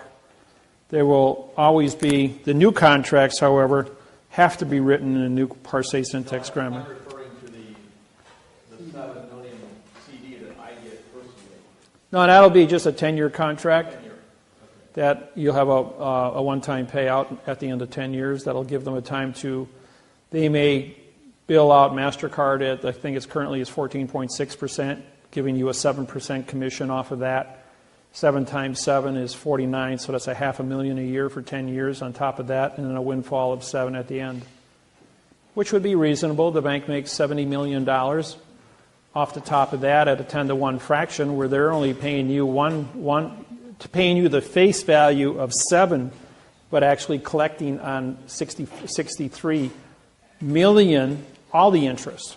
See? Give me time to gear up and get used to the cash flow before I get. Yeah, I'm sure McDonald's will appreciate you. Yes. But basically, with that all being said, then these banks, they're not going to fight. Right. In other words, the banks will say, "Oh, you finally caught me. Okay, yeah, I confess. No prison, and we're going to go ahead and negotiate this plan. You guys win. The federal government gets $17.5 million. They win. The IRS, now, everyone, you're entitled to your minimum wage, $8 an hour. You work 8,700 hours a year on your property to guard the home and the farm. At minimum wage, that's $87,400 a year for the husband and the wife. Anybody on title? Times the amount of years you've owned the property. And under the Clayton Act, it's 4 times that. Then your down payment on the property, if you refinanced, the value of the house you put up for the refinance is the down payment times 4. So it's not a $500,000 property. It was refinanced at 7. The $500,000 value that was refinanced now becomes 4 times at $2 million.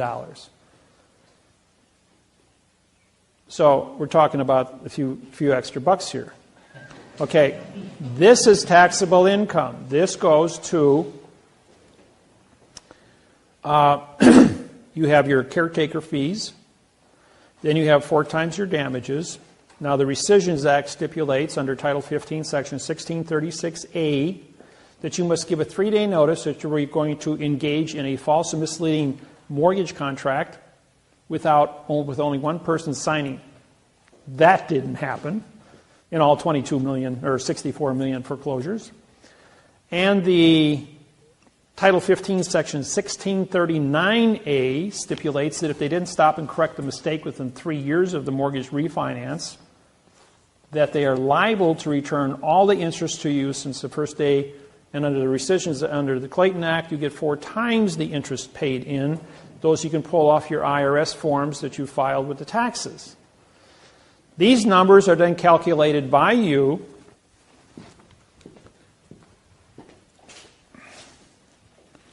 let's see here.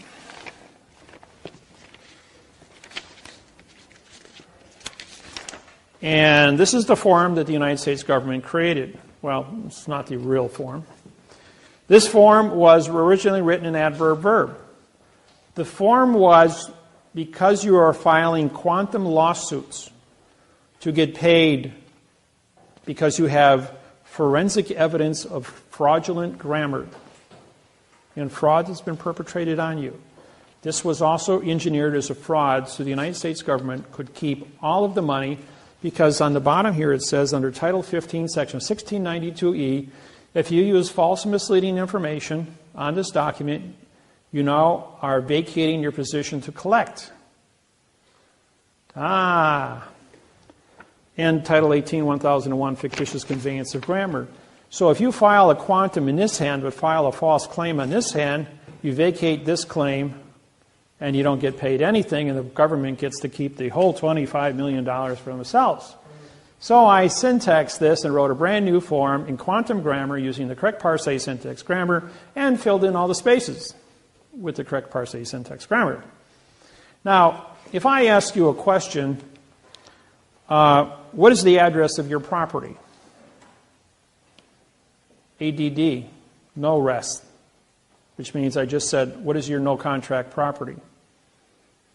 And you answer me. Therefore, you've stepped onto a landmine. If I ask you, what is the location? If I made the statement, for the location of the property is with the claim of the claimant. That's a correct statement. Now I gave you a location and I made you a claimant. Gold miners didn't file mortgages. They didn't file deeds of trust. They filed claims for their property. And gold was an authority. So therefore, I quantumized this in now time to match your quantumized lawsuit as a quantumized claim.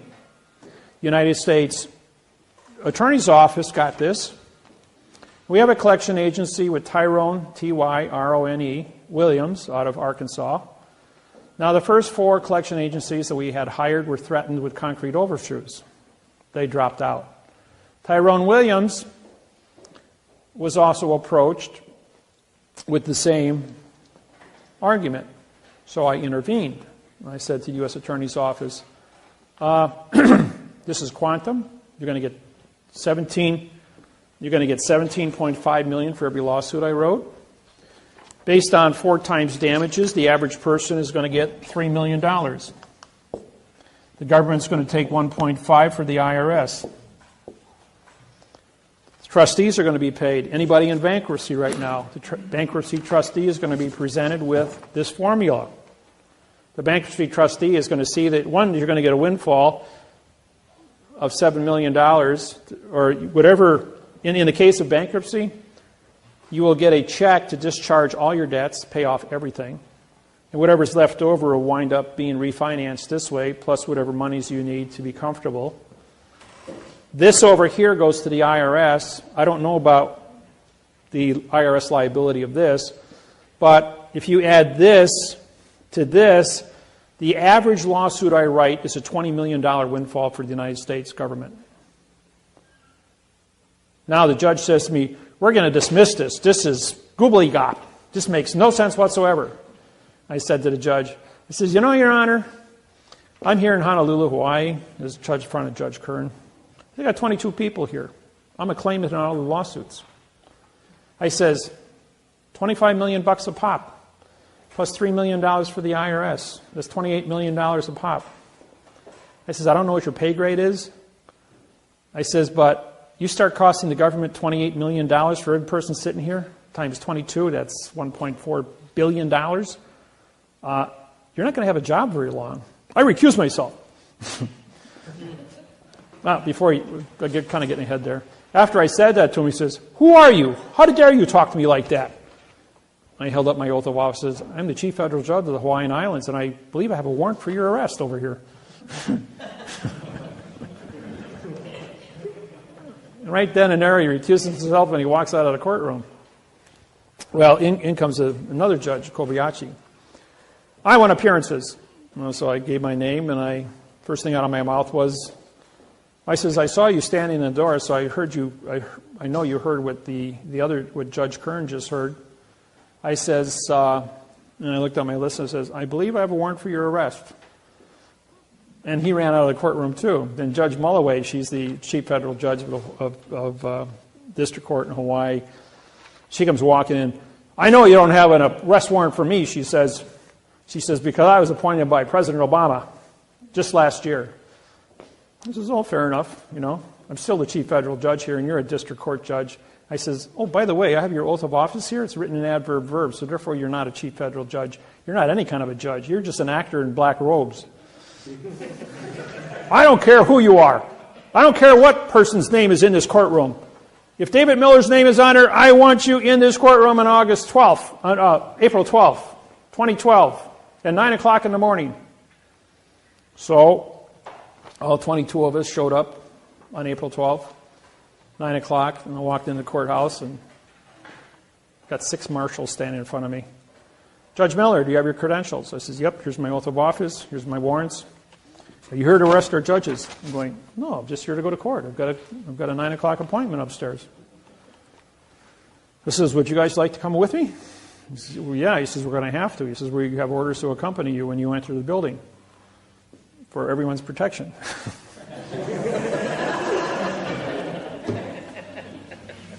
It says, who are all these other people? I says, oh, they were all ordered to be here, along with all the attorneys and all the mortgage companies.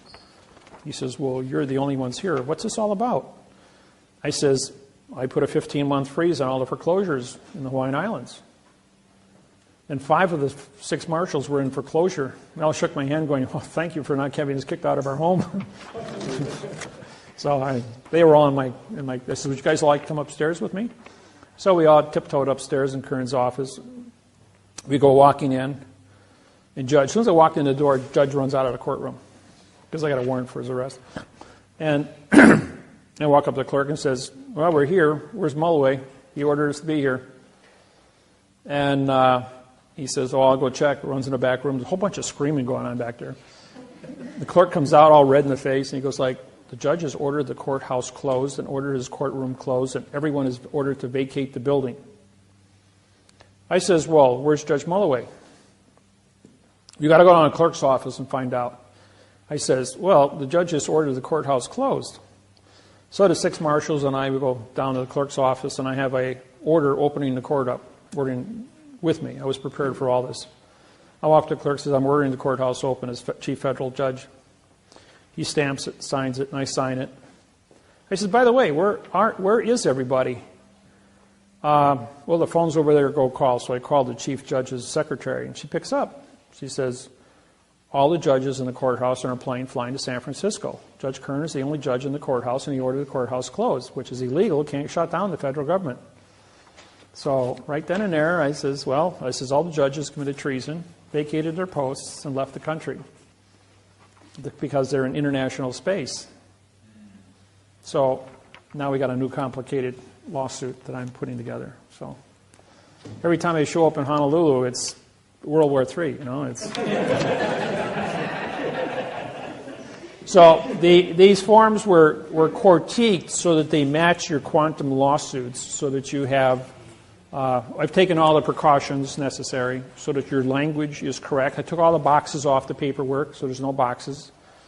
The only thing, when the judge, when somebody asks you a question, like, what is the location of your property?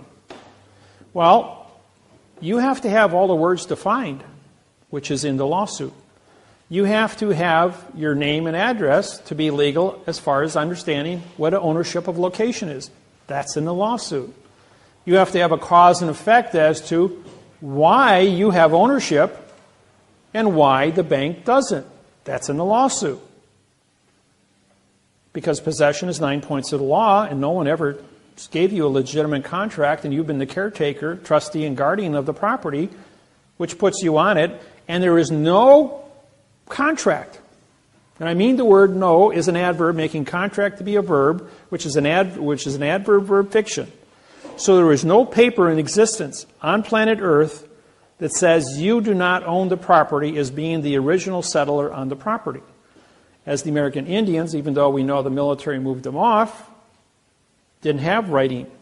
They didn't have treaties. There has never been a correct parsec, syntax, grammar contract written for that object, and because you are the only person on it, under the maritime law of salvage, are the only people that have ever existed as original owners. Do you have a mortgage? The answer is no. Do you have a debt? The answer is no. Do you own the land? The answer is yes, because possession is 9 points until somebody can show you a correct parsec, syntax, grammar contract that says otherwise. So if the world of fiction wants to play the world of fiction, that's one thing. But when Iceland got a hold of this, Iceland forgave all the mortgages in Iceland back in March this year, rather than pay $25 million a pop to Wall Street. So everyone's title clear in Iceland now, even though it's a very small country. Yes? If you're a good old boy and you just bought a place and everything's current, how would you go about knowing the documents fraud? How would you go about? Would we have to get in contact with you? Or? You can bring a lawsuit against a bank with the existing contract that you have right now and follow the procedures of suing for false and misleading information. Excuse me. On the contract and showing where the bank had Lodial, L-O-D-I-A-L, title to the property. If you're the only person standing and nobody has claim to it and you're on the property, under 1 year moratorium, technically you own the property. If you... Yeah, you'd have to be there 1 year under 1 year damage claim. That no one's ever filed a damage claim against you for false and misleading information. Okay? No. Now, there's a numbering. This is a numbering system. There's only 5 patterns of numbers in the entire world of fiction. And once you memorize these numbers, there's an old rule maybe most of you are familiar with, Sherlock Holmes. Everyone know the name? Okay. Sherlock Holmes says, when you remove all the things that cannot be possible, what are left, however irrelevant you believe them to be, are the facts. The point is, when we apply the same philosophy to the world of fiction, we actually come up with the facts. So, what is an adverb? An adverb is a modifier. It modifies the condition of the speed of thinking. It's primarily designed to modify the verb in speech. The verb is the word thinking, or the word motion. And motion comes from thinking.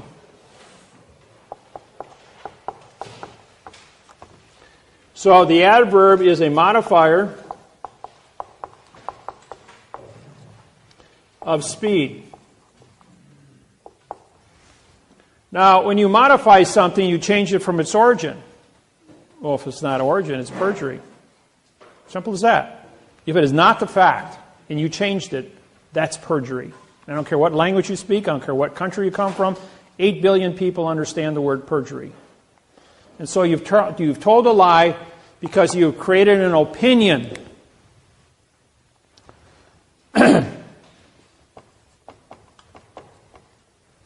This one here, motion, or rather the adjective, we're going to deal this with color. Anybody want to define color? Explain to Helen Keller, who was born blind, what the color blue is, or color red, or yellow.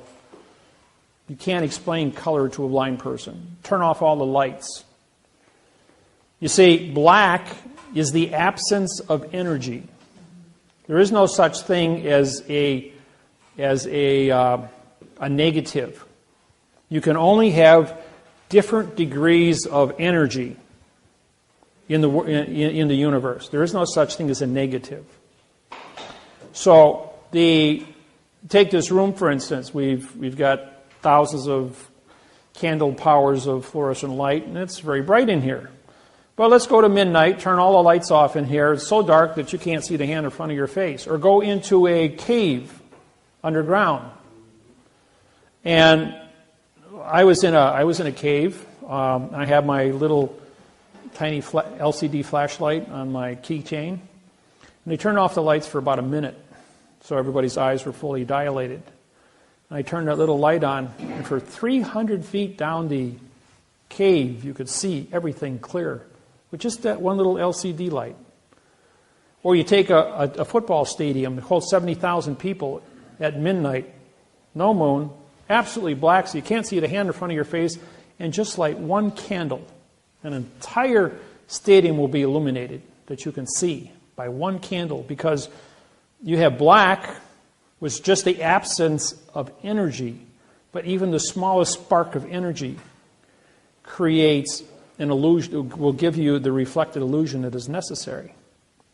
So you can't prove a negativity. The adjective, ADJ, means no contract because the IVE is contract.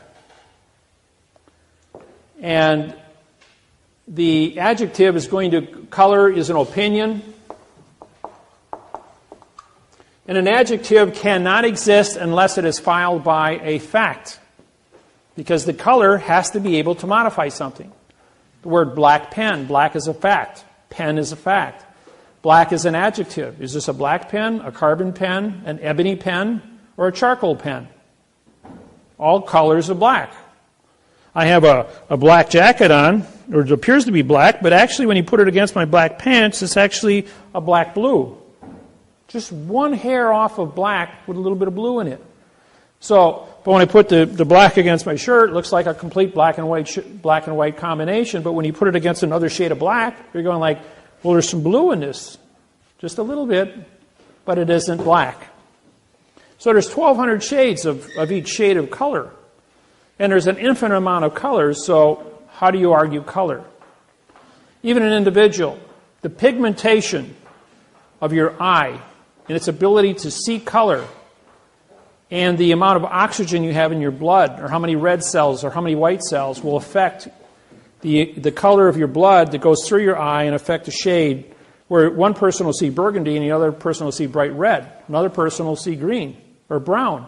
My friend Lyndall is colorblind. I says, can I have that red pen? She says, I'm colorblind. I can see a brown pen. Is that the one you want? So she could only see brown. And I thought to myself, wow, a beautiful bouquet of flowers. Bucavalias, for instance. Beautiful purple flowers. She only sees as gray and white. You know, she can't appreciate all the colors in the world. And I said, what a handicap, you know. So the adjective must always appear in front of a noun, but then, or a fact. But then when you put an adjective in front of a fact, it becomes a pronoun. Because this is modifying the fact, and now it's a no, no, no. PRO is no, NO is no, and UN is no. So pronoun has been modified into non-existence. The position is an alphabet, ABC. We're going to spell the pen using the alphabet. We're going to spell it P-E-N. We're going to give it a definition for the writing. Look, in any dictionary it says a pen is used for writing. It's used as a noun.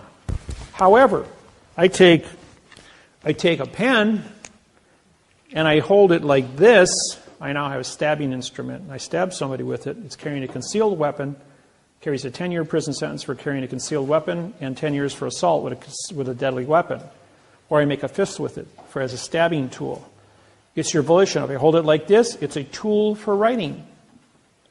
So the simple way you conduct yourself while holding a pen or a pencil can get you thrown in jail for 10 years. So be careful what kind of jokes you want to play when you're in the presence of law enforcement and what your attitude is.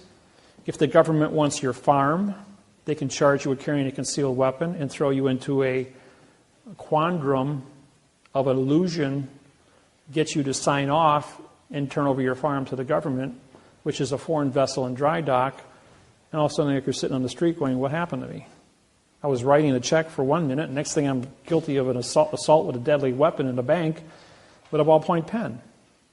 What kind of nonsense is this? See how easy it is? My buddy, he's an electrician, gets pulled over. Cop sees a piece of copper, 1 inch in diameter, with tape wrapped around the end of it. So, I see you got a club in the car, carrying a concealed weapon. He goes, no. And he says, well, I'm going to charge you with carrying a concealed weapon because you have a club in your car. He says, I'm an electrician. I just got done wiring a 600 amp, 600 volt circuitry system. It runs a 1 inch wire. And that's the end that we put the tape around and connect our rope to it, and we pull it through the line. When we got it on the end, we just chop it off, and I'm taking it to the junkyard to scrap it out. I'm going to charge you with carrying a concealed weapon, $2,500 fine. And he goes to court, and they sue him for $2,500. And he calls me up, and I intervene, and he gets his refund back, and they drop all charges.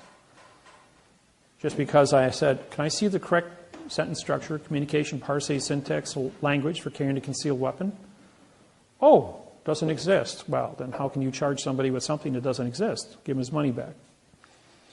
By the way, it shut down Adams County for 3 months, that little sentence. Because the man who charged him $2,500, the real judge walks out of the courtroom. His brother-in-law is a plumber. He's in the hallway. And I followed the judge out. I'm just standing there, got my suit on, look like an attorney. And the judge goes to us, hey, put my robe on, go in there and take $2,500 off this guy. And put him in jail for 30 days. So the brother-in-law, being a plumber, puts on his robe and walks in there and says, I'm the judge, give me $2,500. You're 30 days in jail. And the sheriff arrests the guy and puts him in jail. I make a call down to the chief judge at Federal District Court in Madison, Wisconsin, and I explain just what happened. And they shut down the county. Half the people got fired that worked in the county when they found out nobody had an oath of office. None of the judges, none of the clerks, none of the police officers. I mean, it was a complete rout. Don't think because they're public officials that they're legal. There's a movie that just came out a couple of years ago at Denzel Washington, where he's a drug dealer. When he blew the whistle back in the 60s, 60% of all the police officers in New York City and Manhattan Island were arrested as co-conspirators for drug dealing. 60%. Huh? No, Serpico is a different one. A lot of people went down on that one also. But this is where a drug dealer turned state's evidence under the False Claims Act. And Compton is the second largest county in the United States, next to Los Angeles County, was taken over by the Crips and the Bloods. When the FBI went in there and broke that up, 60% of all the people that worked in government, from judges, attorneys, police officers, clerks, all went to prison. And Compton was under the jurisdiction of Los Angeles County for 8 years before they were able to reform a government. Don't think it can't happen. Yes? So what can we do when we have a county sheriff that has the oath that they've been using for years, the one that is on file currently is completely void of any Send it to me in an email. I'll syntax it and send it back to you. In Hawaii, we have 92 judges. We syntax all 92 oaths. When the Hawaiian kapunas walk into court, they hold up the oath and say, you have false and misleading information. You're not a judge. We have the clerk's false misleading information. And then what they do next is they prick their finger and put blood on whatever document was brought them into court, saying it's called koko. Hawaiian word for blood is koko. Well, the paper is fraud. The language is fraud. The blood is human. Therefore, it's real. How does fraud and fact come together? Can't. Vacates the contract. Therefore, they don't have authorization, they don't have an oath, and the cases are vacated and the Hawaiians go home. That easy. So can we do that in court here? You can try it. You're not in a sovereign position like the Hawaiian people are, because you are a postal employee, but you did walk into a foreign vessel in dry dock under false pretenses. So it's easier to take the paperwork that's generated by the state in fraud. If it exceeds $21, now it becomes a federal crime under false and misleading information. A lot of times, like in March, I was in Honolulu and I sat in on Kern's court. There were 13 felony cases brought in facing $5,000 to $10,000 fines and 2 to 10 years in prison. Judge says, so your lucky day, ladies and gentlemen, as each one of the people were brought in. They all got $20 court costs in case were vacated in front of me. Nobody knew what happened, but the judge and I did. Number 13 came in, fifth drunk, 44-year-old man, 5 times drunk driver. He blew a 3.4. Legally, he should be dead. Caused a car accident for 2 people in a hospital. That's public safety violation. I won't deal with public safety, first off. Judge says, well, it's your lucky day, sir. We're only going to charge you how much? $2,000 today instead of 10, because it's your 5th offense. And instead of 10 years in jail, we're going to give you 3 years in jail. Is that okay with you, sir? And he goes, oh, thank you, Judge. Why are you being so generous? He says, well, it's just your lucky day today. DA goes, I object. Judge said, objection noted. Write it up.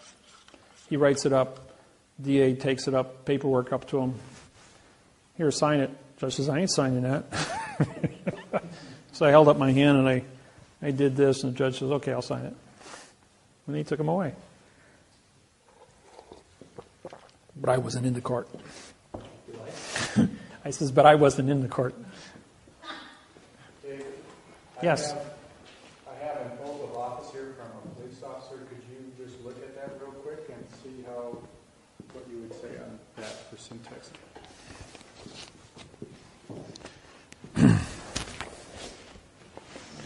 I'll even put it up here on the board. It'll be a good lesson for everyone here. Meantime, you can ask me a few questions. How's that sound? I got a question. What Paul was referring to on the oath of office for that sheriff, Yeah?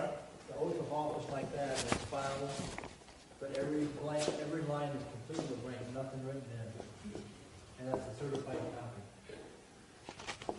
We're just going to use this as the person's name. Okay, if it's more than double spaces, what you have is a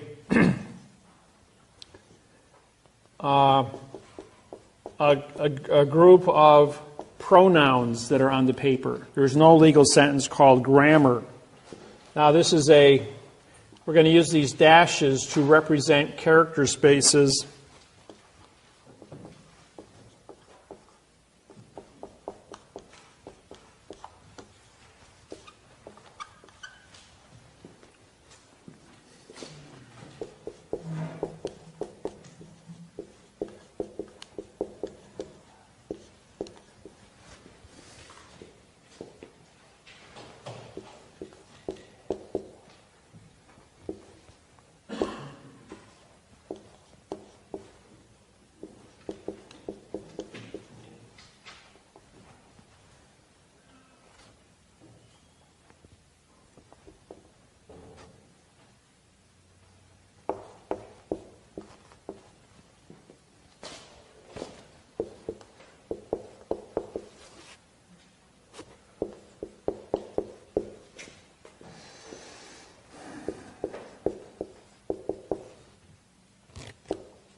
Well, you going to buy your groceries today with what kind of money?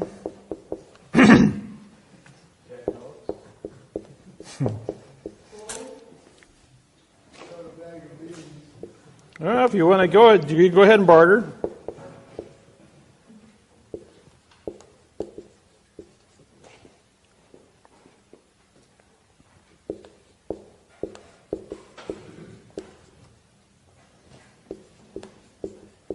Who are the elite that control the post office? Postmaster General of the United States.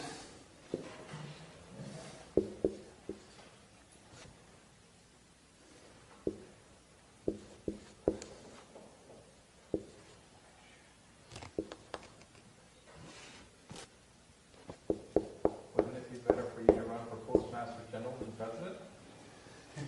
I appoint the Postmaster General, who would be my business partner, Russell, who is also a Postmaster General already. I was gonna say, he already is, isn't he? Yeah.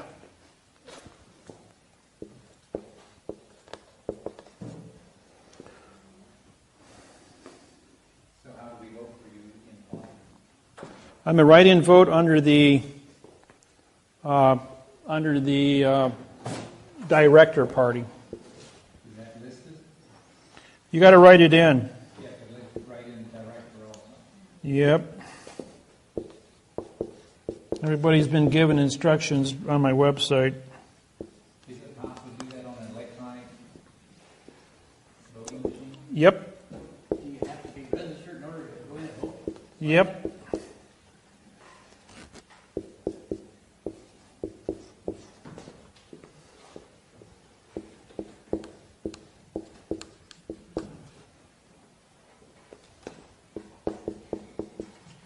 The Constitution of the United States no longer exists, so therefore it's irrelevant. State of Illinois is a verb. I'll just take that. All right. This is a I, comma, so this is a pronoun for. Having is a pronoun modified by the bin. Now we have 3 character spaces, which results in a 0 here as a dead continuance. And then you have a pronoun appointed. AP means no, point, and ED is in past time. So you have 3 violations on a word that should be used as a condition of state, now meaning nothing. 2 is a adverb in future time. The is an adverb. Office means no contract as a verb. This is an adjective. Now, the reason this becomes an adjective is because there's a 2-character space break between police officer and the word of. So this is a 1, 3, 4. And again, you have a break here in officer, office, OF meaning no, is a vowel and 2 consonant. Then in is an adverb. Rather, there's a double space here again. So in becomes a pronoun. The is an adverb making city to be a verb. Of is an adverb making wheat and to be an adjective of in, which is a pronoun. The is an adverb making county to be a verb. Of is an adverb making DuPage, an adjective of aforesaid. Now, aforesaid, af means no, and F-O-R-E also means no. So we have a double no here of the word said, which says nothing. Do is a pronoun modified by the adverb solemnly, which then modifies the verb swear. Or, in the word affirm, which means no contract, as a pronoun, comma. That I will, that is an adverb. That is a pronoun. I is an adverb. Will is an adverb. Support is a verb. The is an adverb. And then it was the Constitution of the U.S. So that would be a verb, the adjective, pronoun, adverb, adjective, pronoun, and united means no citizen. Where's my prepositional phrase, 5, 6, and 7? That's a $25 million fine and 30 years in prison. He's carrying a gun and a badge without authorization of an oath of office. That's 12 officers, I have. Yeah, and that's exactly what you've got. And when I do this, just like when the marshals surrounded me in Honolulu, I said, You know, guys, I got a signed confession of all you guys. You all are facing 25 years in prison as organized crime running the government. Is the reason all these oaths are irrelevant or wrong because the corporation took over the United States government in that time? They have to maintain a condition of zero. The word comes from the word alien, remember? Alien means corruption from the beginning. We killed the Indians, stole the land, sold it to an unsuspecting buyer. Simple as that. All right, because they were corrupt in the way they conducted themselves, took over this country, bastardized grammar for 8,500 years, they have to have one condition of contract. That contract must be in fiction at all times. You can never prosecute an individual for nothing. You can never prove nothing. You can do nothing wrong with nothing. So, which part of no don't you understand, the N or the O?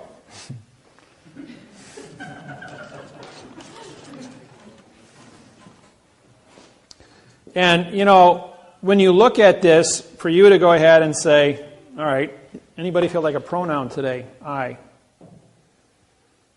Where's your condition of contract? For the I? Why isn't there a name here? Well, it should say is for the person's first name and second name with the punctuated words. With the knowledge of a contract, not appointed. He has to sign a contract. I mean, why would he do the oath? He believes the oath is a contract. But here he's taken a position that he was appointed. Today it's mandatory that anybody that's a county sheriff has a 4-year college degree in criminology.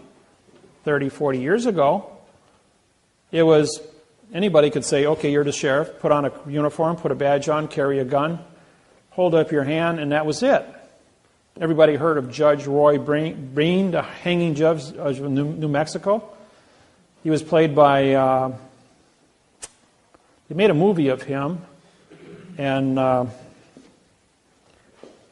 he was a drunken outlaw with 7 guys in his gang. And one day he went to a bar and he found a law book in New Mexico. And he read it and he says, you know what? I'm going to get hung here pretty soon if I don't become a judge. And he made all of his outlaw buddies deputy sheriffs. And they went out and cleaned up New Mexico and hung all the rest of the crooks. And he says, well, as a judge, you know, I can steal their loot. I don't have to rob a bank. I can just find their loot under the laws of booty, B-O-O-T-Y, and I can keep it all. So I can let them steal it, catch them, keep the money, and hang them. He hung 88 men, never had an oath of office, never went to a law school, and never a judge. He was only a presumption of a judge. Because nobody could read and write, there was nobody to challenge. But because he had his deputies and he had the law book there, and he knew a few tricks as a result of that, he became what he became. What constitutes the fact of a judge or anybody that's an officer of the court? It's only your presumption. Don't forget, you've left Indiana, you've entered a foreign vessel in dry dock, and you speak Babel. Everyone has a second-grade reading, an attorney or a lawyer. And just put a 1 on top of every the on the paper, and the letter A and the letter an. Now, if there's only one word that follows that word the, and there's a comma, that word is going to be a verb, 2. If there are 2 words that follow that word, it's going to be a 3 and a 4. Like here. 1, 3, 4, and there'll probably be a 4th word, which would then become a pronoun. If there's only 2 words, it'll be a 4, 1, 2. If there's 4 words, it'll be a 4, 1, 3, 4. And then they have another comma. Throughout the entire mortgage of your own property, if you look at it, you will see there are 3, 4, and 5 word combinations set off by commas to break the continuance of evidence. And then with the commas, you'll have spacing or numbers, parentheses, quotation marks, italicizing, or double spaces. And those are going to break the continuance of evidence, so they keep isolating these 4 little phrases to stay within this procedural argument. Now, the Internal Revenue Service says, under penalty of perjury, adverb, verb, adverb, verb. So you got a 1, 2, 1, 2, 1, 2 scenario. The instructions from the notary,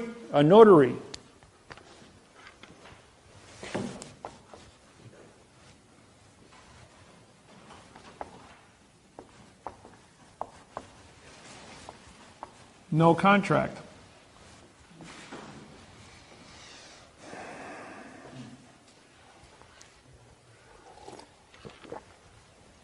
We're going to give you a notice today.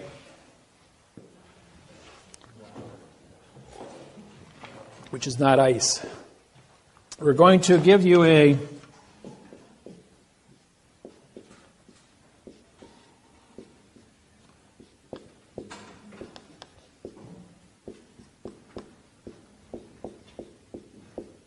indictment written just like that. What does that say? Does that say indictment? Actually, what it says is adverb, adjective, pronoun. Adverb, adjective, adjective, pronoun. Adverb, adjective, pronoun. Because it's an underlined space, underlined space, underlined space. That's what it really says in syntax. It's called parse. Your vowels are used as adverbs. The consonants, if you look at all the letters in the alphabet, all 26 are nouns because they are the letter that identifies that section of the alphabet. Therefore, they are a fact. But when the fact is used, followed by put in front of another fact, it's an adjective pronoun. But if it's a letter and it's a single vowel, A, E, I, O, and U, it becomes an adverb. The adverb modifies the adjective, which modifies the pronoun. 1, 3, 4. 1, 3, 3, 4. Henceforth, you go back up here. 4, 1, 3, 4. Or 1, 3, 4.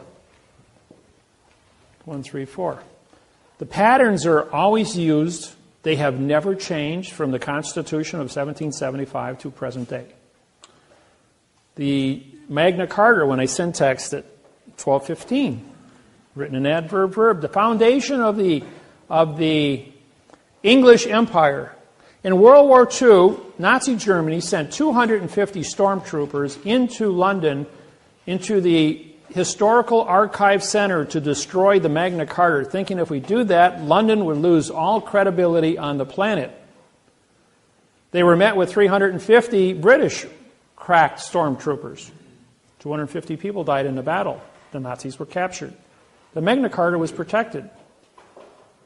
And when I syntaxed it, it destroyed it and was sold at Christie's of London for $6.7 million.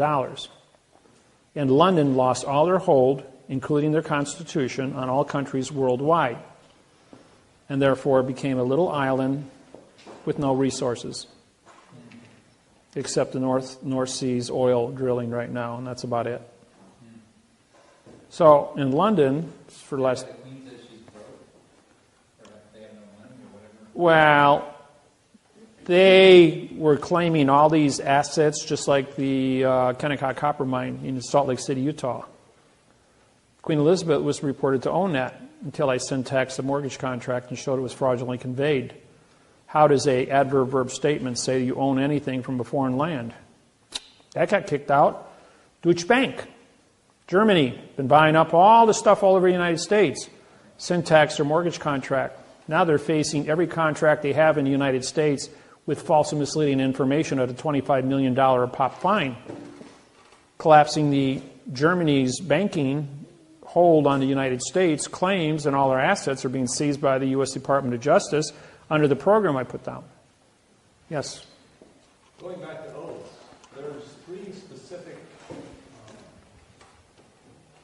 Indiana State Police troopers that I've been trying to get oaths from, which I haven't gotten anything on paper yet.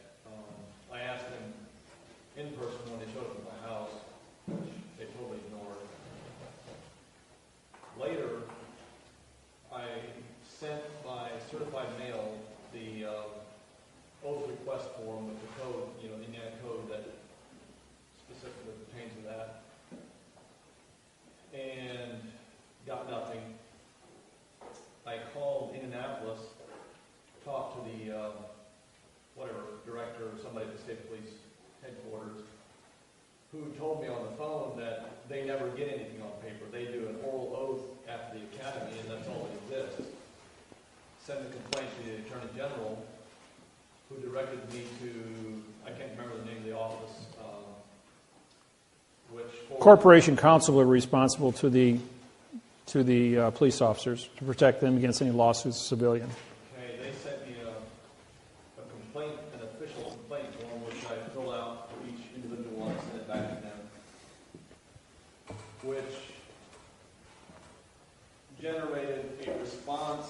from the state police again.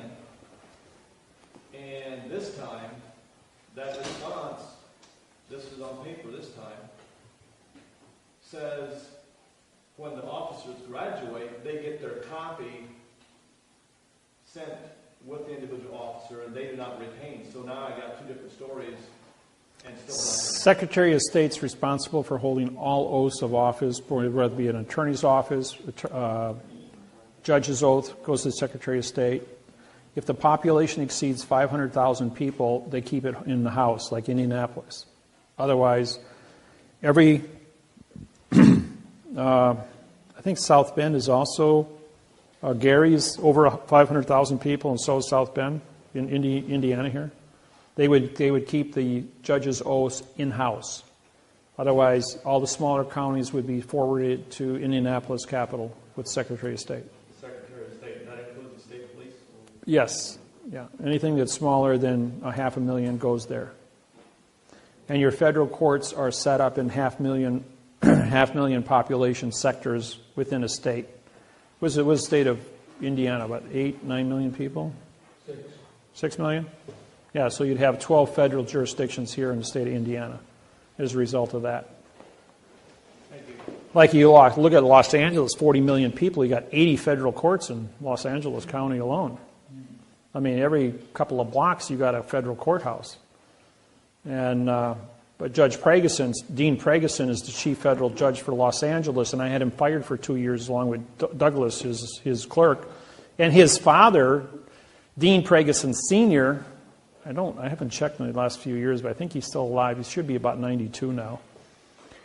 He is a senior master mason for the state of California and a senior federal district court judge for all the judges in California. And I'm the chief federal judge over all the district court judges in California. Because I'm the only judge in California that has a quantumized oath of office. Everybody else has got stuff that looks like this, an adverb verb.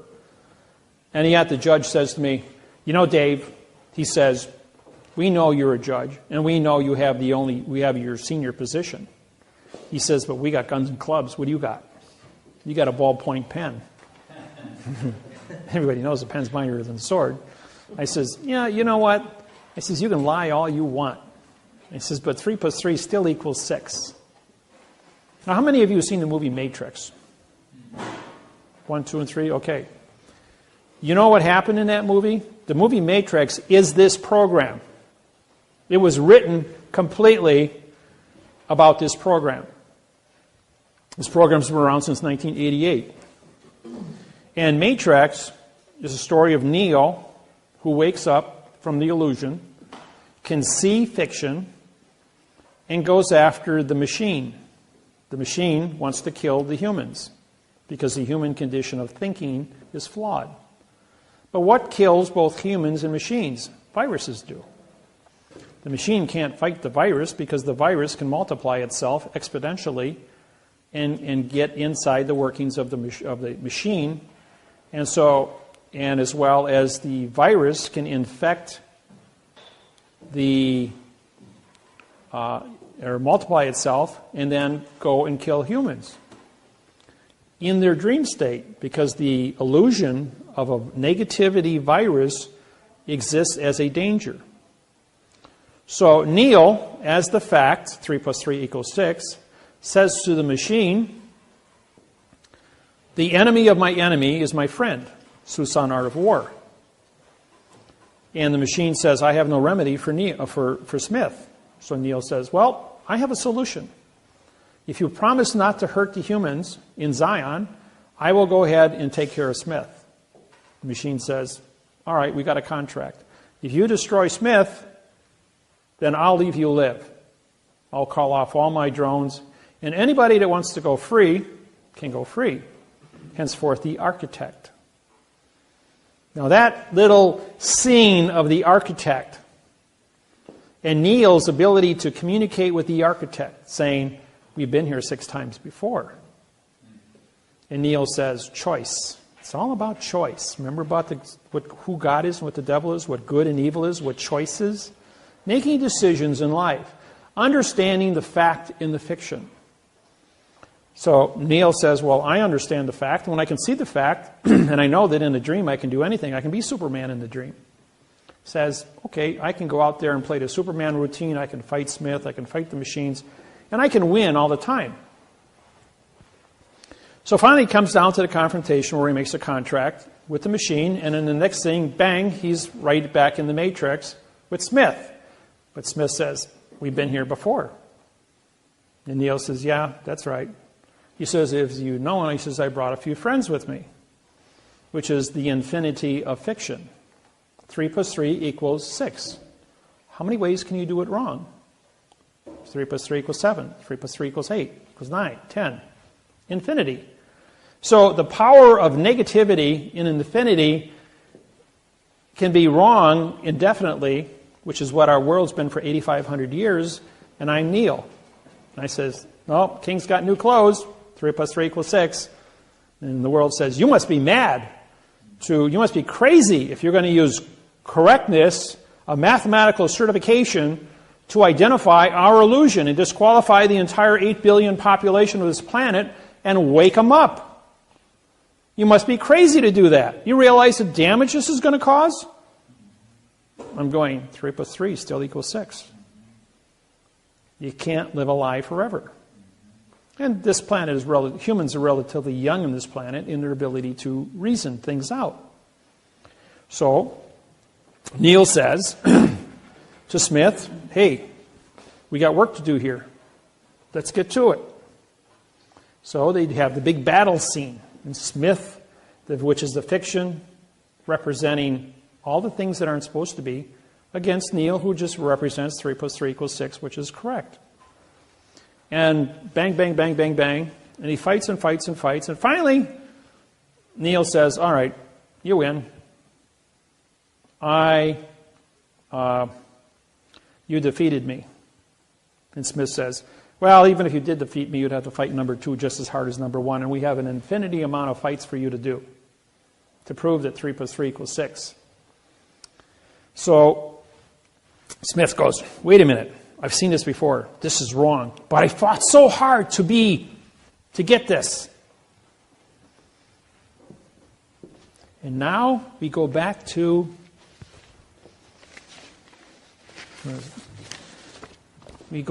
Smith, the mortgage contract. Sometimes you have to learn through stories. Okay? We have a mortgage contract here, which is Smith, and I represent Neil. And the mortgage of fiction says, I'm going to conquer you. So what does Smith do? He absorbs, he touches Neil, and he turns him into Smith. He says, there, I've conquered you. 3 plus 3 equals 7.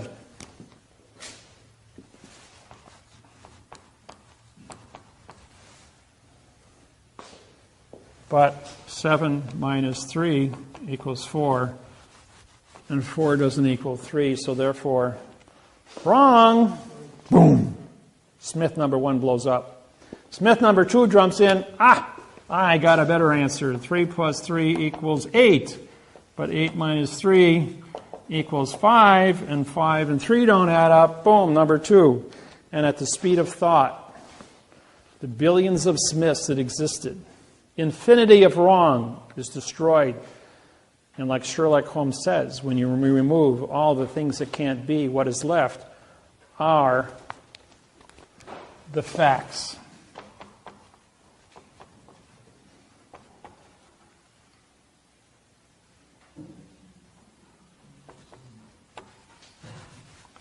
And 3 equals 3. So therefore, Smith is destroyed in a microsecond of thought. And what is left are the facts. And when I syntax this, when you remove all the things that can't be, what is left are the facts. A blank sheet of paper.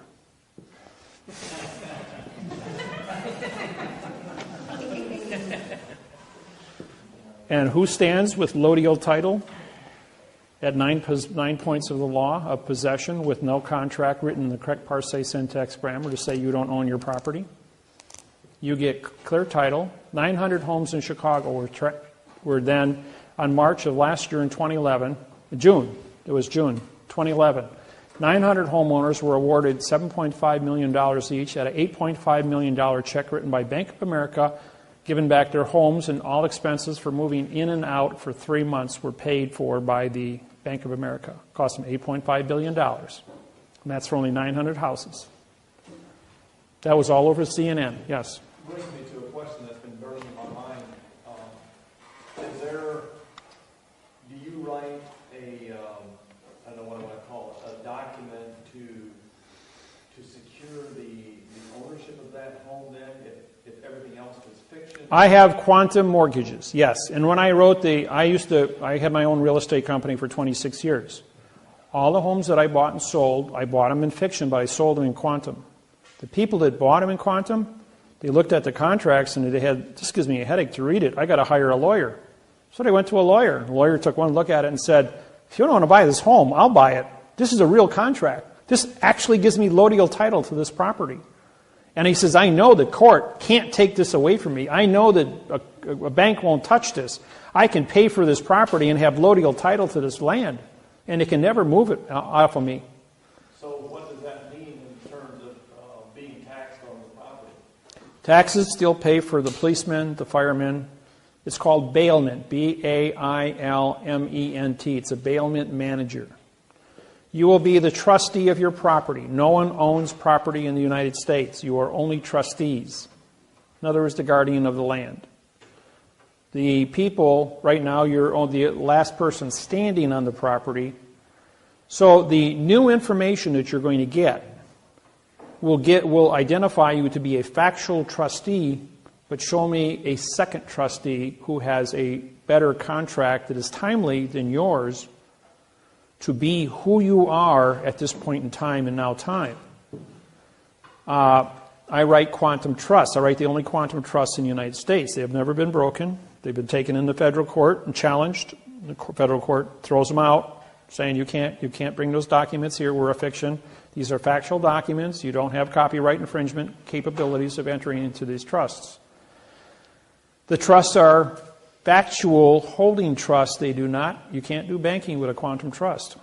You can have a second trust if you want, or do something with an ordinary checking account. But a trust is no more than a holding position of a quantum mortgage, a quantum contract on your land to describe it. A quantum trust is a trust that identifies you to be a trustee, and you are instructed to do specific duties within the confinements of that trust as far as management goes. But you can never enter a world of fiction with a quantum trust, because fact and fiction can never meet. People who want to buy trusts from me, I will not sell them a trust if they don't know quantum language, for one thing.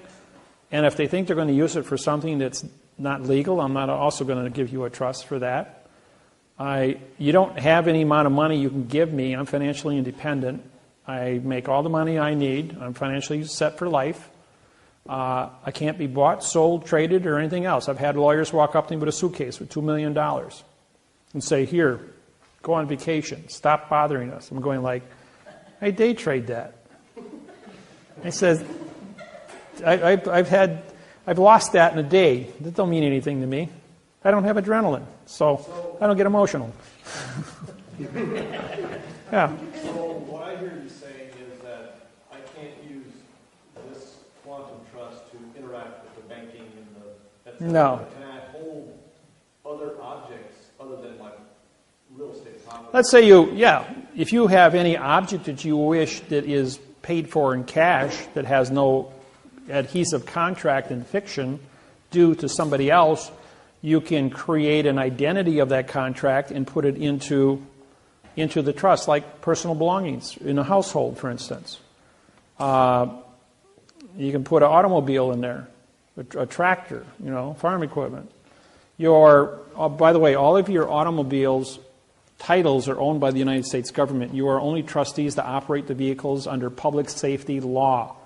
Public safety laws supersede all laws on planet Earth. You get the smallpox, you will be put into a plastic bubble, and there ain't no contract, and nobody's going to come to your rescue that's going to take you out of the bubble until you're healed or correct.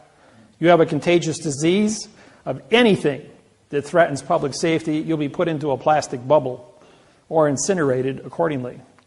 If you think a 747 coming here with 400 people on board has got a contagious disease, they're not going to hesitate to vaporize that plane in midair. It's never going to land in the country to expose it, because once it lands, it would get out of control, so they would vaporize it. Public safety has number one billing. 1.5 million people die every day of starvation. The world knows it. Can't do a thing about it at this point in time. Now, if they implement a Nikola Tesla coils, a 6-foot coil produces 200,000 watts of electricity, can be placed on top of every wood telephone pole in America, giving us about 100 times more electricity than this country is capable of using. 6-foot coil can be transported by semi, set up on top of 40-foot telephone poles, and hooked up with very little cost, has no moving parts, runs on a superconductor, which is 200 times more efficient than a copper wire, generates no heat, produces all the electricity we need. The surplus would be 1 cent per kilowatt. All surplus would be used for purification of water as well as purification of air. 24-hour-a-day sunlight. Globally, the guys could grow crops 24 hours a day, 7 days a week, year-round, with 24-hour-a-day of plant light above your fields. The electricity can be used to create nitrogen, which would be your natural fertilizer through electrical circuitry, and stimulate your crop growth. Instead of waiting 9 months to harvest a corn crop, you could do it in 4 weeks. Well, we have the technology. It's just that the oil companies, the hydrocarbons, don't want this released at this point in time. However, if I'm president, this will be mainstream. I'll get up and I'll announce it to the world. I've already completely mapped out a complete program on the construction of the contracts, communication skills, making Nikola Tesla coils mandatory globally. Ships at sea could be powered by coils, run on electricity. Oil would never have to be transported again. Oil is relevant because we can have tar for roads, but then concrete is safer because you don't have all the off poisons leaking out of the asphalt. Cars could be run on lithium fluoride batteries, which have a 400-mile cruise range for every car battery size technology. Now with the new discovery in Colombia of the new lithium pool, there's more than enough for the next 300 years for all the cars on the planet. And there will be more advanced technologies coming out. You can go with silver mercury with thoride, which is even 10 times more powerful than that. It's highly pollutionary because of the mercury, though. But there's other molecules that we can, utilize. Yeah. Will you need an ambassador to the Cayman Islands? For what? Well, I'm just volunteering. What, you like the sunny weather? Hey, Indiana's great. I lived here for 20 years. Yes. You were talking about the technology. I was listening to Russell Gould the other day. He was talking about if somebody has technology like that, to come to you guys, if you guys can help bring that out to mass market. So yeah, we have people that have developed, like Bill Martz up in Canada. Miller is his name, Bill Miller, in Canada, Edmonton, Canada, developed a perpetual motion motor. And this goes back about 10 years ago. And I walked into his shop along with 20 of my other students from the seminar. He invited us over to his house and he showed us this motor. The thing was 3 feet in diameter, had a 180-pound armature, 0 to 1,860 RPMs in 2 seconds. That's some serious torque. And then after it come up to speed, he disconnected it. It's hanging by nylon ropes in air with a dozen 100-watt light bulbs that he turns on and then accelerates the speed of it. And this thing's putting out 60% more electricity than it's generating. Because what he had done was The series of magnets, along with the coils, were set up in a harmonic frequency to follow the sine wave.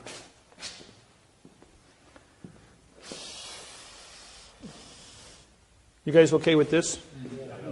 Okay.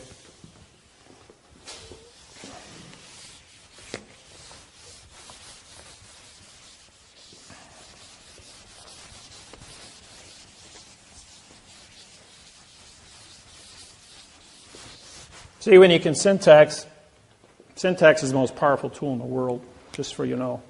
Okay, use your standard sine wave. And if you're going to do harmonics, then you're going to go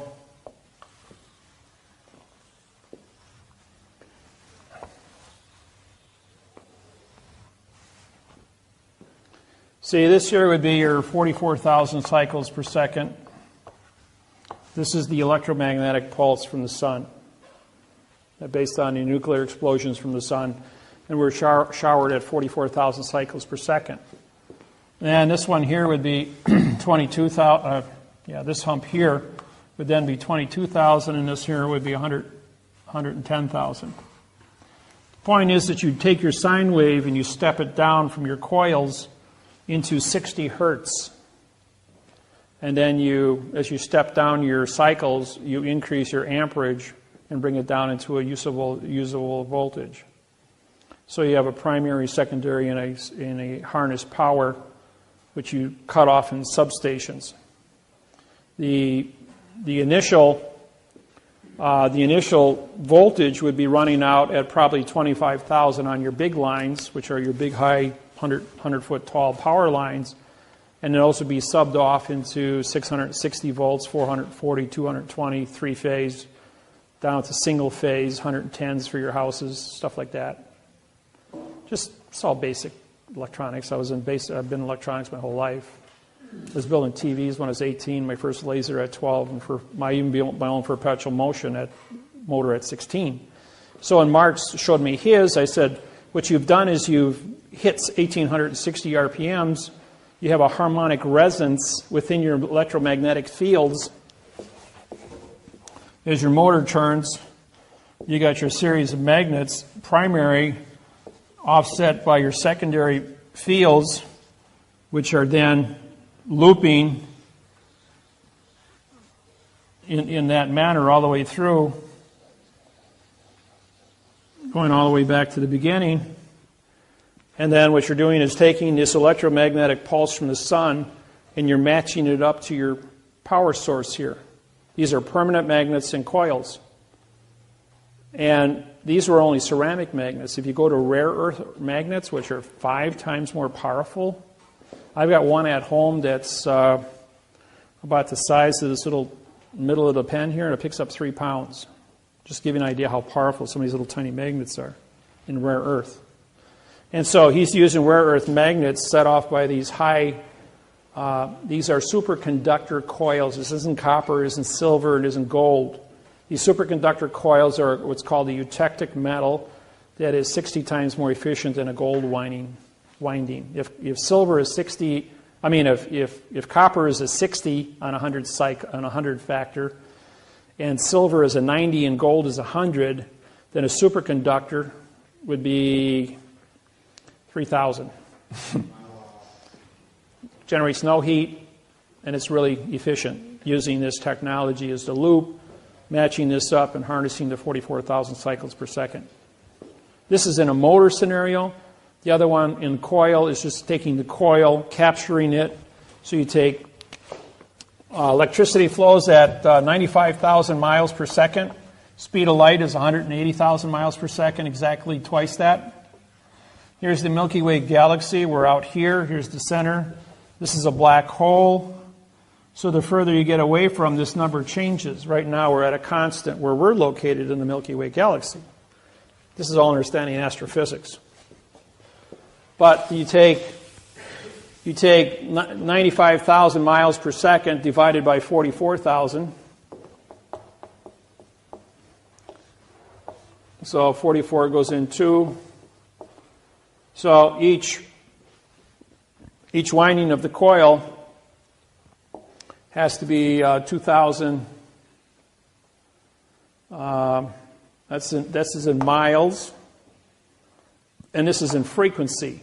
So you got 22,000 miles has to be divided into whatever hertz you're going to be running. So this would be, if you're going to run a 60 hertz, which is above frequency, but you probably want to be in the 660 range hertz, divided in there. So you'd have about a 30-foot length of wire for each coil. And then you link those together to create the main coil to produce the frequency.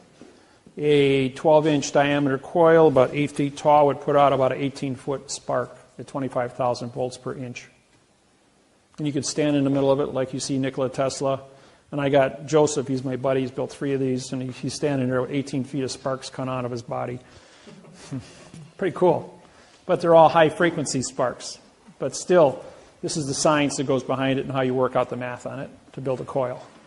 Once the coils are installed with no moving parts, you guys could heat, cool, run your cars for 1 cent per kilowatt, which would be free electricity. No more hydrocarbons, no more pollution. 24-hour-a-day lighting. The population is at 8 billion. For every one born, one has to die of starvation based on our current ability to create food.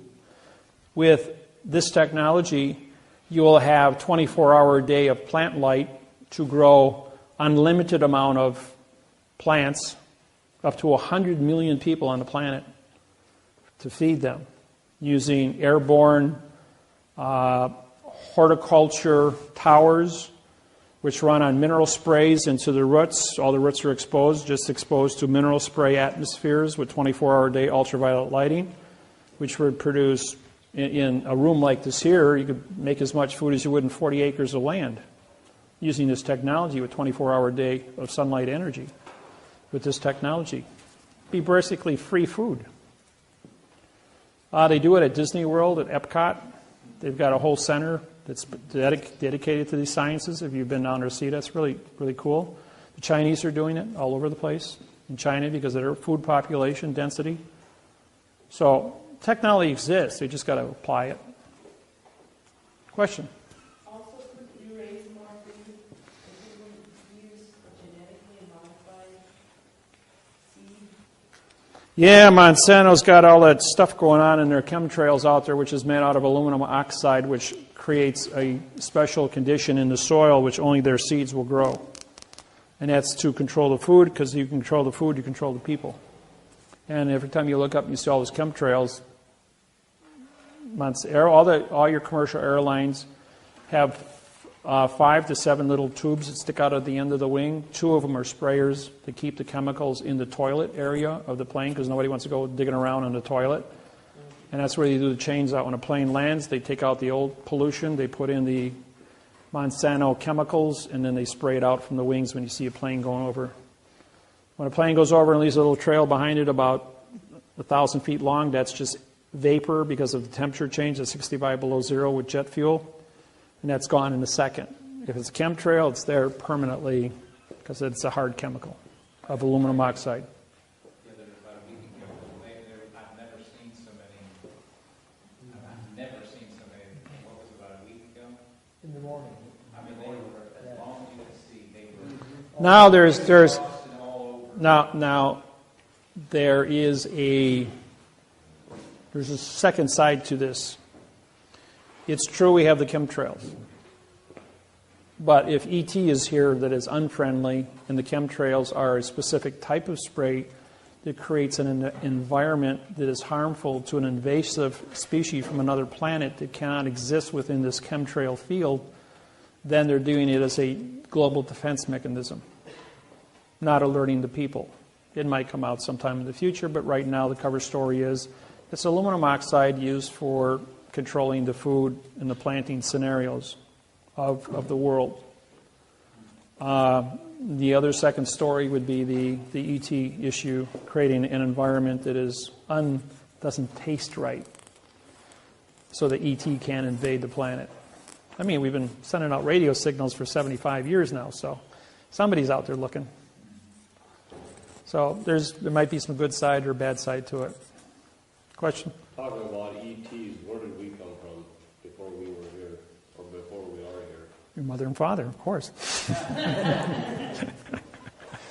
No, it's, I can't answer that because I wasn't there. And that's the correct answer, by the way. Next question. I have a question about, where did you get your information about the world existing 110,000 years? I wasn't there. Who said it existed 110,000 years? Well, I thought you said, earlier you said about 110,000 years ago or something like that. No, I said 50,000 years ago we had an ice age, and that's where the carbon dating comes from the spacecraft up there. That's all I said. As far as we had dinosaurs, and we know 385 was it 385 million years ago when the asteroid hit the Yucatan, took out the dinosaurs, created a fireball that went around the world because it ignited the hydrogen oxygen atmosphere. There was a lot of methane back then too. Dinosaurs make a lot of methane. Well, are those dating methods accurate, and how do they know that? Oh, it's in layers. It's in layers of the Earth. I have one of the largest megalodon shark's teeth in the world in my collection. The biggest one I know is at the Smithsonian Institute, which is 6 1/4-inch shark's tooth.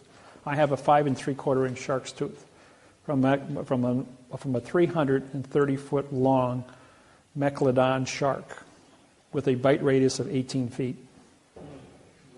This ceiling is only 12 feet, so we're talking about a mouth that could take, it would be from this wall, from this divider to that wall, big around, and the teeth are all just shy of 6 inches apiece, and they're all razor sharp, and this is a 99% pristine tooth. It's got a little tiny chip about the size of a head of a pin on one side of it. And the tooth was found at 11,600 feet in Denver, Colorado, or actually Central City, Colorado, at a gold mine. And it came to me through the Denver International Airport, through a collector. And because I knew what it was, I knew where it came from, and I knew the history and all that kind of stuff, I bought it. I paid $500 for it. It's worth probably around $1,200 right now to any collector. Good investment if you ever find some big ones like that. They were digging. Here's another one about this specific topic. Tarpon Springs, Florida, 20 miles north of Clearwater, Florida, north of Tampa. If you want to they put a canal in 2,000 feet from the ocean in to build a subdivision with water. When they got back about 600 feet into the canal, they hit a cache of over 900 teeth that were 4.5 to 5 inches. And these teeth were all worth about $500 a piece. And the workers got paid more money for the shark's teeth in that cache that they found from one shark than they did in all the money to build a whole entire subdivision. So, and you go down if you want shark's teeth, you go to Naples. And Fort Myers is where people dive for shark's teeth, and they get 2 or 3 inches shark teeth. They're in the sand. You can sift for them. As divers, about 20 feet of water. Sharks have been going there for millions of years and dying and leaving their teeth behind. Yeah. Back to the chemicals, what will be done south to clean it up? Coils. Of course, we've got to find out what the cause is, and I guess only the president and a few other men in black know about things like that. So when you become president, who's going to teach us this stuff? Or who's going to teach the people? Oh, I will. I'll get up on CNN. I guarantee I'll have a world audience. Of course, you put this video up on YouTube or MySpace or Facebook or whatever. The world's going to see it anyways. So, and every time we do a seminar, they videotape it and they throw it up on the internet. So there's plenty of stuff up there to study from. Yeah. What's going on at the Denver airport? Denver International Airport, for those who've ever been in Denver International Airport, that little puppy's made out of Kevlar. That's the roof. Looks pretty, don't it? Except it's all jointed, so it can all collapse and be flat on the ground. Now, underneath the Denver International Airport is a 1 cubic mile holding facility for 860,000 troops. It goes down in the mountain, and that's why there's a complete zone of about 6 miles completely surrounding the airport. And that's controlled by cameras and all kinds of other little surprises to protect that facility. And that's why it's way out in the middle of nowhere as nothing. They want to use that. They want to move the White House to the center of the United States, which is Denver. And Cheyenne Mountain, right now is a museum, but Falcon, that's it. Fort Falcon Mountain is where the new Cheyenne Mountain Enter of SAC is existing. And they want to move our government into that location because of the safety. Right now, you can bring a submarine in under stealth right into the Potomac, and it's like 1 minute, you know. Everybody remembers the 4.5 or 4.7 earthquake in South Carolina? That was a 20 megaton nuke that went off underground about, I want to say 1,500 feet underground. That was and when they detonated those 2 nukes up in North Korea, same seismograph. Look at all the seismographic history of every nuke that was ever detonated underground. It's all the same number. They were moving one underground, and it went off. And it was just an earthquake, and it shook Washington. Yeah. Back to you about running for president. You said the last 47 were left-handed. Yep. I seen you writing right-handed. Oh, boy.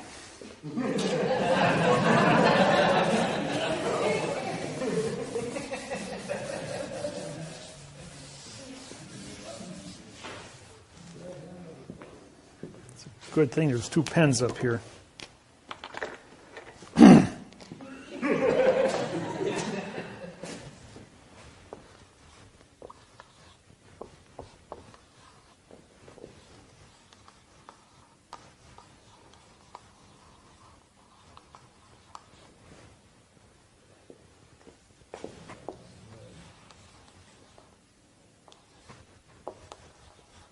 I got a little trouble with those bees yet. Come on, Dave. Get your head together. Think.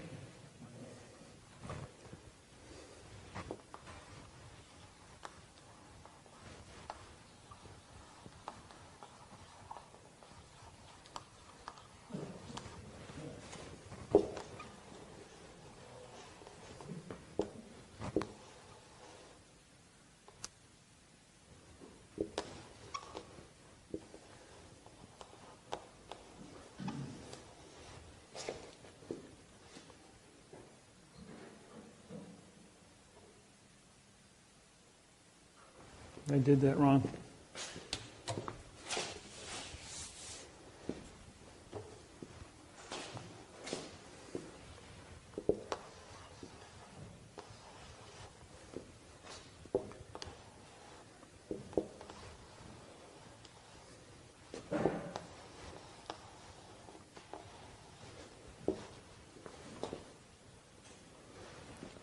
Why are you writing, person?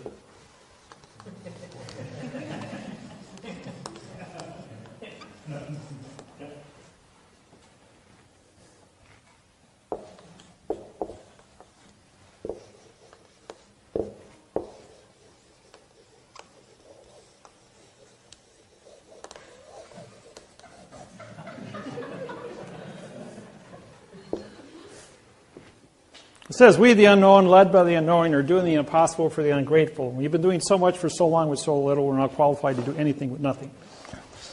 So, I can, okay. Oops, wrong way. Yeah.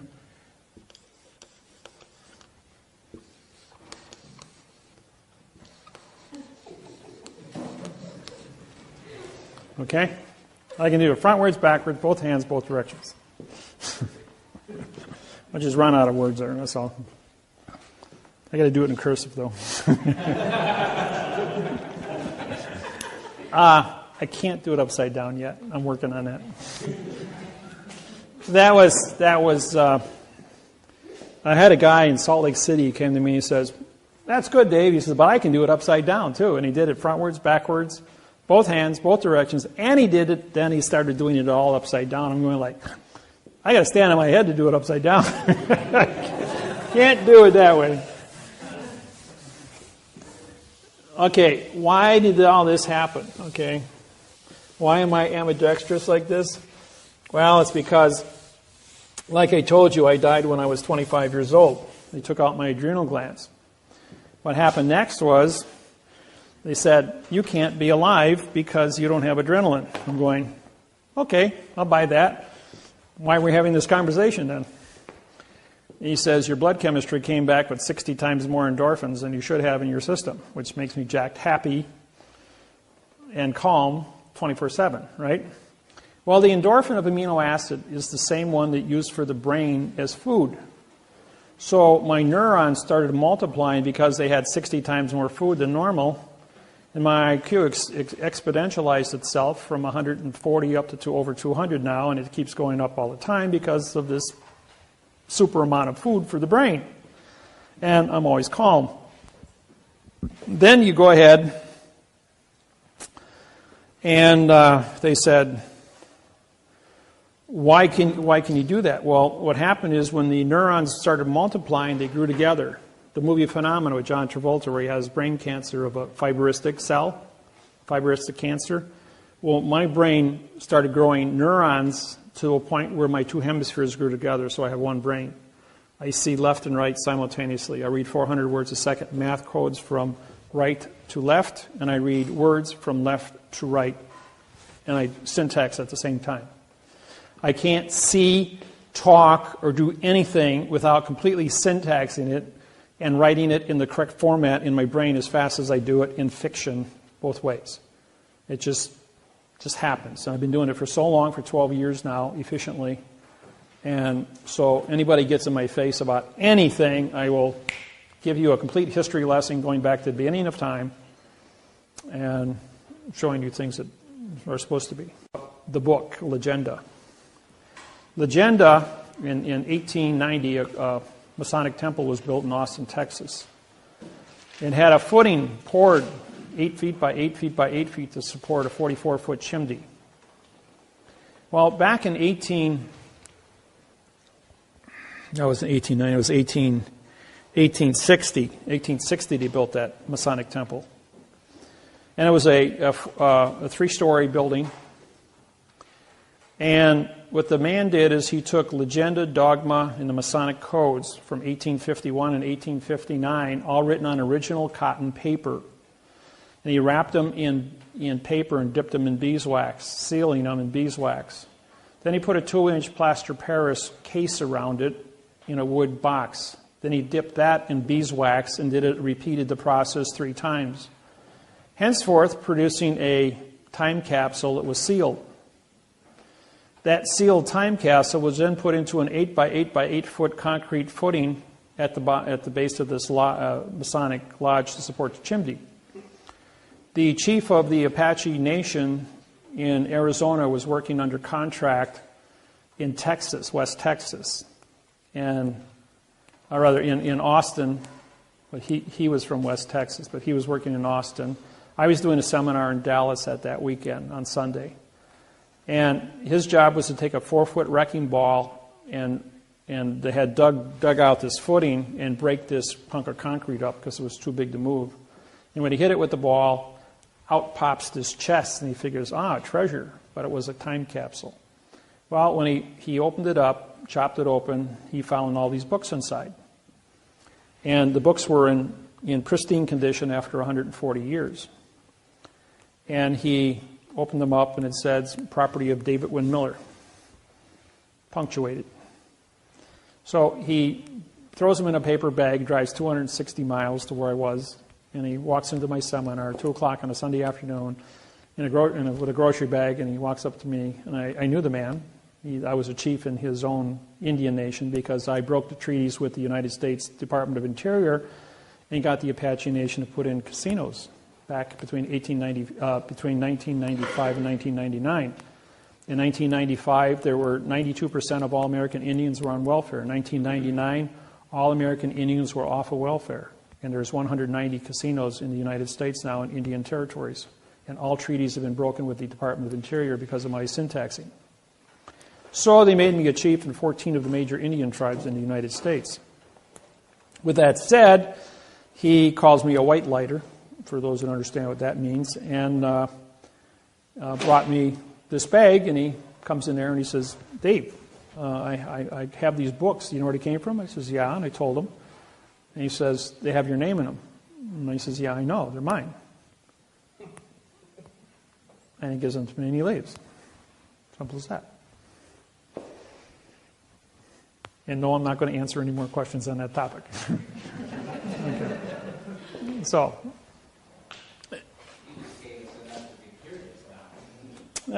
curiosity goes forever. You just put food on the table so it's not eaten.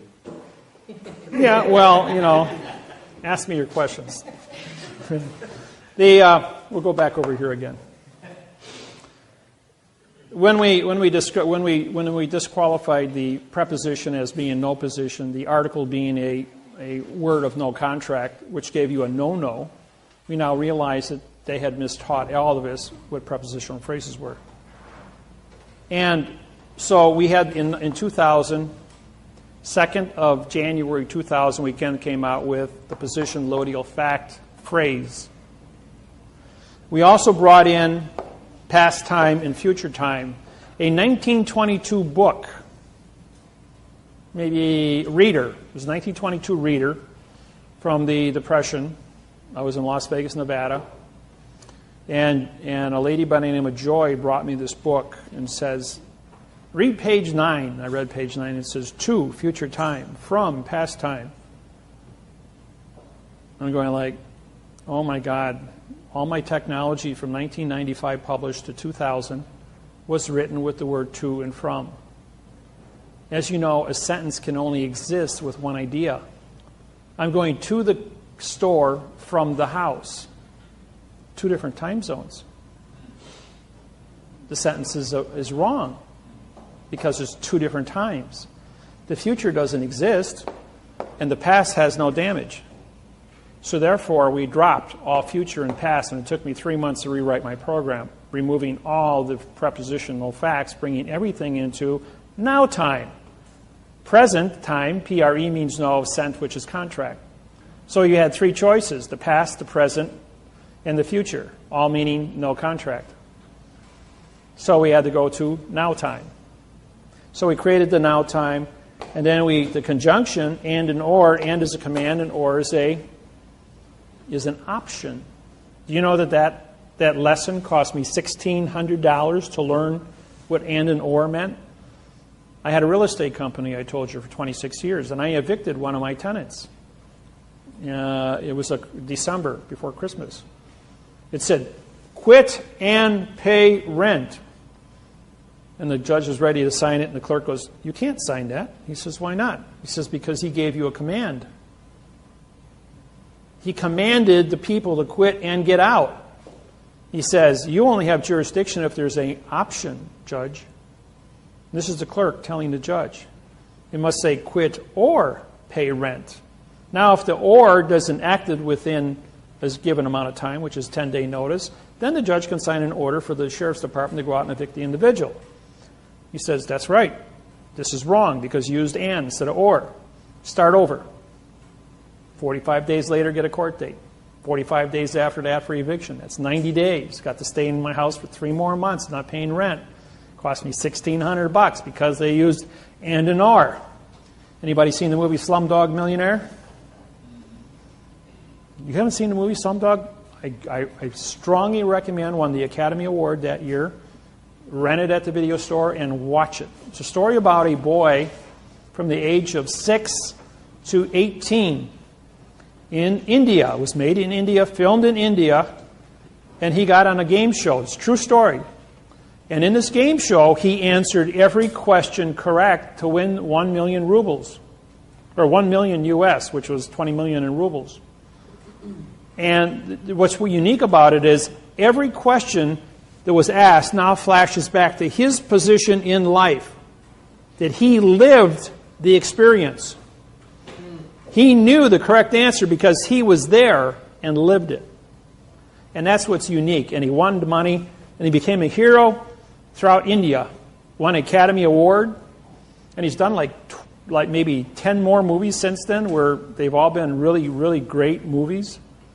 I mean, this is 5-star quality. When I heard it, people told me to go see it. Well, I want to see a movie from India. Well, I've seen it 4 times now. It's probably one of the best foreign movies I've ever witnessed. And for acting, quality, and it's a true story. Myself, I'm the same way. I have been in court. I have written the lawsuits. I have made the mistakes. I've been through all these stupid things, all the landmines that you can step on, I stepped on and survived to stand up here and say, don't go there. Don't do it. When I write a lawsuit for you in quantum grammar under the document, contract, federal, postal, vessel, because paper is a vessel, federal court venue, don't go into the United States District Court and talk to these people. They are a fiction. They are a foreign vessel. You are not in Indiana. You are in the Indiana territory. Stay in your territory. In 48 days, we will file a fault judgment because if they don't sign the contract, I have a contract to dock my correct vessel as the correct court, as the correct judge, and the clerk of the court now becomes the correct judge. In the event that clerk will not sign the correct document and be part of that, it goes to the U.S. Attorney's Office, goes to the Attorney General's office, who then will prosecute the case under the False Claims Act for forensic evidence. You'll get your money. Then it goes to your labor, goes to Tyrone Williams in Arkansas, who is working with the Attorney General and the IRS as our collection agency, because they want their $1.5 million for every lawsuit I write. And we're going to pay out next week on these. So this is a real thing that's really happening, and we have cooperation from over 1,000 attorney generals across the United States, both attorneys and assistants. Yes?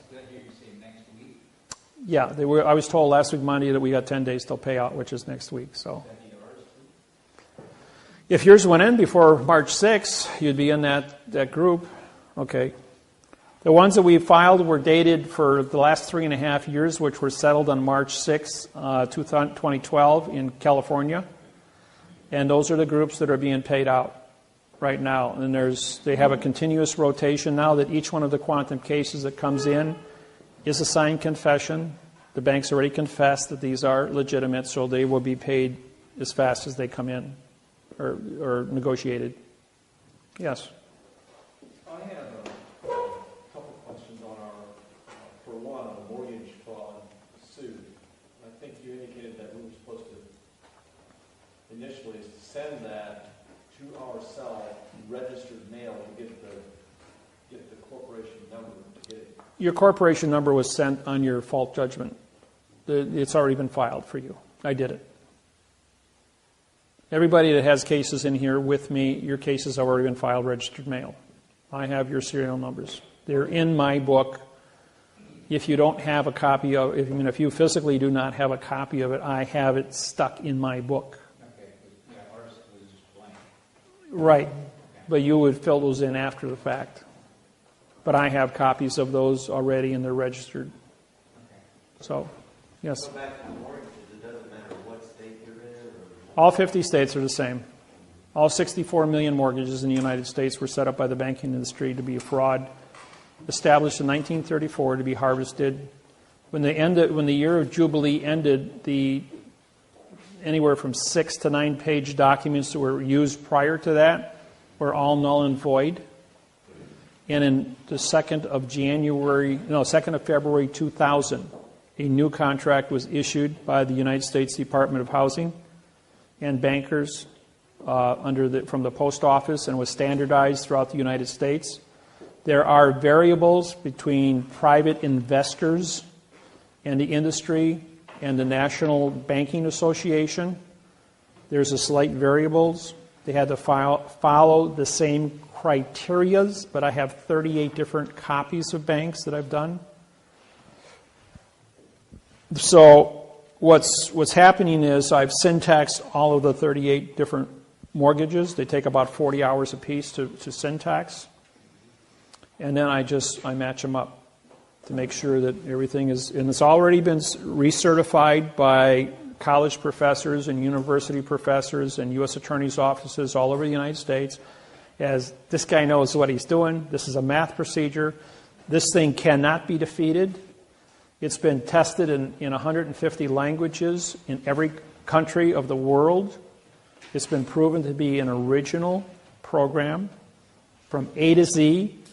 The website, my books, all original, no plagiarizing. I know of 3 people that tried to plagiarize and charge people $1,500 to come to a seminar to mimic my website, talk about the videos on my website, and then sell postal badges to people for $2,200, thinking they wouldn't have to pay taxes. Within, I would say, 8 to 12 hours, upon doing a seminar for this, the FBI was notified because my students are always watching. And my students are everywhere. And when I say everywhere, I mean it literally. And it's almost impossible to get through a gauntlet without bumping into one of my students someplace who's going to immediately pick up the phone and say, "Hey, Dave, we got a guy here that's identified himself to be you or plagiarizing you.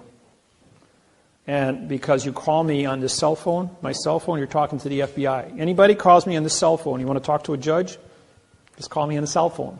The FBI will record it, immediately transmit it within a few minutes to the federal judge responsible in that case, and he will be brought up to speed that I've been notified that now he is on my list of people to pay attention to. And you might go to court the next morning and find out your case has been vacated, that you're not going to jail for whatever reason you went to court for, and it's hands off. Get away from this thing as fast as possible. We have too many people that don't know what's going on to harvest. It'll be nice and easy, but if you touch this guy, you touch his students, he's going to drop a nickel on you, and you're going to have a problem. Yeah. Okay, I have another area of concern. I don't know if you recall this or not, I had originally when did the suit for me regarding the charges in the local court. I didn't file it in the district court, I just went and documented it. And then you had told me that I could just copy that. Yeah, you can file that. That case is clean. It's a federal case. Okay, here's my question. Do I literally just copy everything, or do I have to apply a new stamp and Oh, no, that you have to do. You have to put a new stamp on any new thing. Do not photocopy postage stamps. Postage stamps are legal money. You get caught photocopying postage stamps. That's counterfeiting. That's serious. So don't do that, please. Just for your own public, for your safety, because then you're going to be. The government makes photocopies and they keep it electronically held in the computer, but that's Title 18, Section 1343, mail fraud, wire fraud, to copy a lawsuit and put it into a computer. They have to maintain my lawsuits bonded together as a hard copy paper in the chief judge's vault. It's not even allowed to be filed in the record room. You can go file and come back tomorrow and say, "We don't know who you are. You weren't here." That's because the chief judge has it, and they assign a new case number. They take and they put another United States District Court paper over our heading, and they photocopy it into the computer, so if anybody comes looking, which would be an attorney or a judge or a lawyer, that they're only going to see the United States District Court bringing you into their fiction under a brand new case number. Don't touch it. It's not your name. It's not your case number. It's not your venue. It's not your grammar. You've got 48 days. They don't do it right, we sue them for fault. Done deal. Attorney General takes it because they're getting $20 million a pop off of these pocket money. So they're not playing games. They're going after the people after the fact. And all of a sudden, like that judge, all of a sudden, you don't work here anymore. Where'd he go? They don't want to advertise that judges can be prosecuted or are going to disappear into the woodwork because of false and misleading statements, because they don't want the criminals, the real criminals, the drug dealers, the bank robbers, the murderers, to know how to get out of trouble. Okay, I don't do those. Yes, go ahead. You had made a comment earlier, when we get these stamped, when we file the claim, Yeah, we're supposed to sign it right. over the stamp. We'll use your autograph, yes. What happens if we didn't do that? Well, I did it. I'm the federal judge on your case, so I have the authority on there. But as far as personally, you should autograph that stamp, making you a postmaster, banker, and judge of your own claim to bring it to the attention. So whatever documents you still are in possession of at home, autograph those. Fingerprint is a notary. Do not go to a notary. That's a fiction. Use your index finger or your thumb. And that is your notary on your autograph, like what you've got there. He was talking about right here, signing right here. Is that where we should sign? Oh, across their stamp? Yeah. Oh, whether you do or don't, that isn't going to change your authority. Yeah, no, as long as you signed your postage stamp there, that's the legal one. Okay. Because that's not an imitation. I thought you was applying to their stamp. We have I sign that stamp because I'm a federal judge, Okay. and I'll walk in there and say, hey, I signed your stamp. I'm a federal judge here, same as I am on my vessel. So I can trump their ability to move paper from one jurisdiction to another. Question? When we sign across the file here, do we have to take our ink in and, I do. Usually when you're in front of the clerk, she doesn't have a stamp, or don't have a stamp pad. We carry stamp pads when I go to court. take that in and use our fingerprint? If nothing else, lick your finger and do it. You got DNA, fingerprint, and autograph. That's a triple certification. Okay, that's another thing. One is an opinion, folks. So if one of you stands up and says something, it's an opinion. 2 is a certification. Now you got to be certified. That's legal. 3 is an authorization. That gets to move things. 4 more is a class action. You need 16 or more to bring attention to the Attorney General, which we have, I think we've got over 16 cases now in Indiana. So the Indiana State Attorney General can get involved. Right now, Kamala Harris in California is the Attorney General that is working with because she's got over 100 of these now. And so they were able to use a class action and go to the different banks and say, here's all the lawsuits, the syntaxing on every one of them is identical. They may be 38 different banks, and the sentences may be A, B, C, D, E, F, G, and they may have moved the sentences around, but all the same sentences appear someplace with that exact phraseology. And when you do an overlay of the whole thing, we account for 99% of every one to be identical, but the modification of the grammar with the math codes, you can flip these things and read 300 words a second, and in 15 seconds go through a 15-page document and say, this has got 5,000 mistakes on it, and that isn't a mistake. That's not a misspelled word. That's engineered. And in 2 places of the document it says, false and misleading statements is a criminal penalty, and a misspelled word doesn't change the document. There are no misspelled words. The syntax is wrong in all 5,000 words. It's engineered. It's not a mistake. Now, there's a thing called the McNulton rule. That's M apostrophe N. McNulton. N-A-G. I think that's how it's spelled. It's the very first word under the letter M in Black's Law Dictionary, 4th, 5th, and 6th, 7th, and 8th editions. It doesn't appear before that because the McNulton rule came out in 1966, and Black's 4th edition was published in 1968. That's why it's in the 4th. If you've got anything earlier, it won't show up. Okay, what is the McNulton rule? It's called the right-wrong rule. The right-wrong rule means if you have knowledge of a lie, perjury, false and misleading statements, or fictitious conveyance of grammar, and you do it, that means you're guilty. If you don't know you've done it, then you can't be held liable for it. Like a police officer standing up and say, I saw you go through a stop sign. But the way he said it, the grammar was wrong. So he doesn't understand syntax because he was never trained in it. But the fact that you went through a stop sign, if you can make an argument of physics, two objects can't occupy the same space, it'll get thrown out. But if you said you failed to stop for a sign, and then you rolled past the sign, or you rode through the intersection without stopping, using the correct grammar, then you'd be found guilty, okay? Because he's a professional witness. And after all, you would be in a fiction court, and 99.99% of the people wouldn't even know they're being hoodwinked by syntax in the first place, if you didn't know how to speak in the correct format. So the McNaughton rule, the judge stands up and says, and Banks stood up and said, for 3.5 years, I don't know anything about this. The lawyers wrote this for us. The lawyers work for the corporate. The corporate is a machine. The machine says, we're looking for a person. A person is a corporation. We're looking for a human being. We're looking for a thinking person.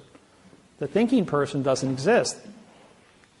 So what do we do have? We have a corporation with a signed confession, because this corporation stood up and said, I'm responsible for this, give me the house. And then I have a signed confession for false misleading statements, and I can do my job and you can get paid. Pretty simple. And when they, under the McNaughton rule, they did this a few times and they got away with it. And then I said to them, doing something 6,000 times to perfection is not a misspelled word. That's a perfection of engineering. And you can't stand up and say you did something 6,000 times and didn't understand what you were doing. That ain't going to wash with any jury. And I got my conviction. They confessed, and we've already picked up $140 billion in damages since March 6th, just to show you how effective I am. The judgments on my technology are the biggest in recorded history anywhere on the planet. And I'm the cash cow for the bank, for the government, for the post office, and for the people. Everybody likes me. Even the criminals love me, because they're going like, if I get into trouble, I'm going to call Dave.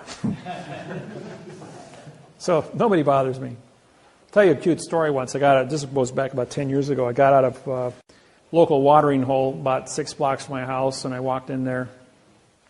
I sat down and had a beer afterwards.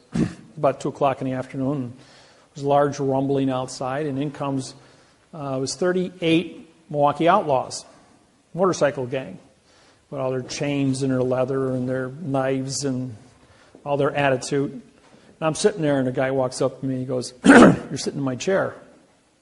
There's 200 chairs in here. Go pick a different one. He says, "You're outnumbered 38-1. I said, "No, I'm not." I says, "This is my chair. You go find a different one." So he pulls out a 12-inch Bowie knife, and he grabs my tie, and he puts it underneath there, and he says, "You an attorney?" I says, "No, I'm a federal judge, and I prosecute judges for a living." I says, "And you still go find yourself another chair." He says, "You ain't afraid."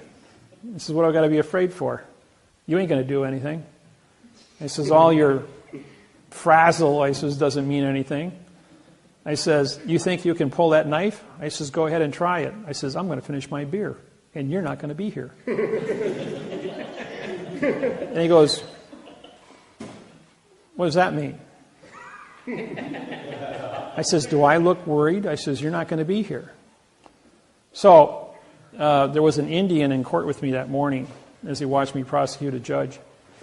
And he says, "Hey, wait, no." He says, "That's Judge Miller." He says, "I watched him prosecute a judge this morning. He is who he says he is." So the president of the club steps in and says, "Okay, put it away."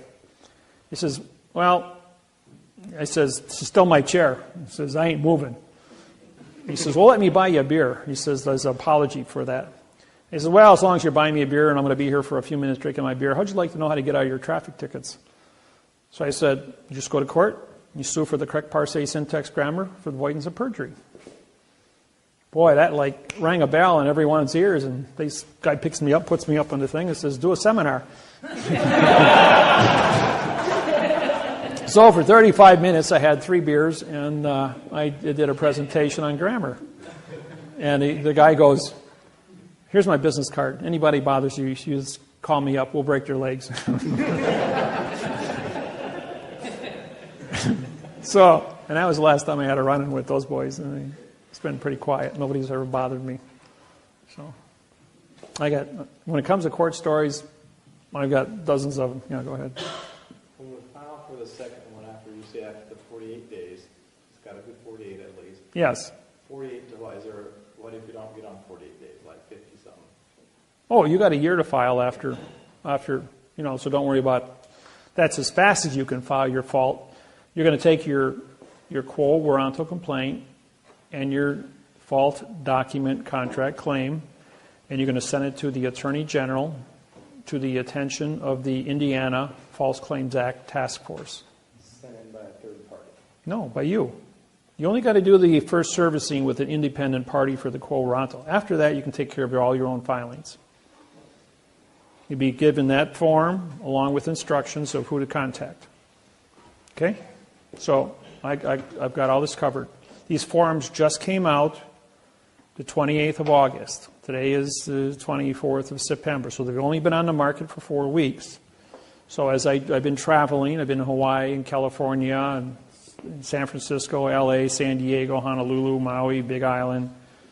Been here in Milwaukee, in Milwaukee. But every few days, I'm in a different part of the world. I move around really fast. And the U.S. Attorney's Office, along with the Marshal Service, track me 24/7. And every time I walk into a courthouse, I don't care where it is in the United States, they already have my pictures hanging up that if this guy shows up, you will call the Marshal Service and U.S. Justice Department wants to sit down and talk to this guy. El pronto. So it's always a lot of fun. Yeah. Speaking of walking to a courthouse, I have, just want to know what I need to do, if there's anything I need to do ahead of time on my trial date, and how is that process going to work?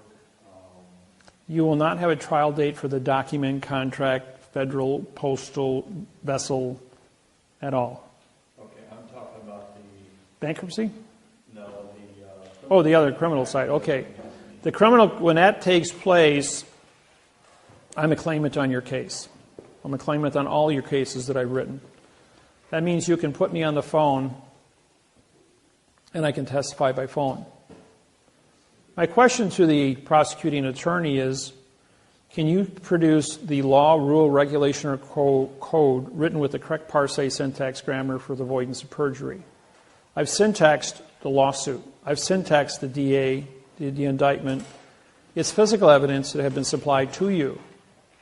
Your lawsuit should be turned over to the Attorney General in Indianapolis or in South Bend, Indiana, where you have your federal courts, as this individual at the state level is creating an illusion by which he is trying to say there's a law that doesn't exist to prosecute me under the McNulton rule. And you invoke the McNulton rule under the right-wrong, showing why doesn't this person under Title 42, 1986, for knowledge of the correct parse, syntax, grammar, stop and correct his own paperwork to do it correct. If you have a complaint against me, then use correct grammar. Show me where the Congress, the Senate, the legislature, and the Supreme Court of the state of Indiana has created a law, rule, regulation, or code that is in the correct grammar by which I've violated. Doesn't exist. I'll tell you that right now. So don't pretend like you understand what they say.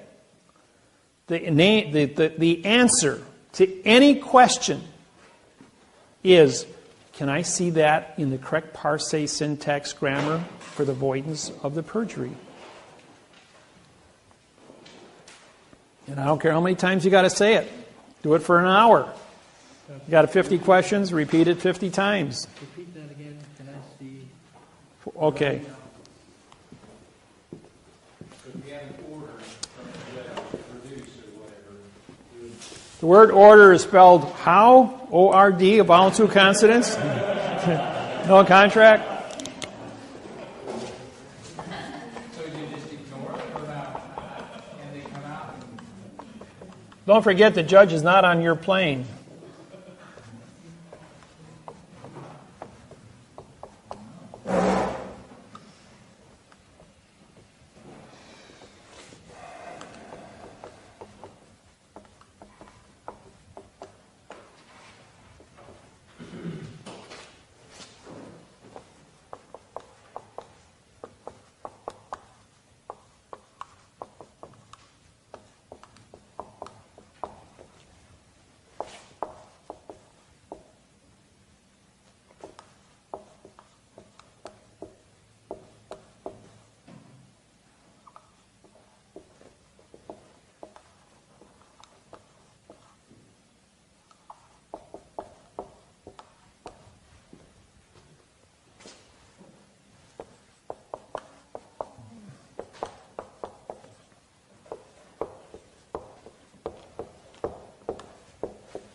There.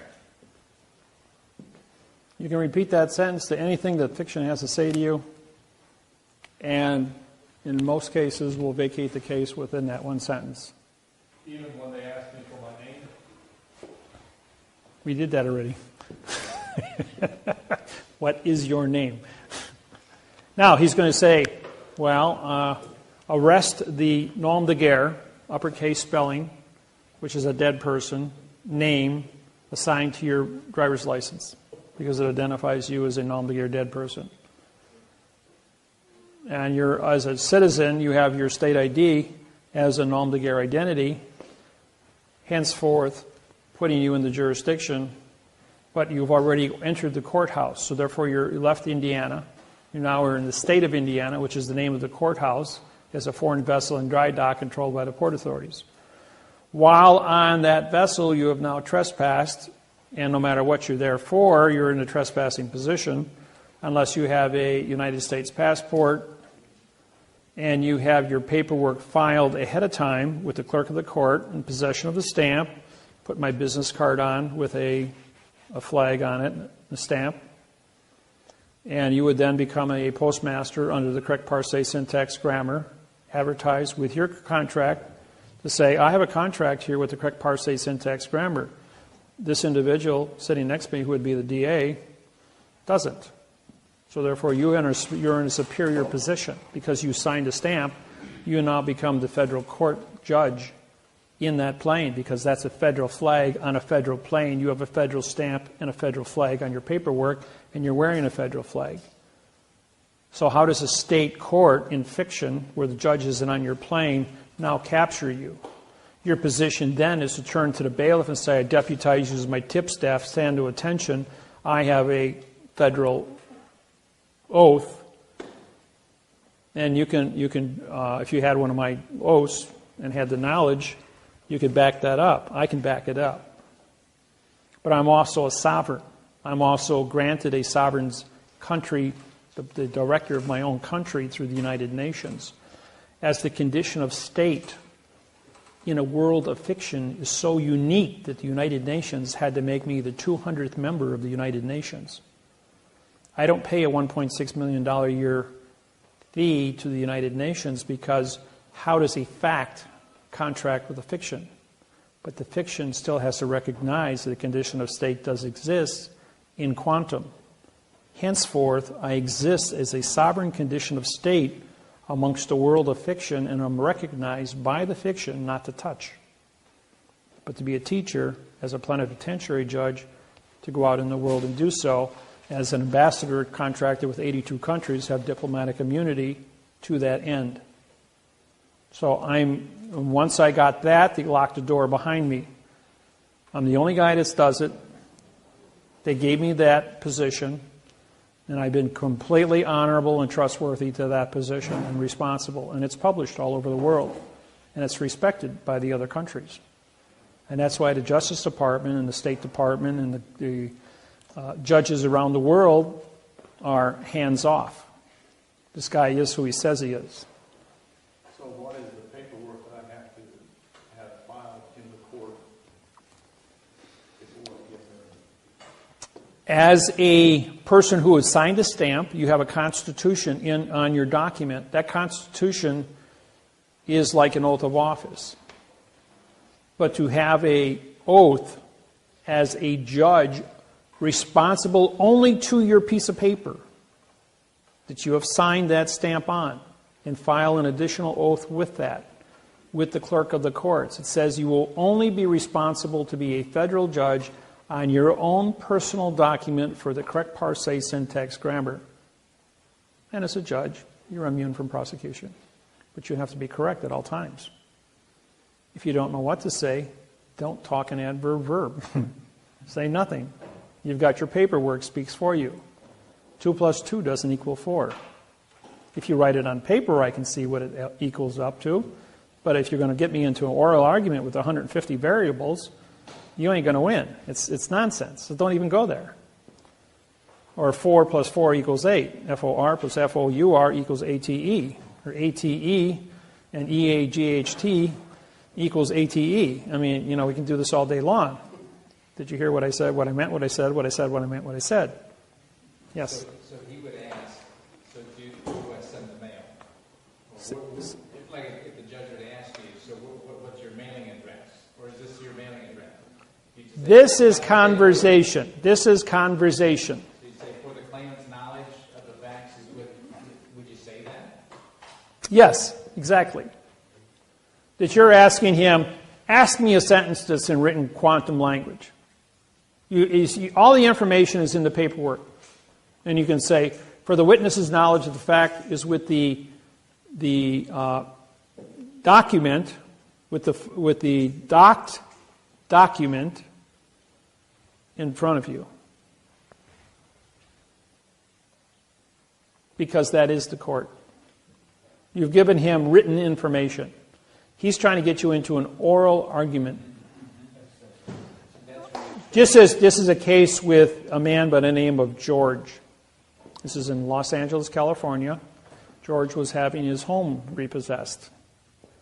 And the district attorney had him in court 12 times in a year. Well, they brought me in on the 12th hearing. 47 people piled into the courtroom because I was there. And my contract with George was to vacate the case and give him clear title to his house. So George comes in, he gets before the judge, he says, I have counsel. And the judge says, okay, counsel, come up. I says, the prosecuting attorney over here has 110 pages. I've syntexed all 110 pages. It says absolutely nothing. He's used false and misleading information, fictitious conveyance of grammar, and has committed mail fraud because he's taken a paycheck for committing this fraud in the first place under misappropriations. Judge says, you're correct. That document does say nothing. I hereby vacate the case. George, you have your house clear title. The court will not take it from you. And then the judge stood up, took off his robe, laid it on the bench, got off the robe thing, came down, walked over to the side door, a room about this size, opened the door up, turned around and says, hey, George, congratulations on your win. George is just still standing there. He says, let's do something different. He says, why don't we say that the paperwork that the district attorney did here, after a whole year now, is actually a fact. And he did everything correct. Will you agree to that? Is that okay with you? And George says, okay. He says, take his house. And walked out the door. And he stood there after he said the word okay in front of 44 people. And he goes, and you, meaning me, he goes, are you Judge David Wynn Miller from Honolulu, Hawaii? The one that prosecutes judges? I says, yes. He says, you got 10 seconds to hit the door and get out of here. He says, because I'm going to have you arrested for trespassing on my vessel in dry dock. And I was out the door because I was in the peanut gallery and I had 3 marshals chasing me. I got out the door in time. But George lost his house. He stood there and he just glowed like a light bulb. My contract was to get his house back. I won the house, I got kicked out of court, and he lost the house.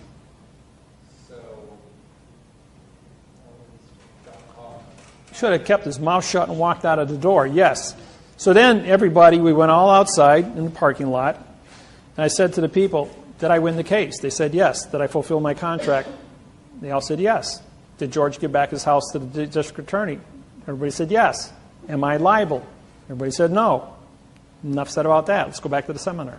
So we all had a seminar this afternoon.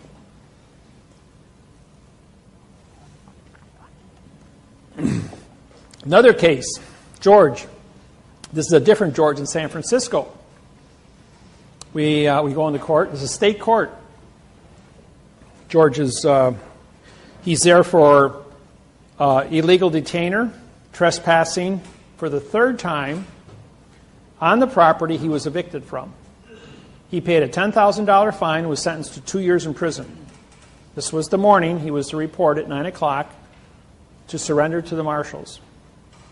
So he said, Dave, will you come to court with me? He says, I'm going to go to jail for 2 years. Is there anything you can do for me? I says, well, it's Just go to court and see what happens.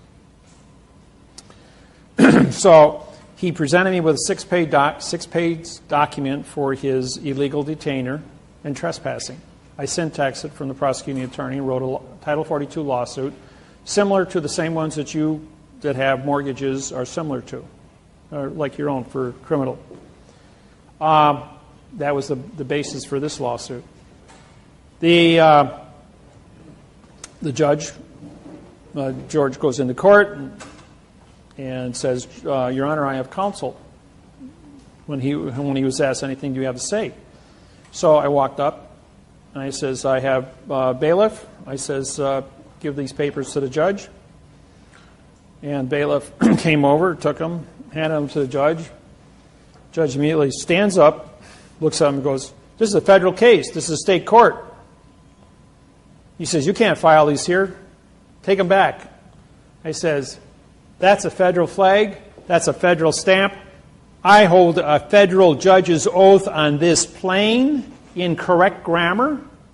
You don't have a correct grammar. I syntaxed your oath, and I syntaxed the district attorney, and if you look at that, I'm prosecuting your district attorney for false and misleading information. And that individual is facing a $25 million fine and 30 years in prison for trying to cheat this individual and put him in jail for 2 years at $75,000 an hour.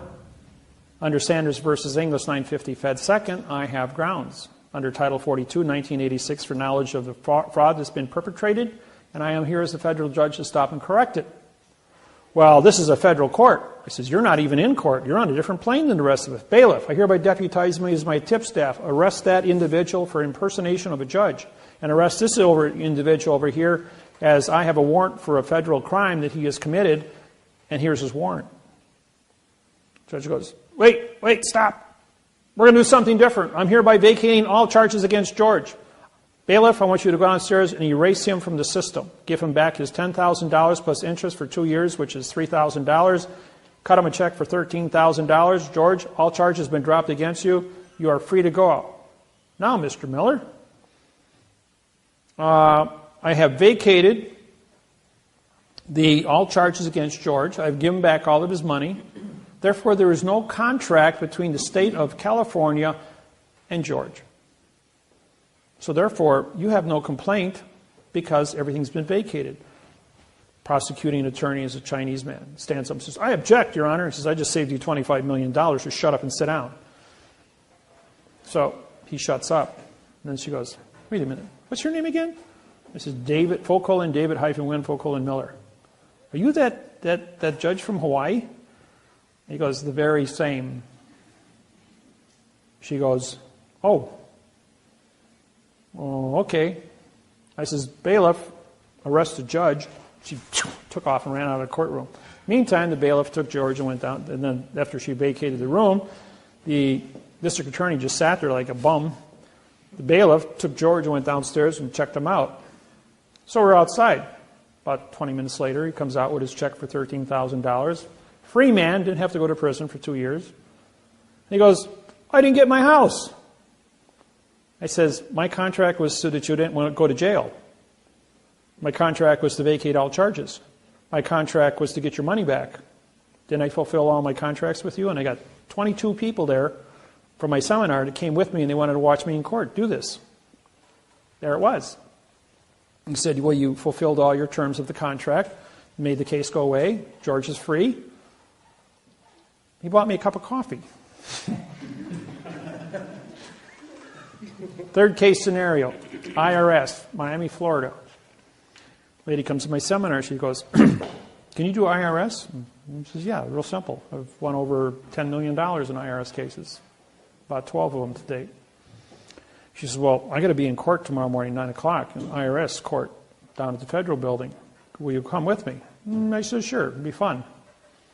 So, being in Miami, I was on vacation, and I put on my surfer shorts, my surfer shirt, and my flip-flops, because I was on vacation. I go with her.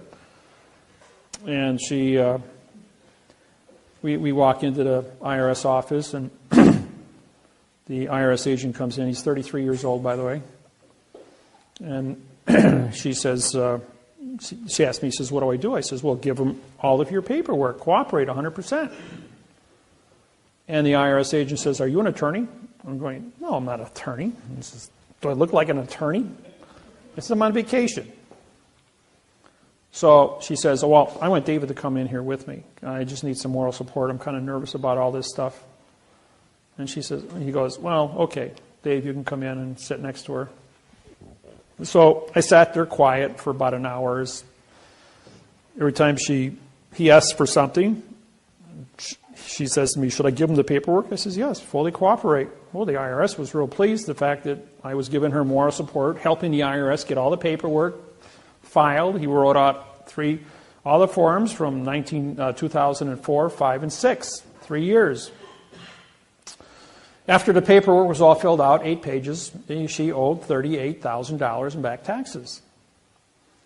So she then signs the forms, slides them across the table, and I says to the IRS agent, I says, mind if I ask a question? Are you an attorney? I says, I thought we discussed that already. He says, that's a question. If she committed false and misleading information to you, can you prosecute her? Oh, yes. So can I ask you another question? If she committed perjury in this interview, as you have a recorder here and you recorded it for the IRS, can you prosecute her for perjury? He says, yes, we can. He says, you want her to sign right here, is that correct? Under penalty of perjury? You know that under is an adverb, means no contract. Of penalty, which is a verb. Of is an adverb, making perjury a verb. You want to show me the verb perjury and penalty in the dictionary? Isn't that false and misleading information? Isn't that perjury by your own confession? And then I syntaxed in the next 35 minutes, all 8 pages. As I identify, I says, oh, by the way, I'm the federal judge of the United States, chief federal judge, and you just committed 47 felonies in front of me. Grabs up all the paperwork. I'll be back. Takes off. About a minute goes by, and all of a sudden there's screaming in the back room. Yell, yell, yell, yell, yell. This goes on for like 5 minutes. Then the supervisor in Miami, IRS, sticks his head out. Oh, Judge Miller, you're here. Well, yeah, I've got a 3x5 picture of me hanging on the wall in there. So he pops his head back in, and more screaming goes back in. It's quiet for about 2 minutes, and about 12 minutes goes past, and he comes walking out. Madam, here's your form. All your taxes have been canceled. You have 0 balance. You're free to go. Have a nice day. She bought me an espresso.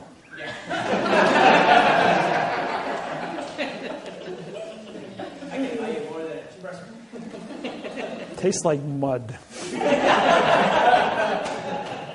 So, I do a lot of stuff for fun.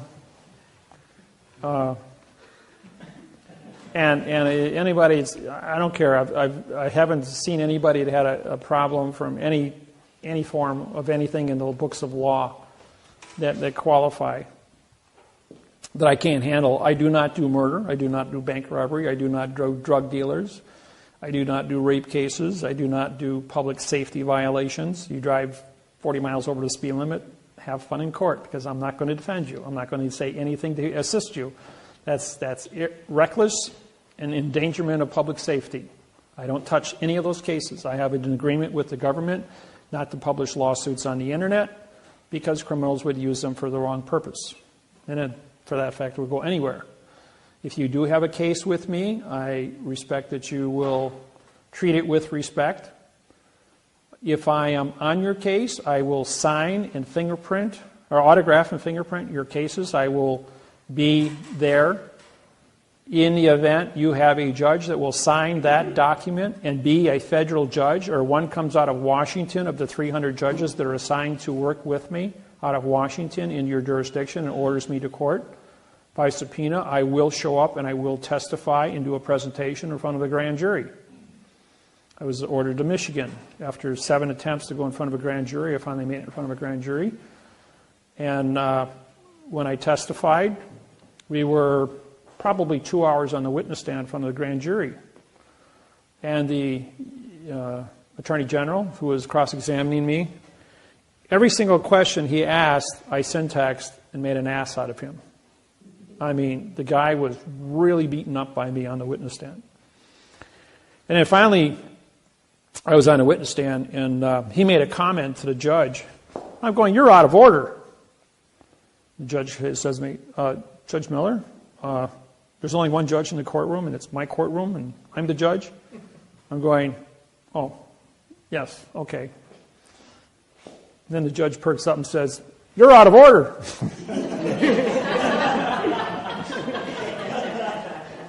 And then the judge says to me, "Do you have a passport?"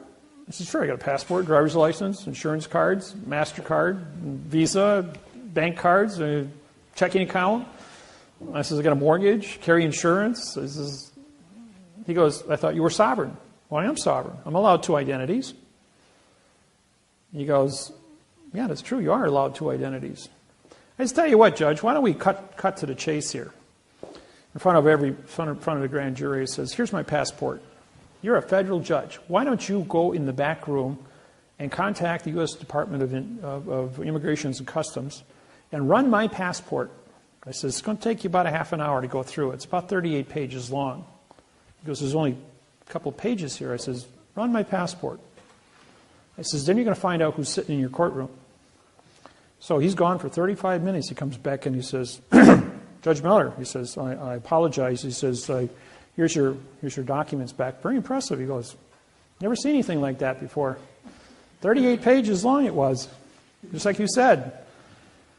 And he says, "Davis," he says, "he's just made an ass out of you. We have no more questions for him. Judge Miller, you're free to go." Yeah. So what do I need to do to get you here for my court meeting? When's your court date? October 30th. October 30th? I'm going to be, I don't know, maybe I could make it. I got to be in Court of Claims in Washington, D.C. It's on the way. On the 5th, that's Monday. You got I think you got Friday. Thursday or Friday? Washington's always fun around election time.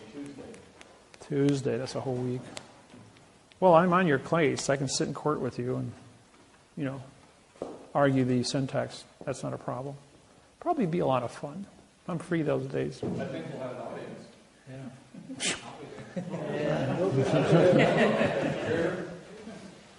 Yeah, I think we'll have an audience. There usually is standing room only when I show up. In Wisconsin, when I go to court, people come from 500 miles around to just watch a traffic case. You can't even get in the courtroom. Judge walks out in the hallway and he says, "Miller, come on outside here with the DA. We're going to do it outside in front of here where there's no witnesses." And the DA's running down the hall. "He won't talk to me. He won't talk to me." Except in quantum grammar. He won't. So is there a process for that, or are you just going to show up and... Well, let me know what your dates are and times. Okay.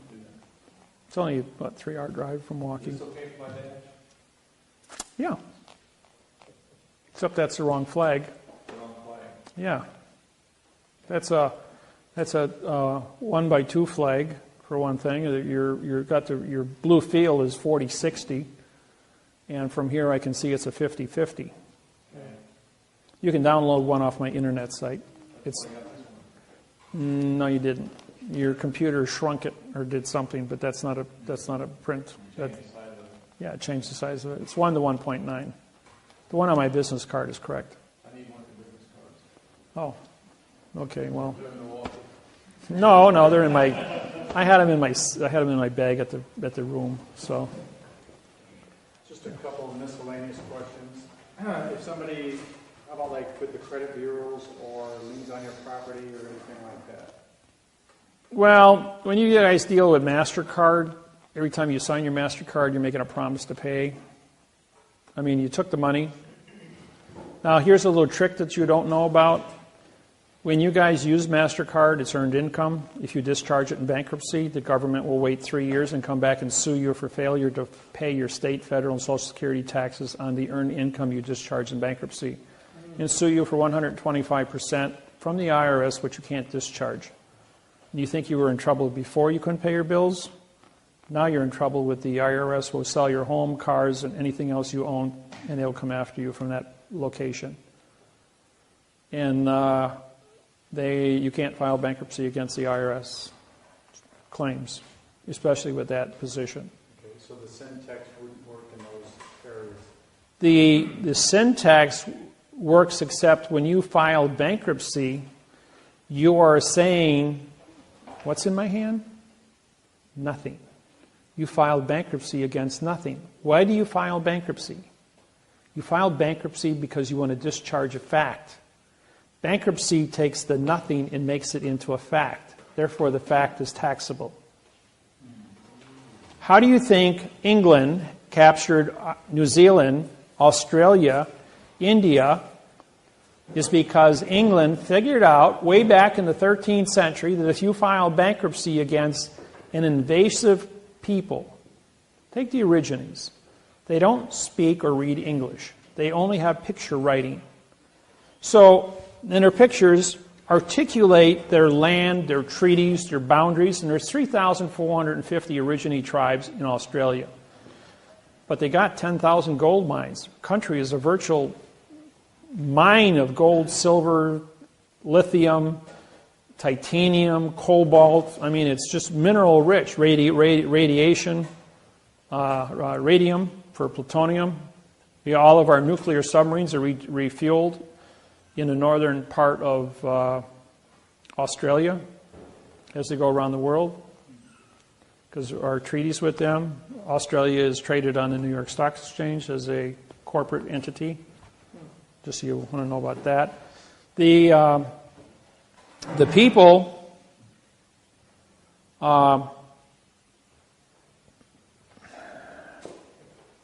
just lost my thought.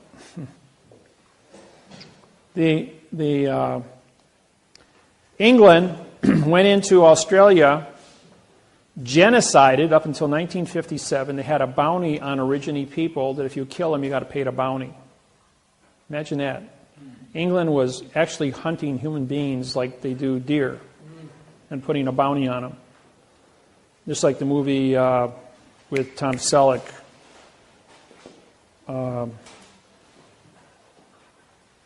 Quigley Down Under. Good movie. The Aborigines were genocided. Then they went ahead and they stole their land and they sold it to the unsuspecting settlers from around the world as they came in as new people.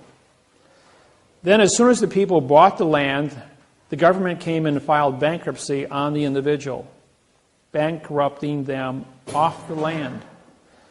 Then filed a Title 46, Chapter 781 salvage claim under 2000 Corporation Act under false and misleading statements, filed bankruptcy against the people, and through the bankruptcy court legalized the taking of the land because now they're saying the nothing contract of seizure was filed in bankruptcy, giving nothing value, retitling it back into the crown and then selling it to the next unsuspecting buyer, now as only a trustee and a caretaker, leaving the jurisdiction of the government in charge of the land and moving the Aborigine people off who couldn't read and write and defend themselves.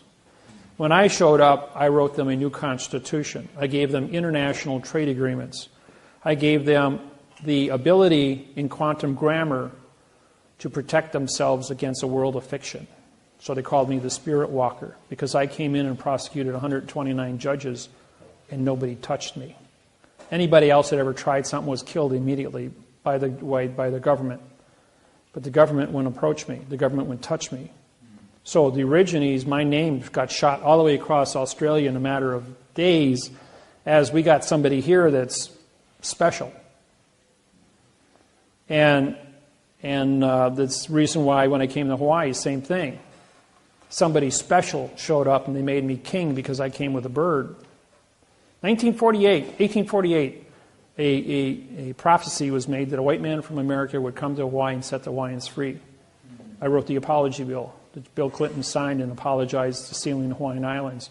Then proved the entire history of the Hawaiian Islands from the international bankruptcy through World War II, and it was the post office that captured the Hawaiian Islands, not the United States court system. Henceforth, giving the Hawaiians now direction by which to prosecute trespassing.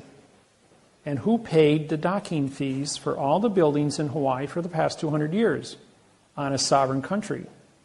Nobody. It's about $64 trillion in back taxes that the Hawaiian people are owed, which they kind of perked up to. Yeah, wow. So then you take all of that, and then you go down to Australia, you syntax their constitution, null and void. Write a new constitution in quantum grammar, giving the Aborigines original constitution before the English got it, putting them in now control. And then going in and prosecuting the judges where they're running out of the courtroom. They're standing up bowing to me as the chief federal judge of Australia and New Zealand. And the Aborigines are in there watching this. And then having 2 federal attorneys, 2 federal barristers, 2 federal solicitors, and 2 federal, state attorneys, all stand up, all 8 of them, one right after another. We are in peril, danger to move forward against the Aborigine people. As Judge Miller has explained to us as a chief federal judge here in in Australia, in Sydney, Australia, New South Wales, as to how much criminal activity we have done in closed chambers in the back here in the last 8 hours.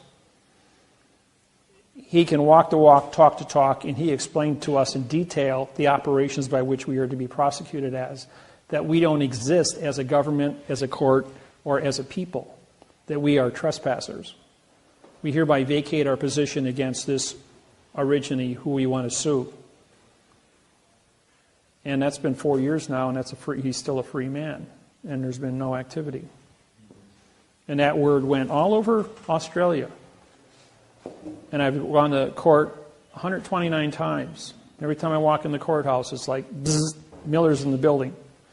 Everybody's running and locking doors. Don't let him in your courtroom. He walks in here, it's going to be hell to pay. Yeah. So will you also write that for the Indians? American Indians got the same thing through their treaties and now have 190 casinos on their properties. And guess what? The white man is losing money and they're buying back their own Indian lands with the white man's money. That's poetic justice. Yes. You were saying something about bankruptcy. Don't do bankruptcy. Don't do bankruptcy. It is. I have a question. Don't think of how not to pay your bills. Think of how to make money and be more efficient. Learn how.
a paper.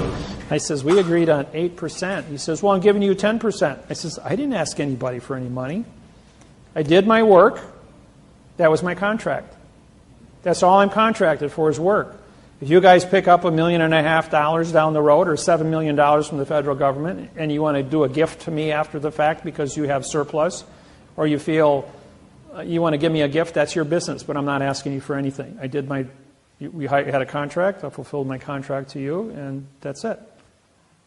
When you got a gift, what is a gift? Okay. Most of you are too young to understand this, but some of you are old enough. Remember the movie I Dream of Jeannie? Huh? You're laughing. You must have watched it. All right. What is a genie? Everybody knows it deals with magic, right? Okay, you have a genie and you have a djinn. A djinn is the grandmaster of genies. He's got all the power.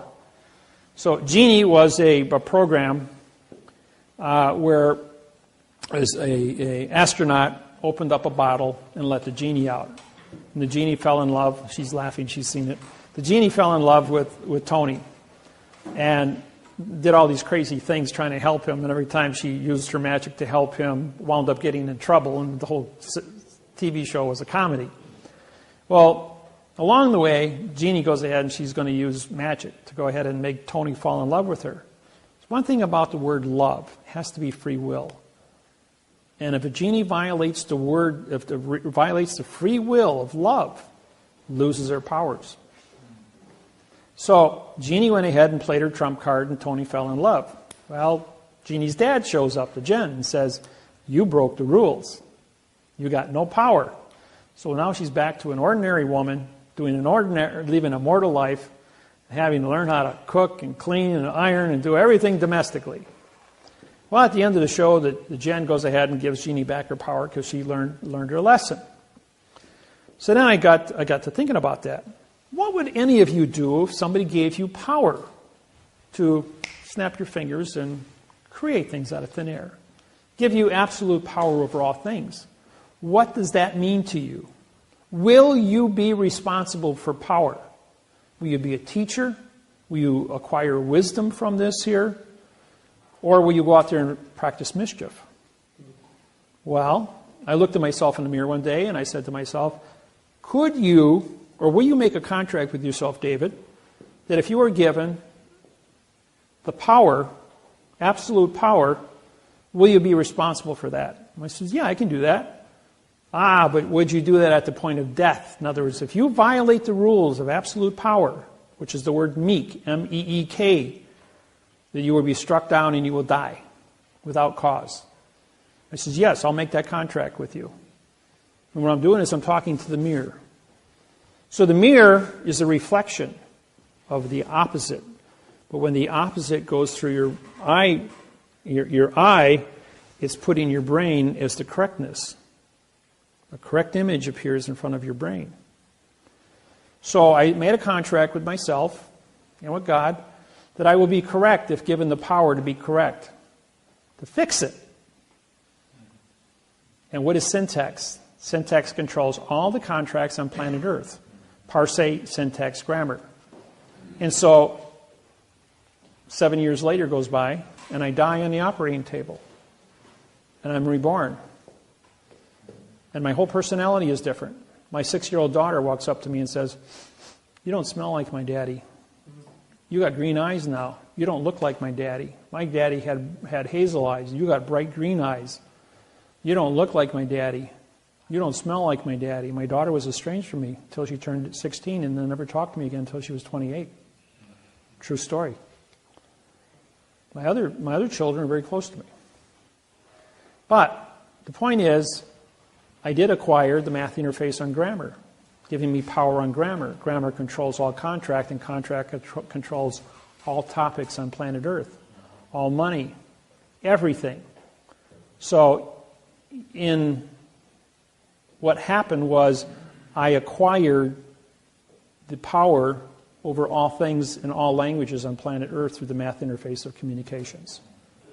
So I made a contract, and I've always been honorable to that contract, and I was reborn again. So what did I get with the power? I get to have clothes, food, shelter, and travel, and have immunity, which I acquired through my diplomatic position at the United Nations as a sovereign, as a federal judge. But I'm always correct. And everybody walks up to me or goes on the internet and say, you're not a federal judge. You're not part of the United States District Court. Well, a district court judge is not a federal judge. He's a district, demon god of the underworld for trickery in a closed area. That's what it means. I don't do demon stuff, anything. I am 100% mathematically correct in everything I do and everything I say on paper. And I am a federal judge on every document I sign, and that document is the court. And when we go into a scenario, we are correct in that court, and that judge is going to come off the bench, and he's going to sign that document, or he's not the judge in the case, and I will be that federal judge in that court in front of that individual, and I will tell him so. And if he thinks he's going to touch me, he's going to have a whole world of hurt come down from all over the world.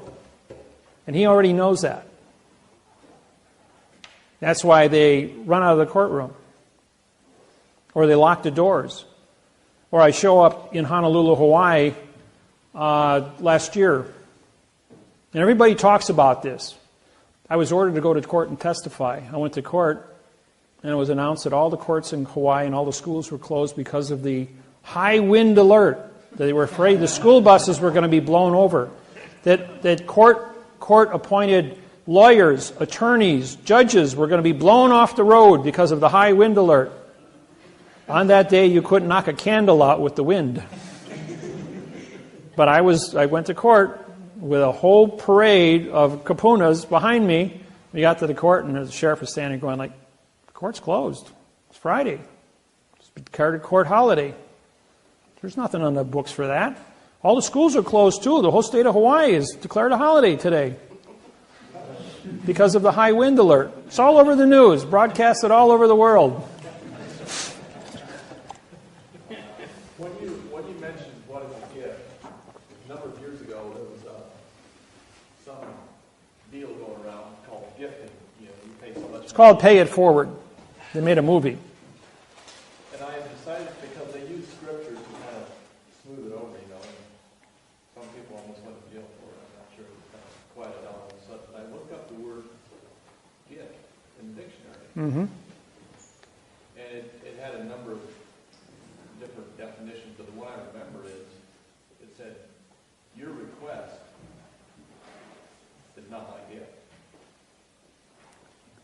No contract is a gift, is what it means. In other words, you don't have a contract to give anybody anything, but you look at the value of the situation. It's your own personal judgment to either participate or not participate. Okay. In order for evil to flourish, good people must do nothing. If you see a wrong and you intervene and you correct the situation, maybe it requires a financial gift to stop and correct a wrong, to give a person food, money, or hope, to educate an individual with certain points of information. That then becomes a gift. Knowledge is the most important thing on planet Earth. If I take a little slip of paper a half-inch long, a half-inch wide, and 2 inches long, what's it worth to you? It's a little piece of paper. You just throw it in the garbage. And then I write the 6 winning numbers to the lottery tonight at 8 o'clock, which is worth $300 million. Now what's that little slip of paper worth? Yeah. It's called points of information. Aflac, paycheck. He knew that if he went back and changed time, the company wouldn't exist to pay him his paycheck. So what did he do? He knew what the 6 winning lottery ticket numbers were going to be when he came back. So he wrote them down and put them away 6 days earlier. So when he got there, he'd have a paycheck of $15 million. Kind of a cute ending to a great story. Point is, information is the most powerful thing in the world. If you study and you become proficient and you acquire the gift of syntax, you will know how to answer the questions and save people's lives and make a difference. I do it all the time. I do it as a parlor trick. Maybe 1 out of every 20 people actually pay me to do my job. The rest of them, you ask me a question, I just pop it off to you, have a tape recorder, and I'll give you all the answers you want as fast as you can. That recorder can record. Because if you try to write stuff down, I'm not going to repeat myself. If you want to get in a conversation with me, you better have a tape recorder running, because you're not going to believe what you hear in the next 5 minutes, because it'll take you a month of research to pull it out of the dictionary. Those that know me, those that have done business with me, know that once you get into bed with me, I take care of you. I answer your questions. I'm on the phone, available from 3 a.m. in the morning, all the way from 7 a.m. in the morning till 3 a.m. in the morning. 20 hours a day, I'm there available, 7 days a week, 365 days a year. How many judges do you know you can call at 2 a.m. in the morning? They're just going to answer the phone and give you an answer to a problem. I'm there. I do it all the time. But only the people that are supposed to be there and talk to me get through on the phone.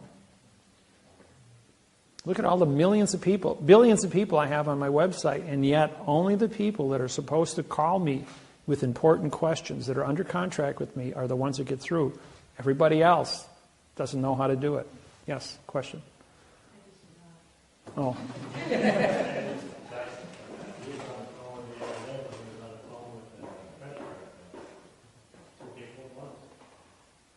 Oh yeah, I'll be on Skype and 2 phones at the same time while I'm day trading and syntaxing a lawsuit. It's called multitasking.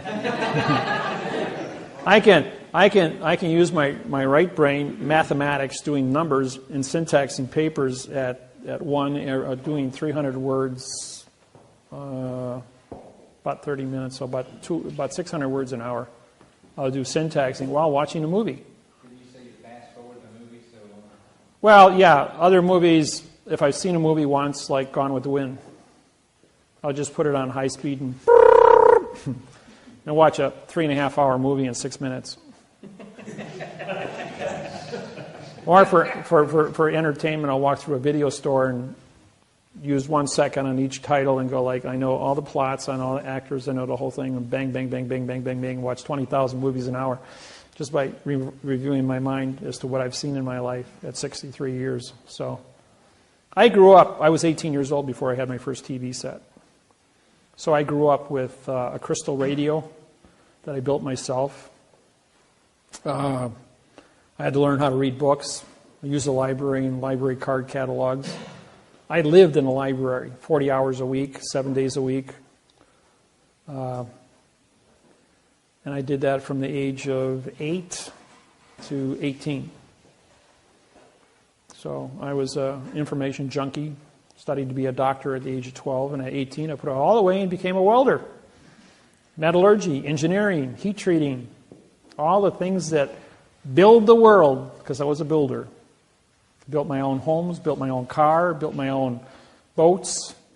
Built 3 cars, as a matter of fact, 3 Corvettes. I drive the only Lexan plastic bulletproof Corvette in the United States. Does 0 to 60 in 4.2 seconds, weighs 2,400 pounds, and is 380 horsepower. It'll blow anything off the line outside of a Cobra, which goes 0 to 60 in 4 seconds.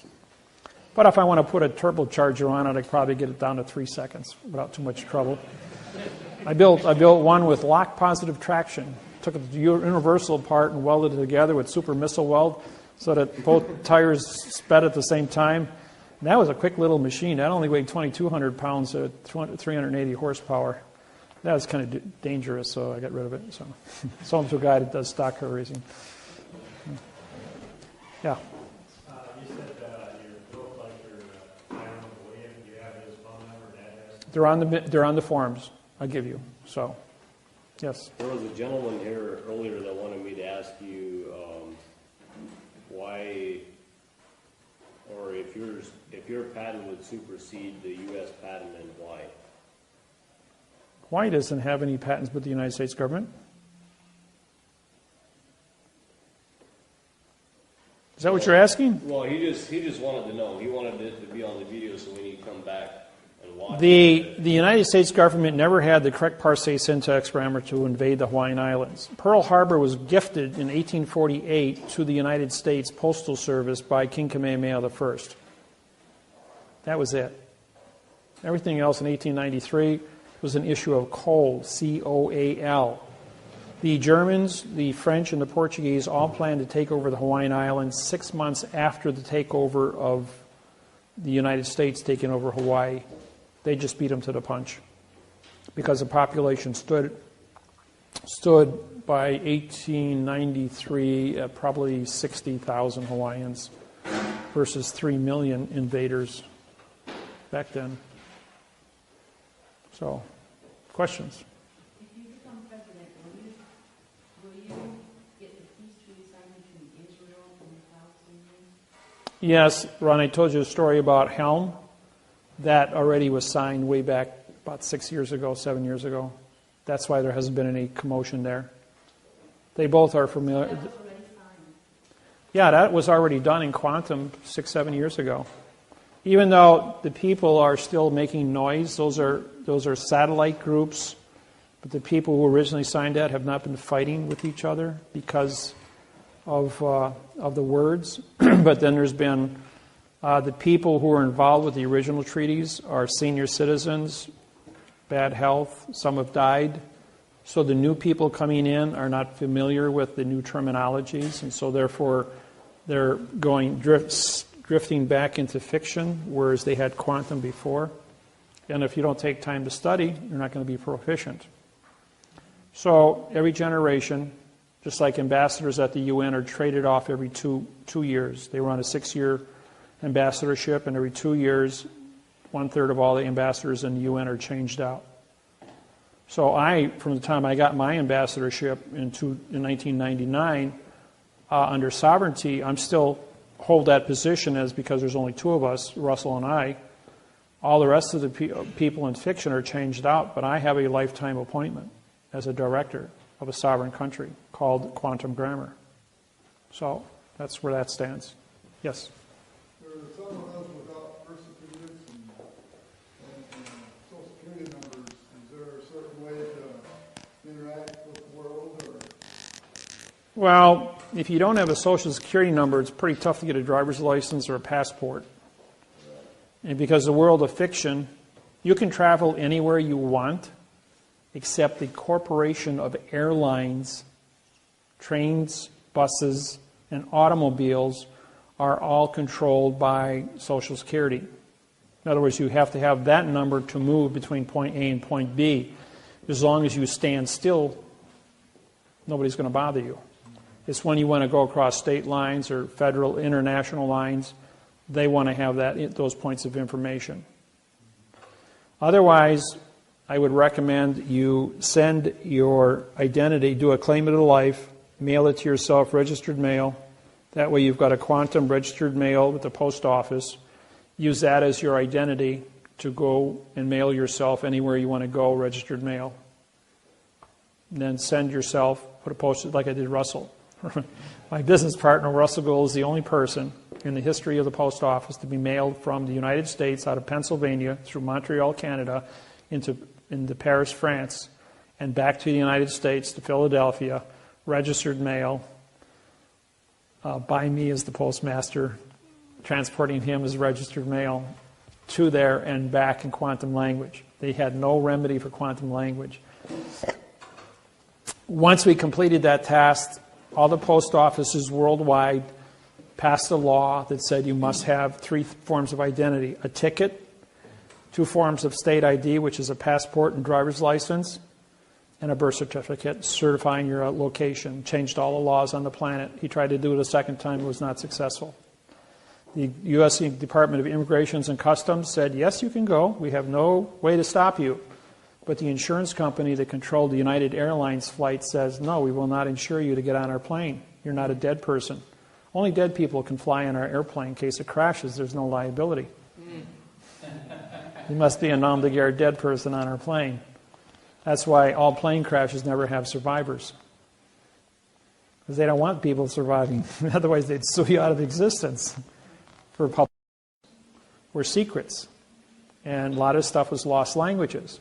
Well, because of our syntaxing capacity, we were able to break the codes on these and put all the correct language in, syntaxing these. We had cardinals and bishops for 3 days follow us around as we told them all the secrets. After that exercise was done, we then wrote an international bank treaty for Cardinal Sodana, and we were awarded key masters as the first persons to ever write a quantum treaty with the Vatican. When we came back, we drove 2,000 miles through Europe. We then went from there to Bern, Switzerland, and met with the Universal Postal Union. From there, we went to Zurich and met with the German Bank of Germany. And from there, we went back to Paris. I have a passport, so I was allowed to fly out. But Russell was mailed there, registered mail. So the Postmaster General of the Universal Postal Union in Bern, Switzerland, and the Postmaster General for the United States in Europe both had to vouch for Russell. But that still wasn't enough to get him through security. They wanted a passport. When the head of the Charles de Gaulle Airport heard that we were there as key masters, he came down to interview us. The man who was in charge of the Charles de Gaulle Airport is the great-great-great-grandson of the Joan of Arc, who was a keymaster with the Vatican. Going all the way back, he's a direct descendant. And when he heard that there was 2 keymasters from the Vatican at his airport, he shut down the airport, held 300 people on a DC-10 for 3.5 hours as he interviewed us for 3 hours, and did syntaxing exercises with us for 3 hours about Vatican secrets using a Bible. After which time he gave us red carpet VIP treatment through security onto the plane. We flew back and were accepted. We had to be debriefed by the post office when we landed in Philadelphia, but everything went smooth. Got him there, got him back. All postmasters in the world were notified that Russell was mailed to Europe and back registered mail successfully. As the only person to ever do that. And to this day, the post office still tells tales of the stunts that we have pulled and the treaties we have. I am also a muster master for the Pentagon with the Secretary of, and so is Russell, with the Secretary of Defense. Yes? Why are the secrets of the Vatican so secret? Well, first off, you don't have Manly Hall's Secret of All Ages. There are only 5 copies on the planet.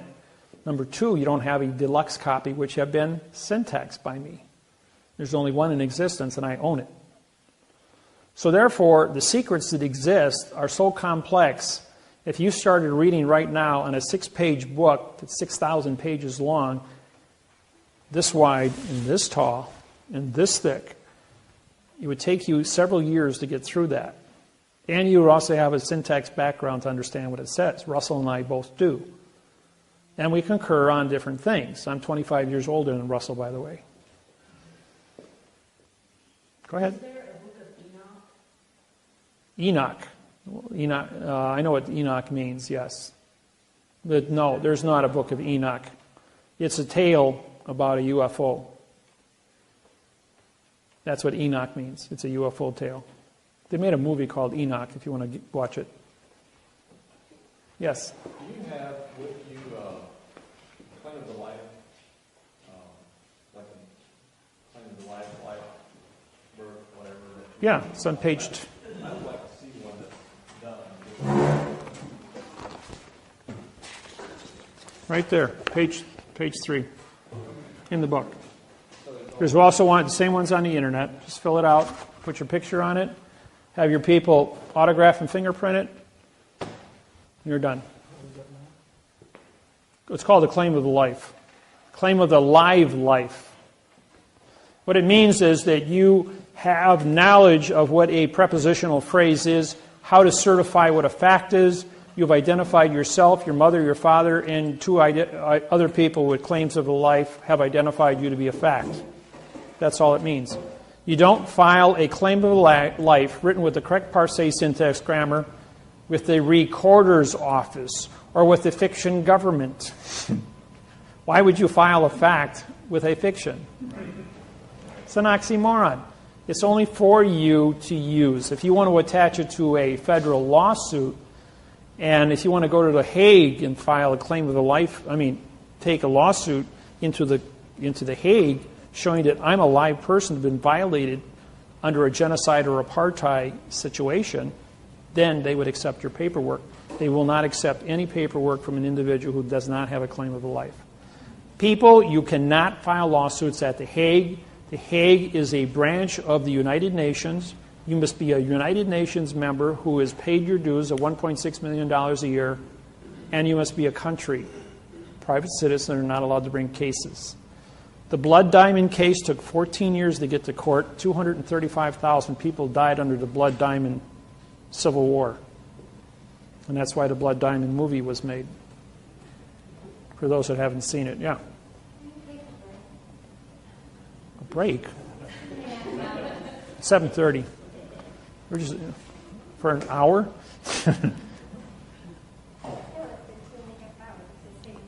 Oh. We're almost done. That's all. We're just answering some questions, and you guys can get out of here. Because I'm the guy standing up here for 8 hours. Yes? There's a Republic, they claim they filed a case. Tim Turner's under arrest. He was arrested a couple days ago, by the way. He's in jail right now. Really? Yes, really. Tim Turner, re means no public. A no public document written in adverb verb is nonsense. So he's trying to promote a negative condition of state in the world of quantum. Therefore, the U.S. Attorney's Office, or the federal attorneys, are now using my quantum technology to arrest any organization in fiction anywhere in the United States that would take money or mislead American citizens. They're going to shut down the whole thing. In May 1993, I went on the radio to do my first quantum radio show. In 6 weeks, 2,800 organizations in the United States were put out of business. There was only 10 organizations left standing. Today, there's only, I don't know, maybe less than a dozen that actually are still in existence. Otherwise, my technology has completely rolled across the planet, and anybody attempting to start anything up, do anything with IRS, or anything, redemption, strawman, UCC, acceptance for value, all nonsense, all being arrested under false and misleading statements. So this is the only program that's replacing the entire planet. Question? Fred and Nina Gutierrez. What? Fred and Nina Gutierrez. What does that mean? Fred and Anita. Nina. Fred and Around Nina? the countryside doing seminars. Set off debt, Doc. Set off debt. They'll probably be arrested shortly for false and misleading statements. I'm serious. I don't know anything about them, but if you show me, if you got a website, something I can look at, a piece of paper that they've written, if it ain't in quantum, or if it isn't in quantum, I should say, it'll be nixed like that. You mentioned also the UCC. It's copyrighted by England. It's private property. Right. So how does the UCC affect us over here in the United States? It doesn't, or isn't it still? Lawyers and attorneys work in a foreign vessel in dry dock. The foreign vessel in dry dock of the courthouse is the same in all 250 countries using the same UCC, only in the courthouse, only by judges and attorneys and lawyers. It does not apply to the civilian population anywhere on the planet. So using UCC 1-308? No, it's nonsense. It's all written in adverb. Verb means nothing. Right. Anytime you look up all the words that have a prefix or a suffix, they are in void, a violation of now time. If you're not in now time and you're not correct mathematically, you're not correct, period. Yes? I was just going to ask, as we go along and this technology gets revealed, we'll probably be told these secrets that have been held back for thousands and thousands of years. Well, I have 50 stars on my flag dealing with the 50 tricks and traps and procedures of correct grammar. They don't represent conditions of the states. They represent the conditions of operations. And so it's the operations that I've been bringing out and teaching to the people. And every time the government goes out and they cook up a brand new plan to think they're going to trump me, I just go ahead and pull another trump card out of my thing and I trump them. I've shut the United States federal government down 23 times, the entire government, courthouses, legislation, the Senate, everybody.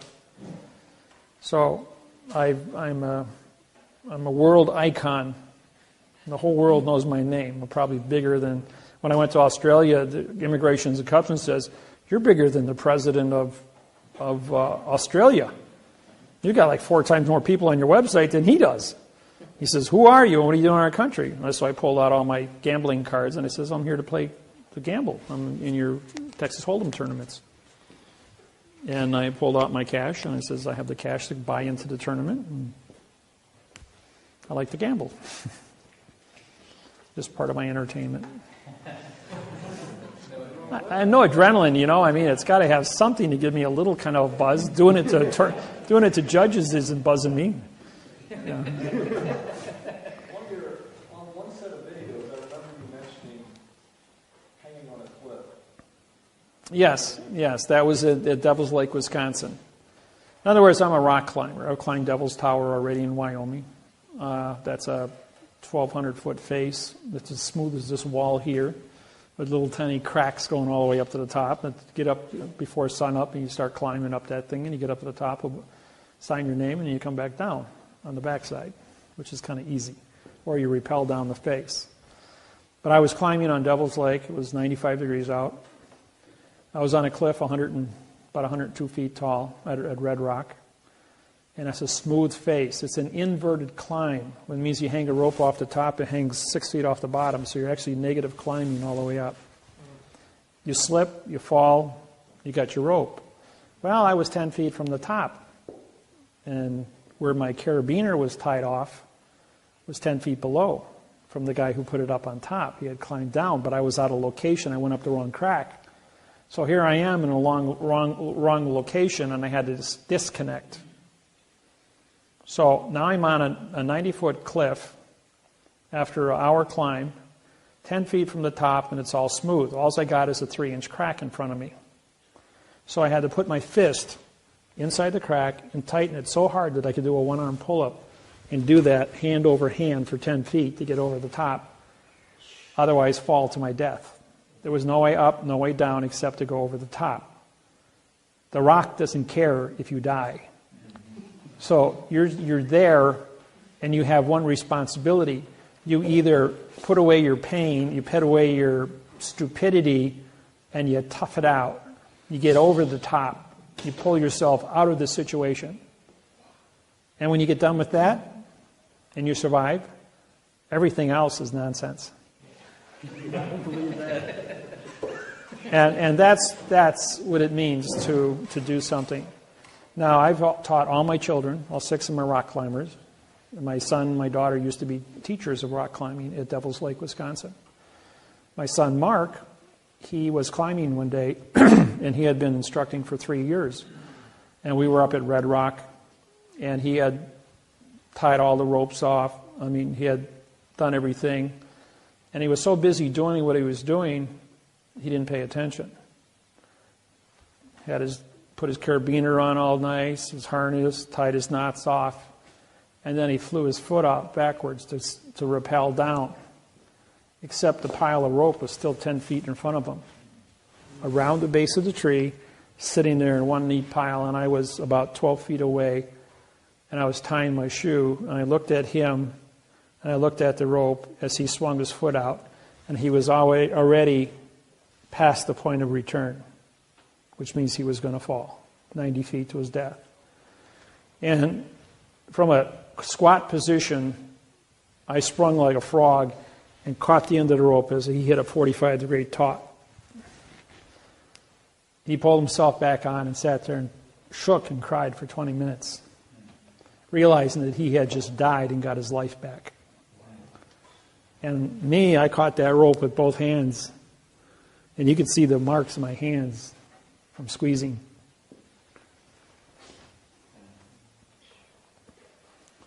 There are relevance in time, just like me dropping the bullet and avoiding things. There are some things that aren't supposed to happen. There are some things that have to happen. And after that, he was the safest climber, does a triple everything. Nobody touches a rope that he touches. He doesn't trust anybody or anything, but he is triple secure at everything he does now. At 18, he's now 38 years old, 20 years later.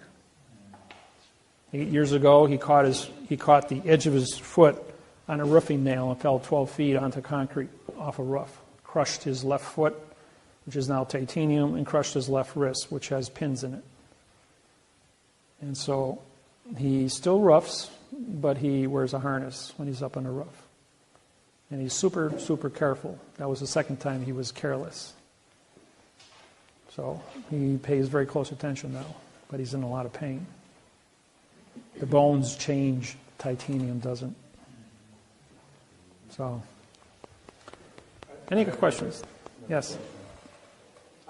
Oaths of office, if they're upholding an oath to the Constitution, which is not the Constitution, but you're saying just to the state, is that what you said? All right, I'll explain what that means. The judge says, I swear to support the Constitution of the United States. Correct? What does the word United States mean? United means no citizen, condition of state. He supports the Constitution of the piece of paper that is in front of him between two or more people. As there are two people that are nom de guerre names on a piece of paper. That piece of paper, which is the lawsuit, yours is traffic, his is divorce, yours is speeding. Doesn't matter what you're there for. Misconduct. Everybody's in court for something. You want to collect rents. The point is, every piece of paper in court is a different constitution of two or more people between him and the person in front of them asking for something. That's what it means. The word constitution means contract. So Has nothing to do with Washington. So how can, for example, the oath that I showed you of the police officer, how can I use that to my advantage to avoid something that's going on? Oh, real simple.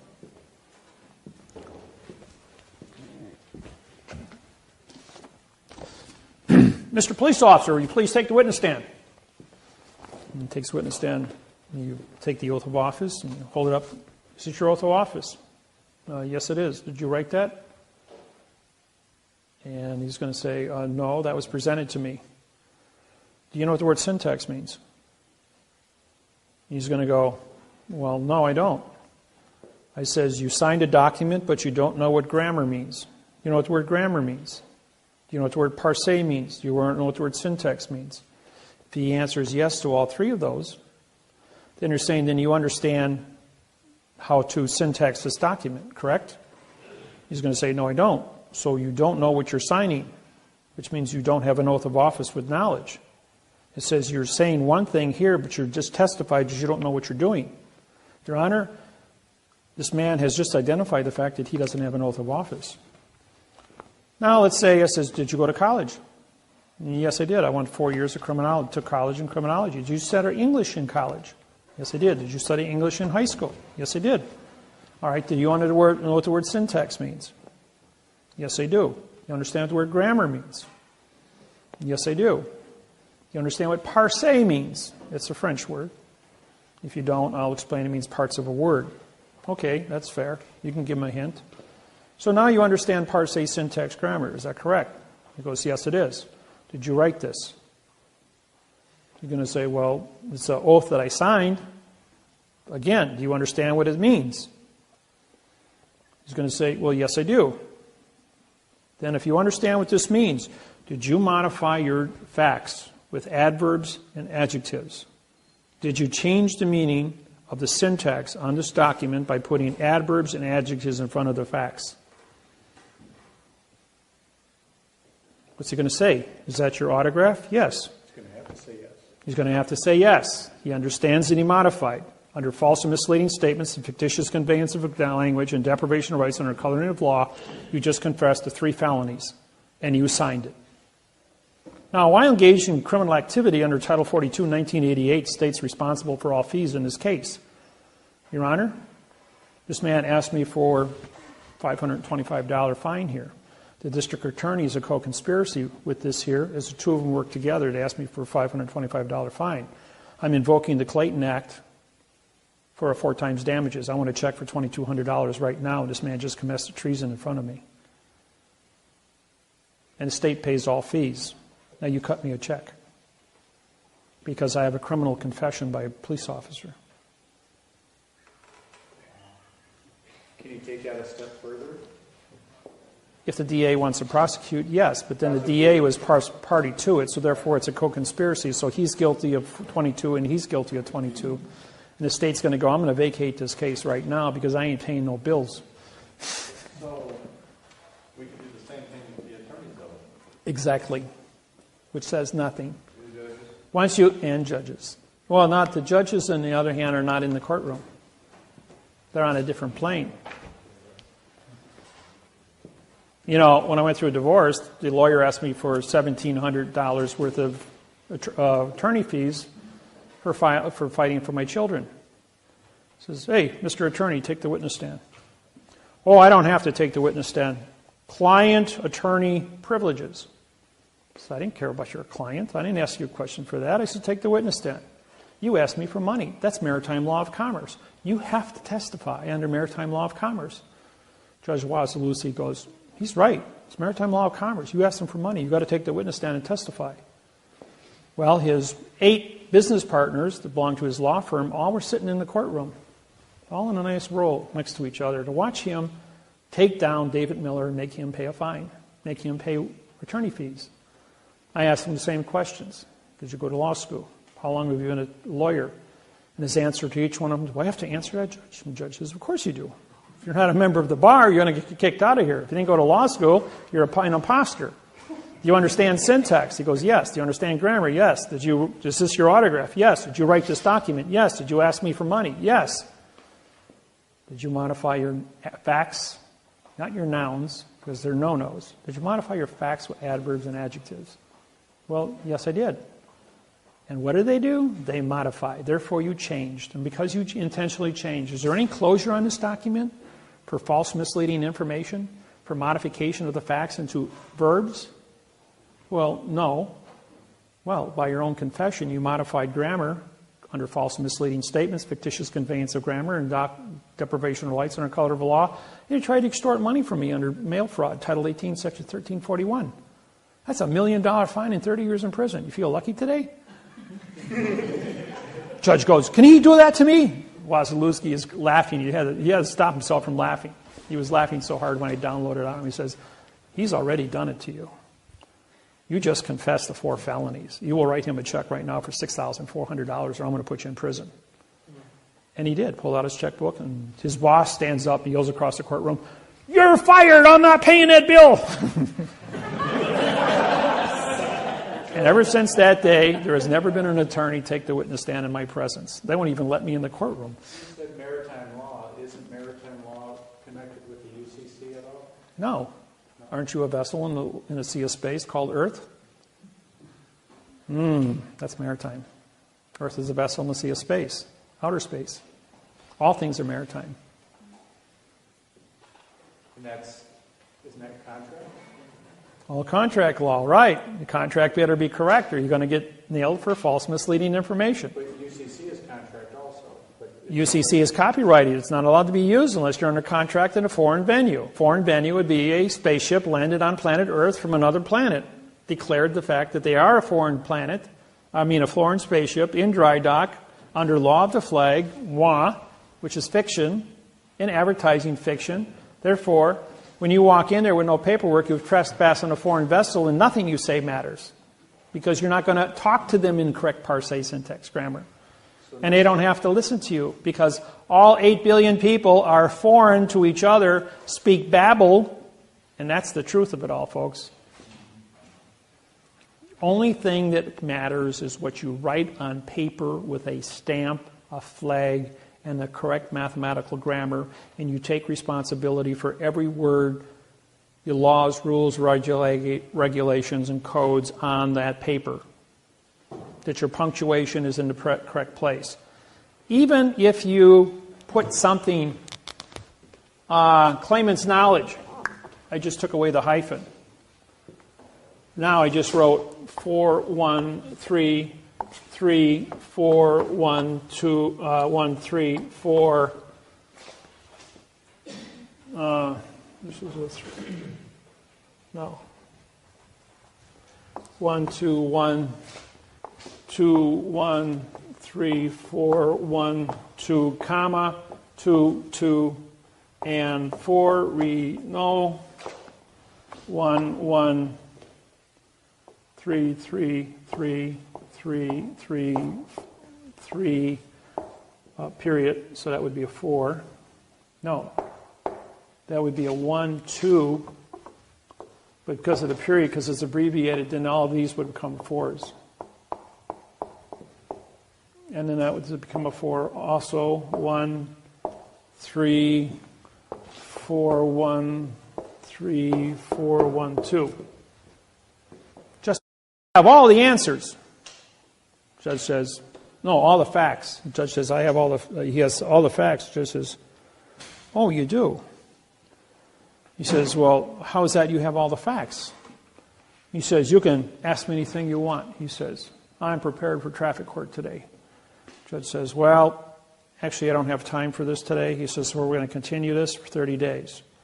He says, in 30 days, you will come back into this courtroom with all the facts, and you will present your argument, as I'll give you a half a day before this court. So the man walks out and he realizes that.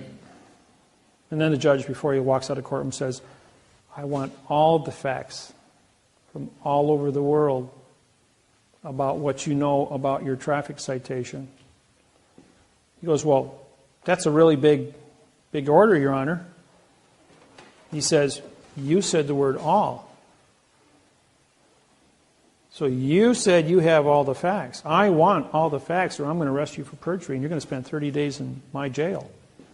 So he calls me up and says, Dave, he says, I really stuck my foot in my mouth. What do? He says, practice the handstanding. He says, what do you mean practice handstanding? I says, the judge told me to bring all the facts in the court. I says, yeah, practice your handstanding capacity. So he got to be really good. Go run around the house all day long on his hands, doing handstands. Got his balance all tricked up. So he calls him back the day before court and he says, all right, David. He says, I practiced my handstanding. I can do a handstand for 20 minutes, walk all over the place. He says, I'm really good at it. Now you're going to tell me the rest of the story as to why I had to do handstands for 30 days? I says, of course. So then he goes into court, walks up in front of the judge. The judge says, I'm here with all the facts, Your Honor. The judge goes, well, I don't see any paperwork. He says, you better show me all the facts right now. So he pops a handstand. He says, my feet are dangling in a sea of space and I brought Earth to the courtroom today. I brought all the facts on planet Earth. As my feet are now in a sea of space. After the courtroom got done laughing, the judge says, that was a trick question, and yes, that's a correct answer. You're free to go.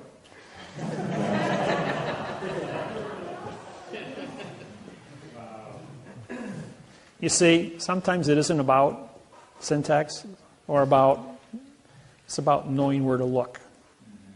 So everyone in this room has a really unique gift right now. I'll tell you another little story that is relevant to the gift before I answer the question. Man walks up, Ford, president of Ford Motors, Mr. Ford himself, 1952, holds his annual shareholders meeting. And people come from all over the United States for all the Ford dealers. And Mr. Ford is amongst all of his executives, and he's having a conversation. And finally, this young executive walks up, 31 years old, graduate, cocky little guy, and he walks up to Mr. Ford and says, Mr. Ford, I understand you can answer all questions. He says, yes, I can. He says, okay, I got a question for you. So he asked the question in front of all the people there. Give me a phone. I want the answer to this question. You got 15 seconds. Calls his think tank. 15 seconds later, comes back and he says, here's the answer to your question. And answers it. He says, is that the correct answer? He says, yes, it is. He says, you can't answer all the questions. He says, you had to call somebody else. He says, is that the right answer? And the man says, yeah, that's the right answer. He says, I know where to look. And that's why I know I can answer your question. By the way, you're fired. For being a wise guy. Okay, what did I say that for? I said that because all of you here have a now have access to me. So therefore, if somebody presents you with a scenario, an argument, a document, anything, trick question, craziness, no matter what you think it is, say, hey, I got Dave's number. Call Dave. Ask me the question. Make sure you got a tape recorder. I will give you the answer. And you won't have to wait no week or so for me to research it. I will give you the answer while you're on the phone immediately. I haven't been defeated in 100,000 questions at 2,500 seminars, so you guys just cook up your best things. I hope I've answered everyone's questions here today and showed you the necessary points of information that are necessary. Yes? I got another question. With all these people that know about you and have your phone number from being on the website, all your students all over the world, how can you have time to answer? I think you'd be getting 2,000 calls a minute. I get 200 emails a day. I hope everybody sends me by email because you can write things out and you get to think about things when you write them out. And so it gives me an opportunity then to answer then when I'm not on the phone, but between the phones and the emails and the lawsuit writing and my day trading and research. I do have a full mental capacity. I don't watch television because that's just... If I'm going to syntax documents or I actually going to sit there and write, I'll watch TV because it gets boring when you're doing numbers at 300 words every half hour. So I watch TV because it's all my right brain does the work while my left brain is entertained watching. Or if I'm talking to you on a phone, I'll be syntaxing at the same time. But I'm always syntaxing. It's just automatic after 12 years, and I don't even think about it. My question is, how do you have time to answer all these questions? I do. I take care of everybody, and I get it all out in record time. Right. People that are doing nonsense don't get through to me. People that are actually legitimate, have a legitimate question for a legitimate reason, and have an emergency do get through to me, and I answer your questions. New people are always going like, you answered your phone. He says, I see how many people you got on your website. The numbers are posted. He goes, how can you possibly get through to me? Well, everybody gets through to me. Since I've been standing here, I've had only 8 phone calls. Kind of disappointed. No emergencies. I know everybody's phone number and what they want to call me about. Where's my form? How do I fill it out? Did I do it right? Same thing, yes. You got that passion up there, but you did show us how that changed. You showed us how it changed too, but not from what. Oh, this was a compound noun. All my writings have underline on compound nouns. But when you drop this becomes, anytime you have 2 facts, a claimant is a fact, knowledge is a fact. When you put a fact in front of a fact, this becomes an adjective, making this into a pronoun. Except the is an adverb. The only word that the adverb can attach to would be another adverb, but knowledge of becomes a pronoun because it's been modified by 2 adjectives. The first word in a sentence, the authority always runs backwards. And the word and here is a conjunction. If I put a full colon after this, I would break it, and this would become a real fact now. But without it, this becomes a pronoun. The pronoun has to be connected by an adverb. The adverb has to connect, and all it does are adverbs. Now making this into a verb, but because there's punctuation here, this automatically becomes an independent pronoun. And these are all pronouns, pronoun, and this then becomes an adverb, making court to be an adjective of the word with, which now becomes a pronoun again. It's not a fact, so it's a nothing, because it's been modified. Here's another one for you. We're at the University of Atlanta, Georgia. 3 PhDs in grammar are in the audience. And I'm about 3 hours into the seminar, and I write this little sentence up there.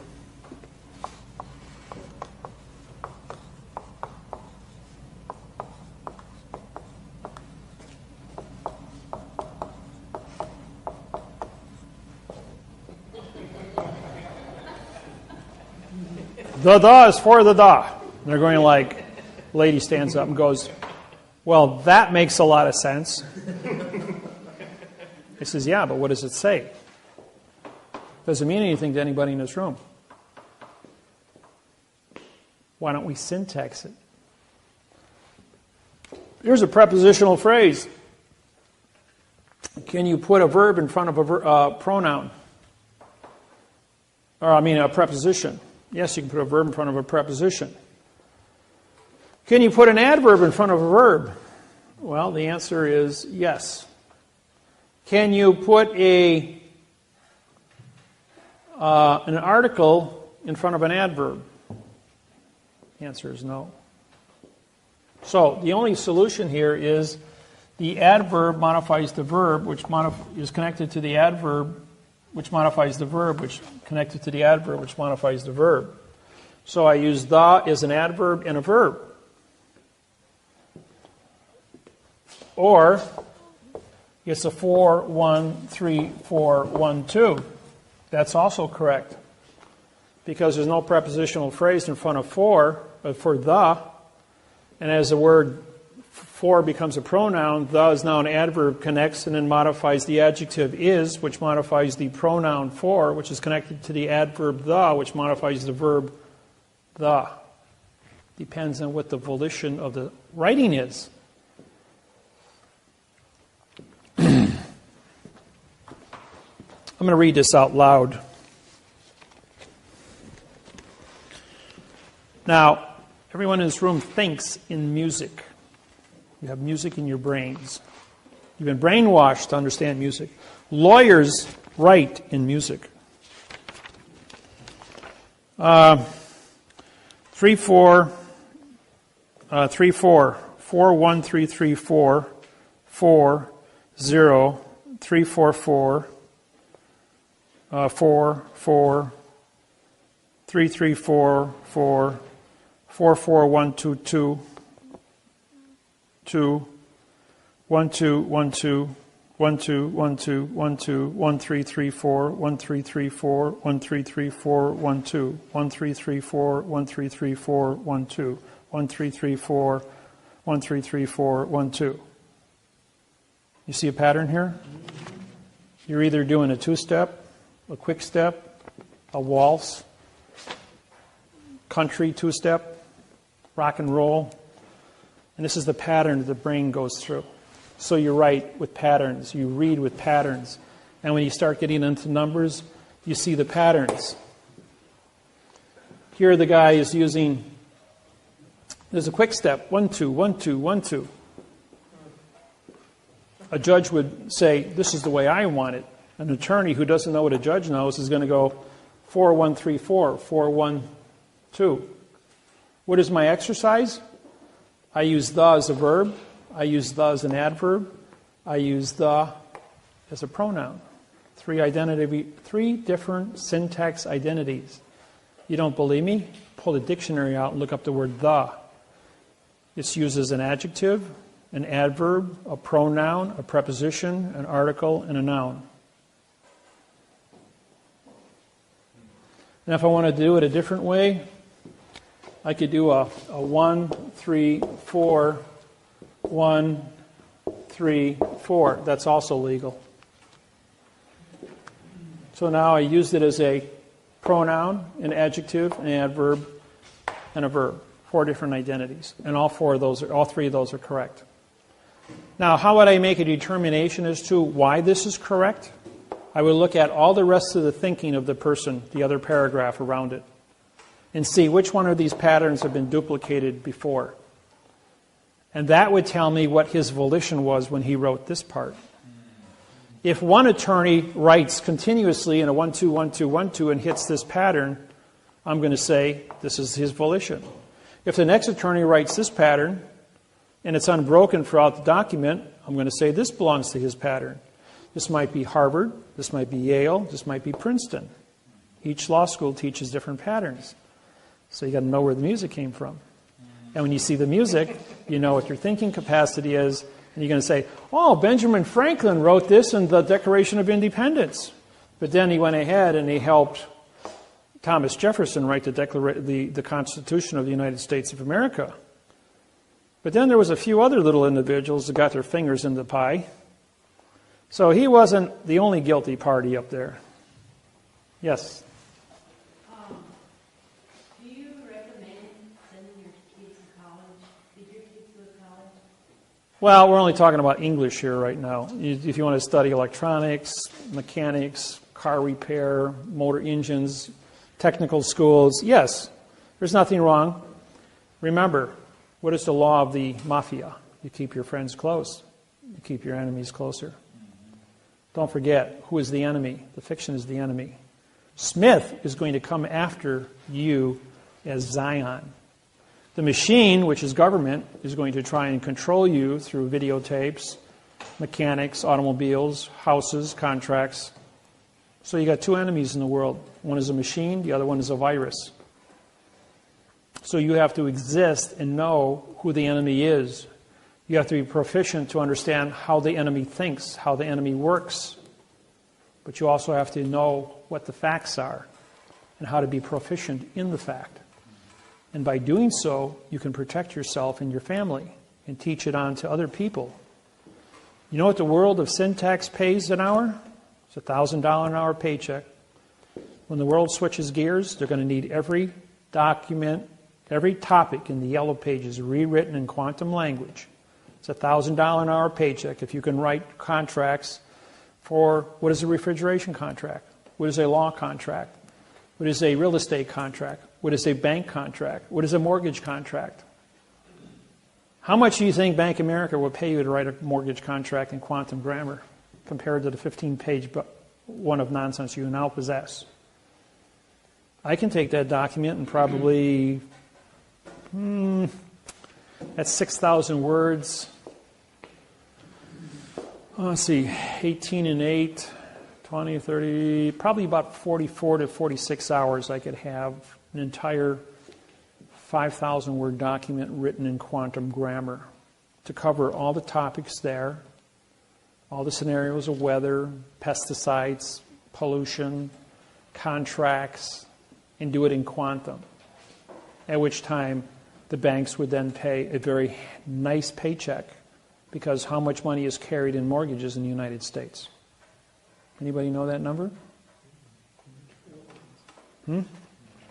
Yes, it's trillions. It's a $60 trillion is carried in mortgage in the United States. So therefore, what would be your paycheck? To just know how to write a 15-page quantum document. For Bank of America, Wells Fargo, Citibank, Chase, Wachovia, J.C. Morgan. Do the math. You got 38 major banks. They're all going to want mortgages. Learn how to do syntax, one contract, you're financially independent. There is no substitute for knowledge. The only security you have in life is your own daily capacity to earn. Earn doesn't mean money. Earn means respect, love, ability to communicate with other people about anything. And as you go through life, you have to continually beat your own record every day. That means you will learn and improve yourself every day and be more than you were the day before. Don't cry about the fact that you're in debt. Don't cry about the fact that you can't pay your bills. I worked 2 full-time jobs since I was 12 years old. I was financially I was emancipated at the age of 12 with a paper route of 147 customers in 1961. I had that for 2 years. I made $47 a week as a 12-year-old. My father made $60 a week to support 6 children. I had to turn over my entire paycheck to support my family, my brothers and sisters. At the age of 14, I worked for Sears and Roebuck at 6% commission. I took home $400 a week as a 14-year-old kid. You're not allowed to work in the state of Wisconsin under the age of 16. I had a work permit from the Milwaukee Journal as a paper boy. Nobody bothered to look at my age. They just saw I had a work permit, so they put me to work. I wasn't allowed to be in the distributive education clubs of America, where you go to school for 4 hours in the morning and you work from 1 o'clock to 9 o'clock at night at Sears and Roebuck until you were 16. I was only 14-year-old in the whole state of Wisconsin that was going to school in the morning and working at Sears and Roebuck for 2 years. And on my 16th birthday, they threw a birthday party for me, only to discover that, hey, you've been working here for 2 years, underage. But you're the best salesman we have, and you make $2,500 a week for the store, so keep your mouth shut. Money talks. So, and then when I joined the Air Force from 68 to 74, worked at A.O. Smith as a tool and die welder. But as a tool and die welder, I had technology and metallurgy secrets that superseded the government, the company's ability. At school, because of what I learned in metallurgy working for A.O. Smith, which had all kinds of pioneering technology that wasn't made public because it was proprietary copyrights. So when I went to school and studied metallurgy, I had secrets. I even had my own lab at home, so I could experiment with things. But I had mathematics and physics under the belt as well. And when I understood coefficient of expansions of metallurgy, I could cross-reference coefficients. Once all the coefficient formulas were cross-referenced, I then could do grafting. And wherever the dots crossed on the graphs were stable molecules. So then one day, Bud Hahn, who was the senior welding instructor, worked for the nuclear power plants at Point Beach in Wisconsin, and worked on the nuclear reactors as being a state-certified Heliarc welder, or TIG welder. And he could do everything X-ray. Makes the statement, you cannot weld aluminum and steel together. And I'm going, yes, you can. He says, no, you can't. Never been done. Can't do it. I can do it. He says, that's impossible. He says, I got my own lab. I can do it. He says, I'll bet you your teaching license that I can do it, and I get your teaching permit. I already had 4 years of college under the belt. So he says, I'll take that bet. I'm retiring. I'm 65 years old. So all the welding instructors, metallurgists, engineers at Milwaukee Area Technical College, and 150 students were all brought into the weld lab. They set up benches, bleacher benches, so everybody could see. And they gave me a half-inch plate of aluminum and a half-inch plate of steel and a Heliarc welder. I set it up for argon and 2% oxygen. Oxygen stabilizes the carbon molecule. And I then preheated the steel to 702 degrees and the aluminum to 702 degrees. And I welded it together, and he beat it with a sledgehammer, and it wouldn't break apart. He says, there's no application for a 702-degree weld of steel and aluminum together. I says, that's not my contract. My contract is that I can weld steel and aluminum together, and you can't break it apart with a sledgehammer, and I can weld it together. That's my contract. And he goes, everyone in the room, that was Mr. Miller's contract. And he welded it, and you beat it with a sledgehammer, and you bent it, and it didn't break. But he maintained 702 degrees Fahrenheit at all times. When he hit 706 or 695, pink, broke apart. Coefficient of expansion, 6.3 versus 12.6. Molecules separated, fell apart. Didn't even have to touch it. But at 702 degrees, the molecules are stable. I knew where to look. And no one else ever, and I got my teaching permit. And I taught college for 3 years full time. During the day, and I worked full time at night at A.O. Smith as a tool and die welder. What I'm point of making here is, if you have knowledge, knowledge is control, and control, you can do what you want. So therefore, ladies and gentlemen, if you go through life and you have questions about syntax or about chemistry or about physics or about medicine, just about anything, and you don't know what to do, I have a cure for cancer. I can cure any cancer you have. I don't care who you are. I can cure your arthritis in 48 hours. No problem. High blood pressure, eat an ounce of popcorn every day. There's a little tiny molecule in popcorn that will cure your high blood pressure and your artery problem in 14 days, and we have 105/70 blood pressure. Yes? My nephew just got diagnosed with Throat cancer? 105 degrees Fahrenheit. atmospheric chamber, 2 atmospheres. That's a barometric chamber used for deep sea divers. Keep you at 32 pounds per square inch air pressure. 28 pounds of air pressure. Stops your blistering at 105 degrees Fahrenheit. IV drip, put the person to sleep. Use sodium pentothal to knock you out for 125 hours at 105 degrees. You will have tubes in, tubes out for waste, nutrients in. You'll wake up in 5 days. The throat cancer will be dead because no cancer can reproduce itself under fever. It's a 100% cure, no side effects. Mayo Clinic, Minnesota. Mayo Clinic, Minnesota does it. So does Atlanta, Georgia, Mayo Clinic. Only 2 procedures. It was discovered in the American Indians have been doing the sweat tent for 400 years, curing cancer. Remember, they go into the sweat tent. They hallucinate, see the Great Spirit for 72 hours. You hallucinate at 105 degrees. As long as you're in hallucination, your brain is at 105 degrees and so is your body. Because it's in a steam environment of hot rocks with steam, you don't dehydrate. You're inhaling enough water to replenish your sweating. And you drink fluid. All heat. And it's done for 72 hours. That cures about 99%. Some of your things like breast cancer, ovarian cancer, throat cancer, brain cancer. 105 degrees, 125 hours. 2 atmospheres pressure. Oxygen level is 16.8, not 14. 16.8. Because you got to boost the oxygen by 2%. Creates a oxidized blood chemistry. And no cancer can reproduce itself under fever. 105 degrees stops the reproduction, and no cancer cell of the 1,800 different cancers that exist can exceed beyond 125 hours. They will all die, 100% will die without reproducing, and your body will be purged. The human cell can go 90 days at 105 degrees. You only got to do 5.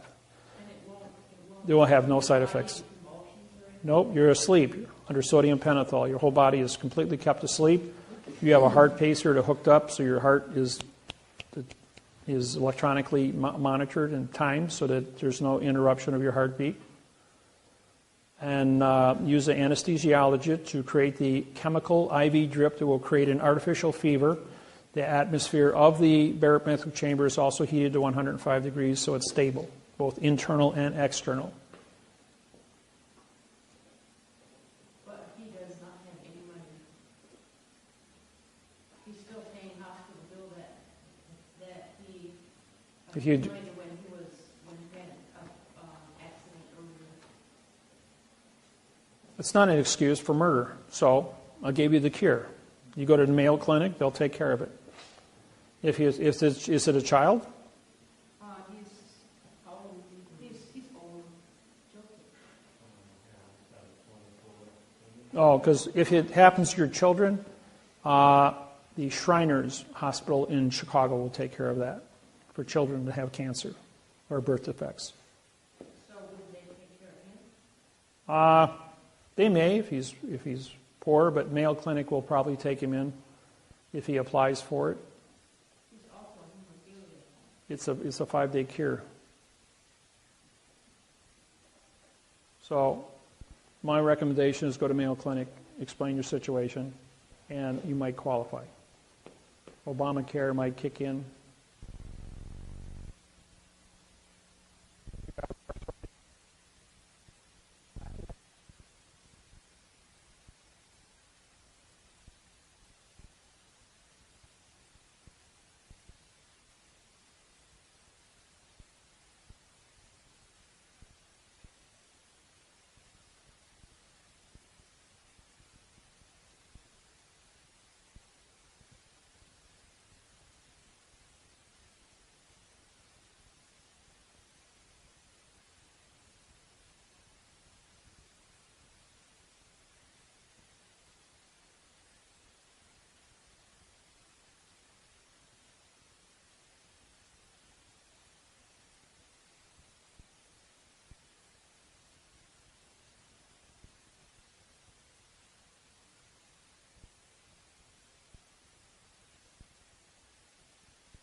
else.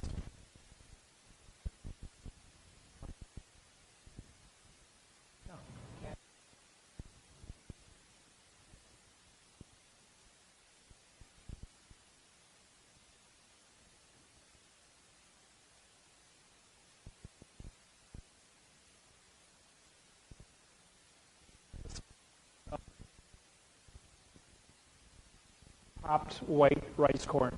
It's only found in white rice popcorn. It's one, but when it can penetrate through the cells of a human being, and it will go in and will clean out the plaque that causes high blood pressure. In 2 weeks, white rice popcorn. Air pop it, put as much butter and salt on as you want, has no effect. Popcorn neutralizes cholesterol in the bloodstream. And you'd be right back to normal. Don't have to take your blood pressure. Oh, that's another thing. Anybody on Tylenol PM, and you know this person, might be a senior citizen, Tylenol PM and high blood pressure medicine causes Alzheimer's in 5 to 10 days. You won't be able to find your way back to your house if you're on that combination of chemicals. So don't do it. You can take regular Tylenol, but don't take Tylenol PM. Any PM medicines mixed with high blood pressure medicine will wipe out your memory. And if you're in that condition, you're going to wind up in a nursing home, and there's nothing wrong with you. As soon as you stop taking it takes about 5 days to flush your system. Put a little baking soda, half a teaspoon a day, and neutralize that, and you'll be back to normal. Yes? I have a question. A friend of mine had a property in Snowwood for actually a couple months behind. Would you be able to do this program? Sure. Even though he sold the property, he can still go back after his caretaker fees, his guardian fees from the bank, because he was never paid that. They'll adjust. The amount of money can be adjusted for any monies he may have taken out in the form of second mortgages, refinances, stuff like that. Those all get worked out after the fact. But fraud is still fraud. And the U.S. Attorney's Office is looking at $20 million a pop everywhere for one of these files. So still cooperate. Otherwise, We've talked about different things, and I guess my question is, do you have the proper paperwork and stuff that we need to take home today for his case? And then the mortgage thing, can we have our stuff? Do you want it today, or do you prefer us to? we'll have to get together afterwards and discuss that. Okay. I don't know exactly what it is. I can read it in 15 seconds and tell you what you need. Okay. So, outside of that, guys, I'm always available by the internet. This is give you my contact information here.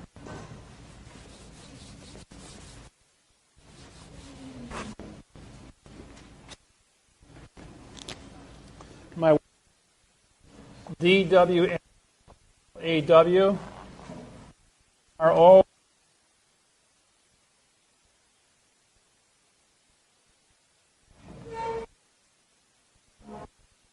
My website is DWM.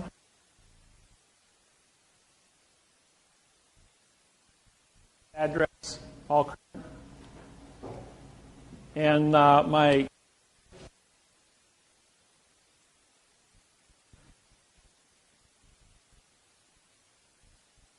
M and the number lowercase.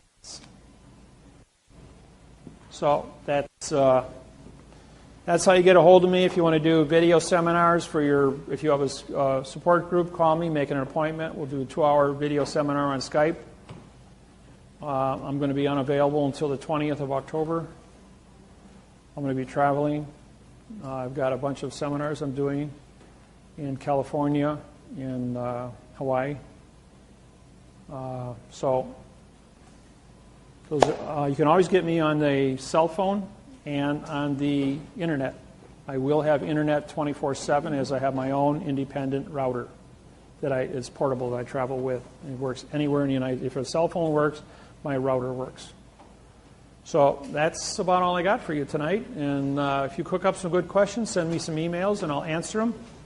And for those that want to get involved with doing lawsuits with me, contact me. I charge a flat $3,000 for anybody that wants to do the mortgage contracts. And the syntaxing, the default judgment, any follow-ups that would take place, the contacts with Tyrone Williams in the U.S. Attorney's Office, any court issues that come up where a judge is going to get attitude, be more than happy to participate. It'll be fun. So thank you for coming to my seminar. Thank you.